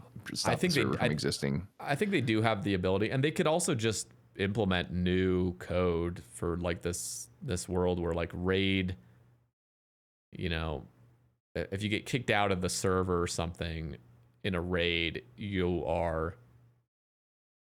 I don't know. I think they're just, I don't, yeah, I don't know. I don't know how this all works. I'm not like the technical type. I don't know if they could all like improve all these things. I think the simplest in my view is just you die a normal death, but if it's on Jagex's end where the server lost packets and stuff, and you just, everybody gets a rollback, basically. They have to do that because I mean that's the reason ultimately that why they went to a death system with the graves was that, or no, not there was before that. It was an hour. Yeah, it was an hour. Death pile. Yeah. There was an incentive to DDoS. I mean, that's why they changed the death mechanics from being the classic ones, I should say, is because there was an incentive to like DDoS a world that someone's doing PVM on, so they end up dying. So they would have to do something. Otherwise, I mean, it's just not going to be playable at sometimes. Like if a streamer's on that people have a hankering for, then So they got to do some sort of measure like that. But other than that, man, this mode just, holy shit, man. It would just be so exciting. Fresh economy too. Like the prices of things would just be so weird. Yes. No, because that's what we saw with sailing. Like it was super cool seeing where the player base was in the sailing progression, as like certain items became worth a whole bunch as there was the bottleneck there, and then like most of the player base moved past it. So like the seeds that you need for the fabric of your sails like spiked as the player base was in that area for like a day and a half maybe, and then it went back down as people got past it / they started getting to the salvage where they were getting those and were able to put them on the market. I love seeing that. That's cool. I'm looking forward to it because like the hardcore Iron Man isn't appealing just to streamers and people that are making content. Like it also appeals to people that like to take the game a little bit slower and more methodically and like to have that kind of risky play style. So it's going to be something that I think is going to appeal to many more people than the detractors think. And again, like this is a super simple thing to state, but I think it goes underappreciated, is every single player you see in the game has never died. Like there is no just random, accounts that have just been on this server for years and stuff you're just seeing everywhere that are just completely different account types. Every single person can be traded. Every single person can be interacted with and bossed with and everything. Everybody's a main account and nobody has died that you see. And it's just that excitement of seeing somebody with an Infernal cape, that excitement of seeing somebody with Blood Torva, the excitement of seeing somebody with Radiant. It's like, holy fuck. If you're on this server with a flex like that or a Zuck helm, holy shit. Like that could happen. Yeah. It's like, bro. Yeah. That's going to be nuclear. There is a lot of content to aspire to, that aspirational content. If I were to be a detractor for a moment, I think this is the only thing that I think is different genuinely from the appeal that classic hardcore had for World of Warcraft is that there was something about like all these streamers that don't even play World of Warcraft making characters and then eventually trying to take them into group content. I think that's the only thing that was really like something that led to the popularity of hardcore classic WoW was like you had these people that had no clue what they were doing, ended up getting their party killed while they were clearing a dungeon, or if they even made it, to the end where they're trying to clear Molten Core with their hardcore characters. I don't think RuneScape has enough group content, especially as you're going through, because really I think like I'm trying to think stuff that you can kill each other at. Like I'm thinking like Kefri with like if you're misplacing the boulders, and even then you can teleport out, whereas that's not a thing in World of Warcraft. Yeah. So I do think that we're not going to get that appeal that you get with. I mean, the other thing is WoW. like we've seen in the past people like, you know, trying to.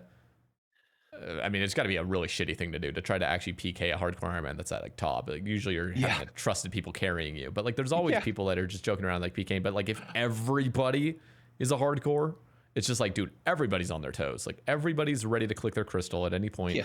Why'd you teleport out? Yeah, like you don't want to be that guy that's risking everybody else at bloats to fly everybody just to fucking risk your own account and stuff. Like, yeah, you might occasionally see that one time gag that you just lose friendships over because you've just ruined fucking accounts. But like that, people are going to be playing so incredibly safe. Yeah, and there is the appeal for me as well of like I don't necessarily want to do the aspirational content. What I think would be fun is at least for, and maybe this is for a bunch of other players that don't want to like take it as high as they can go. I do think it would be, maybe this is a lot different with Blood Moon Rises, but and maybe even Desert Treasure too. But like, how far can you get into the quest cape without dying?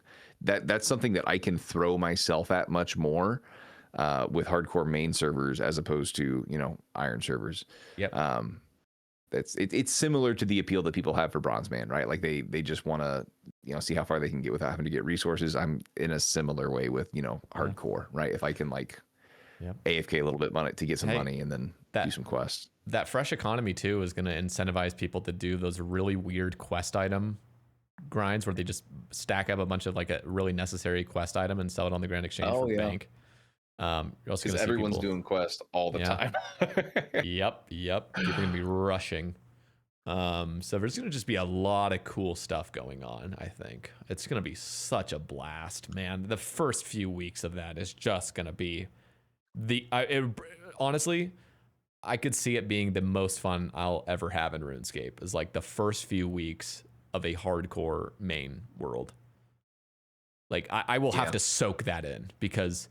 I'm one of those people that wants this absolutely permanent. I'm not one of those people that wants this to end at 6 months and fucking repeat or something. No, I want this to be an endless mode that's constantly rolling until the end of time. So you can get people going very far, taking it to the absolute limits and having extreme risk, years of progress on the line and stuff. Like that sounds so exciting. Man, yeah, that's going to be an incredible experience if they bring it out as intended. Or not. or it doesn't come out. Yeah, no, I mean, you took the survey, so I mean, you saw it. It was like the first game mode that was separate. Like it was just like, if you want another game mode, what would you want? The first thing is hardcore with separate servers, which, I don't know. Yeah. Unless someone gets super creative, I can't imagine another game mode that I would want. Because I feel like you kind of have the, you know, you got working together with, you know, the rest of the economy and you can trade and you have standing alone and then you have like death as another option. And then you have, you know, people that are ultimate Ironmen that aren't using a bank, but they're using a bunch of other stuff that smells like a bank, you know? I don't know. I think I want it so bad. Okay. Let's sort of wrap things up a little bit with, just your take, I guess, on OSRS YouTube. You know, like I've been feeling it a little bit as well, where like I feel like I'm on YouTube a lot. I need to get off of it and just take a fucking break, and maybe YouTube will be more enjoyable at that point if I just give myself a fucking break from it for like a week. But it just feels like I'm not like there's a few series that I'm always wanting to watch. Like I always want to watch Limpwurt's new episode and stuff, and like I could go on. There's a few guys, like I always love Josh's and Gaming's like new chunk episodes and stuff, but it's like they're so few and far between. It's just like I'm honestly just waiting so long that I get my little dopamine spike, and there's nothing really besides the I've been loving the podcasting scene as well. Like I enjoyed the conversations with JMods and stuff, so, and other creators. But yeah, what to you is like the best content? What is something that you're like itching for? Well, I mean, the most that I've been like wanting to pay for membership has been for Mad Season stuff. Because my thing for him is I've watched like all of his classic stuff because I was a classic Andy when they relaunched that. So he was one of my creators that I've always watched. So like like when you have your favorite creator from another game come over and then start making content for the game that you've played like your whole life, like that's ever. Yeah, it's awesome. Good. I've loved it.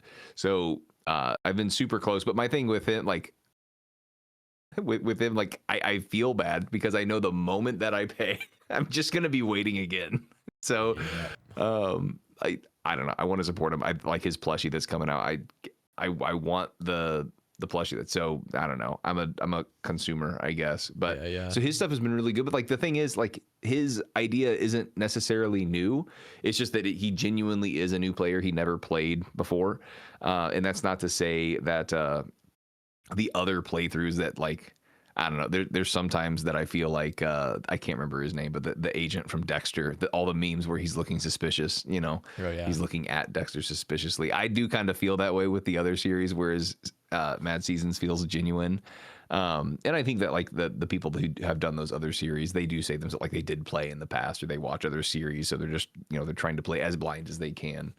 So like, but all this to say, I think across the YouTube scene, even though his is, you know, similar to another, you know, series that has been out, or a couple other series that have been out, I think there's a couple other blind series that have been going for a while. It's just like everything, it doesn't seem like there's a new format going on, you know, like it's like everything is some sort of snowflake. And at some point for me, it's just like, I don't know, like I've seen this before. Like you have a restriction and you work around it, and that's the content. And like the editing, like that's we've almost gotten to like this, what we've seen in on YouTube is like there's this arms race in editing because there's not really like a new gimmick. So there has to be like the instead of like having a really interesting premise, it turns into who can have the best editing. Yeah, like how much can you polish this thing that we've been doing ever since Swampletics. And like again, like it was amazing when you had this restricted area. Like it was like was it Karamja was the first one, and then, you know, he came out with Swampletics because he was inspired by, you know, the other person that had locked himself to an area. It's just I feel like I've seen it all. And like at this point, like I feel like I'm watching Limpwort just for some Schadenfreude, you know, where I'm watching it to see all the pain that he's gone through. I'm like, wow, this guy's crazy. He's really done this. That's wild. You know, like I'm not even like he's funny. Like I like his jokes that he has. Funny. You know, of course, his opening, you know, last time, it's perfect. I love it.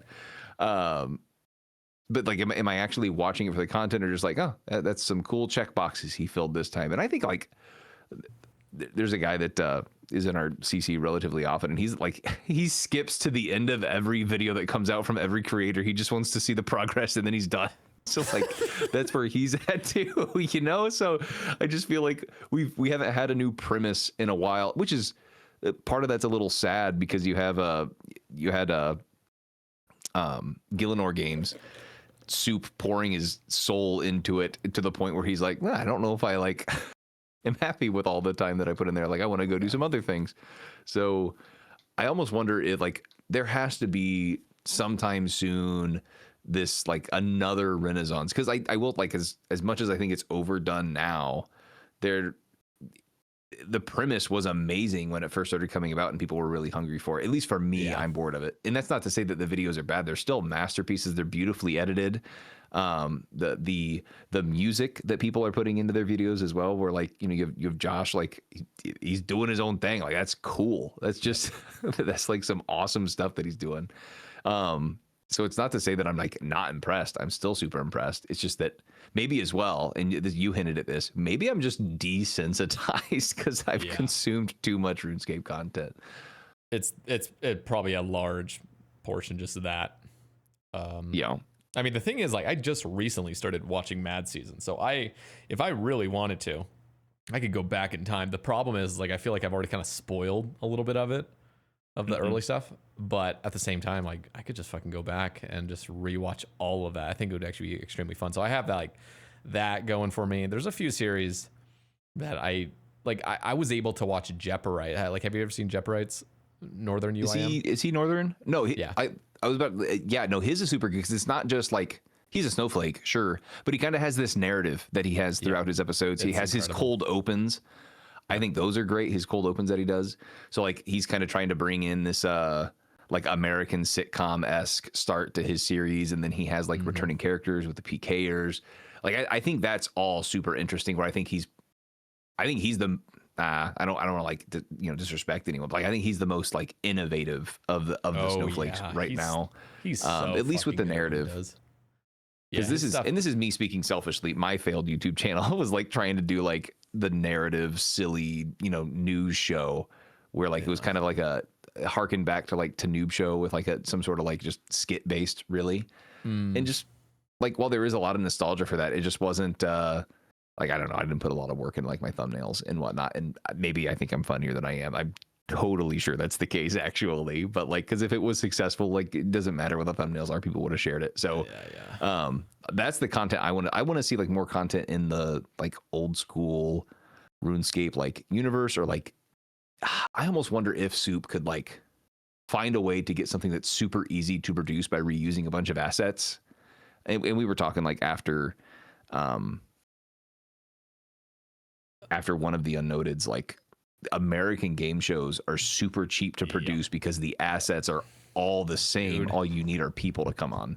Yeah, no, I'm all about the problem is like coming up with something like a game show. Like they've been tried. I mean, obviously Gilnor Games is the most successful, but I remember Ron Plays Games, like he would do these live streamed game show events. Like he did like the what's the one where you're like choosing between 25 boxes or whatever.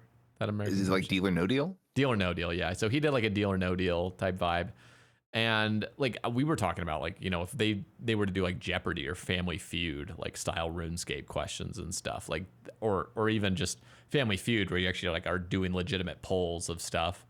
That would be a lot more work. I think the Family Feud version of it, like if you actually went and did the legitimate polling of stuff and didn't just pull numbers out of your ass, and then have legitimate teams. The problem is like there's so much organizing with something like Family Feud. Like if you had like a 5v5, you can't just have it be your clan mates. Like it's just not, like you can, I guess it would still be consumable, but you want to like know the people. Yep. Like Family Feud, I guess technically you can just have families, because like when you're watching normal Family Feud, it's like the host you're there for and you just have normal teams. But like Celebrity Family Feud's a thing for a reason, right? Yeah. I mean, it draws in more people. Yeah, exactly. And so I'm sure that if anybody were to pour in all that time and effort to make something polished, they'd also want recognizable names on it. I remember at least for the first episode. Yeah, and I remember even hearing people talking about. And honestly, I think Family Feud's a little bit more. It's a little bit nicer, and I think Jeopardy actually low key, I think would be less exciting. I think it would be more a little bit less exciting just for the audience, but at the same time, those are the ones where you just pull on the giga nerds. I mean, you literally just get people to sign up for the show that think they're fucking smart about the world of Gilnor. That would be a really fun one to do, but you'd need to do like the face cams. That I don't really know how you like make that look really professional and polished, but yeah. Yeah, or like, I mean, you could just use your Gnomes plugin to have like the characters sitting there, because I think if I were to do it, you'd have your whole like, because once you make the whole the whole interface that's overlaid on top of whatever you're showing for your graphics, whether that's going to be webcams or like character models, whatever it is, even in the podiums, like you could have the podiums all be made and they're the same, and then you're just changing like the numbers that are on them. And then you could just essentially place the characters behind those podiums, and then just depending on who you have on which episode, like those could just be easily like I would try to set it up in such a way that like you're reusing as much of the same assets as possible between, and like if you look at the actual game shows, that's why they have worked and why they've been on television for so long, is because they're so cheap to produce. Like they have the most, like when it comes to like money in versus money out, as far as like a percentage, I imagine they have to be like some of the highest leverage when it comes to like how much money you have to invest to get a lot of viewers to come in and watch, just because the premise is a time tested one for some reason. People like seeing people that are smarter than them, and then like you get that one Jeopardy question right, and you're like, oh yeah, I'm the man, know. So I would say we're starting to get past the point where it's not just like. Because there was the meme, like, everyone's a snowflake account, whatever. It started off as memes, and now we're at the point where it's like, I don't know, I'm bored. Because the thing that's sad is, like, I'm still really impressed with the videos. Like, people do an amazing job. Like, there's a reason why they still get the views they do. It's just, I don't know. I'm a sucker for creativity. I want to see someone do something different and new. Yeah. I would love to see like if someone made a to noob show esque like kind of machinima thing. And it was like it's genuinely funny. And I haven't watched that series in so long. I almost wonder if I watched it back, would it still be funny? I don't know. Yeah. Did you? Oh, speaking of new all... series from back in the day, did you watch RuneShark all the way back then? No, I never did. I was like a Nightmare RH kid. Oh, I loved his stuff too. He's a legend that he's still making videos. Good for him. Yeah, it's crazy. Did you like I can't find any of their videos everywhere. I'm assuming they wiped, their whole channel. I would love, I don't know if he has like any ability. I'm assuming he still like talks with them. Maybe not. Maybe they're just, friends online on RuneScape back in the day and they don't have any contact at all. But like it's crazy that like Kieran was in their videos all the time, right? Yeah. Like Kieran was. Yep. So I just want like one video from back in the day to kind of relive it. Like what, because I remember them, but like it's one of those like there's no found footage scenarios. Maybe somewhere on YouTube someone has it like backed up and I could watch it, but like I'd love to see one of those. But because Behemoth kind of is like that community channel, but there's not really like a lot of like they'll have their community members clips that get posted on there. When someone does something crazy, they're like, oh my gosh, I'm gonna get this on Behemoth and it's awesome, and like that's cool. I love that. But one of the things that RuneShark would do is kind of have these community challenges where like how many of these mobs can you kill in an hour? How fast can you gain 1 XP and all these skills? Like, so you'd have people sending in clips, and then the person that got the fastest that week would end up being the winner. So I'd love to see something like that come back. That was cool. Yeah. That's like something Soup really should like lean into. I feel like that because it's less effort on his part and it's more just him showcasing submissions. Yeah. So it's like Gillenor Games, but don't have to do any of the work. Just get the submissions. Right. And it's also whatever, because there is always like you're doing something new on your channel. It's rough. And it's also be something you're interested in. Like it could be the case like maybe he's not interested in game shows anymore. Like maybe that is something like he's just it wasn't. I don't know. I don't want to like assume that anyone's going to do something. Yeah. But I just want something new, Yeah, we'll see, man. All right. We could literally talk, I know for a fact, for hours more, but I feel like at this point, because it's almost midnight for me, energy's running a little low. It's 1:48. We'll be okay. It's almost 2 for you. Yeah. I gotta be up in 5 hours to get my kids some breakfast. God. We'll be okay. Pancakes, man. It's pancakes. That's simple. Okay, good. And it's go out there on the Blackstone, whip them up. Oh yeah, Pancake Saturday. Let's go. Well, it's been a pleasure, friend. No, it truly has. This was honestly, I knew this would be a fun conversation, but I didn't know it would be this fun. Like this, I truly had. It was kind of a roller coaster as well. So I always appreciate the kind of. If anyone is still listening at this point, I do wonder, like, man, these guys are talking slow. Are they okay? Like, what's going on? I'm like, I had a little sort of like resurgence, a little bit of just like energy, and then all of a sudden it was like, Jesus, I'm hungry and I'm fucking tired. And I've just been staring at this monitor for way too long today. This is the closest I've come to getting a 6-hour log in a long while. Yeah. I'm at 5 hours and 22 minutes, and honestly, I want to say that I haven't been 6-hour logged in a while, so I'm gonna keep it out. That's so funny. I'm exactly 5 hours 22 minutes as well. It's hilarious. Yep. I'm over here at Redwoods. You're at Redwoods, you said? Yeah. Or Bloodwoods. Redwoods. I'm at Redwoods right now. I just finished chopping all my fish like an hour ago, so I'm at the Farming Guild one though. Rough. Oh well, you hate to see it. I always teleport to Corin Woodland and just run north. Yeah. I don't think I have one grown Farming Guild. Yeah, I always have this one grown, which kind of sucks because whenever I get a Redwood contract, there's just never one grown. So I mean, there's one grown, but not one to check. Yeah. Anyways, Midwestern goodbyes. We're trying our best. Yeah. No, we've for real though.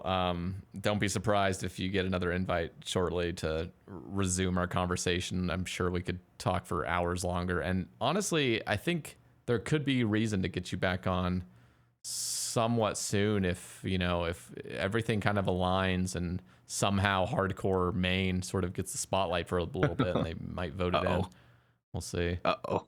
Maybe I'm crossing my fingers too tightly. I don't know. But I'm going to have your links down. I know you've kind of been more of a family guy at this point and kind of put the brakes on the content creation. But if you don't mind, I'll include your links down below for those to explore your channel. I think they're hilarious videos. It's neat. It's like a time capsule of the 2025 updates for the first 3 quarters of the year. Hell yeah. Well, last, I don't know, however long it was. It's been a minute, but thank you, man. I appreciate it. Yeah, I'll have everything down there. And of course, if you guys have been enjoying Weave as well, he's oftentimes on the Sae Bae Unnoteds. So if you guys want to check out some of those panel discussions, Weave's always got some great takes. Sometimes some hotter takes, but most of the time, just very invaluable input. So really appreciate you coming on as well all the time. So yeah, for those listening, thank you guys for listening. If you've watched this whole way through, type what should the word be that they need to type in the comments to prove that they watched the whole thing through? 1:51 a.m. Type 1:51 a.m. That's odd. I was thinking like pineapple or something. Just 1:51 a.m. There you go. Type that in the chat. But yeah, thank you all for listening, and to those who support as well, thank you guys so much. I also may as well just address it right here as well. If you guys are a supporter of the cast and you have not joined the Sae Bae Cast Hub Discord, please feel free to message me on Discord, SAEBAE, all lowercase, no space, Sae Bae on Discord. Just message me proof of your membership on either YouTube, Patreon, or Spotify, and you get access to the Sae Bae Cast Hub Discord, where all the past guests, or not all the past guests, but a large portion of the past guests are in the Discord, as well as supporters, and we have a lot of fun in there. And we also host the Sae Bae Unnoteds there, so if you guys want to join those as well, if you're a supporter, you can gain access to those as well. We do them weekly, Thursdays at 8 p.m. Eastern. That's enough announcements for me, though. I hope you have a wonderful rest of your night, and to all those listening, have a wonderful rest of your night as well. Good night.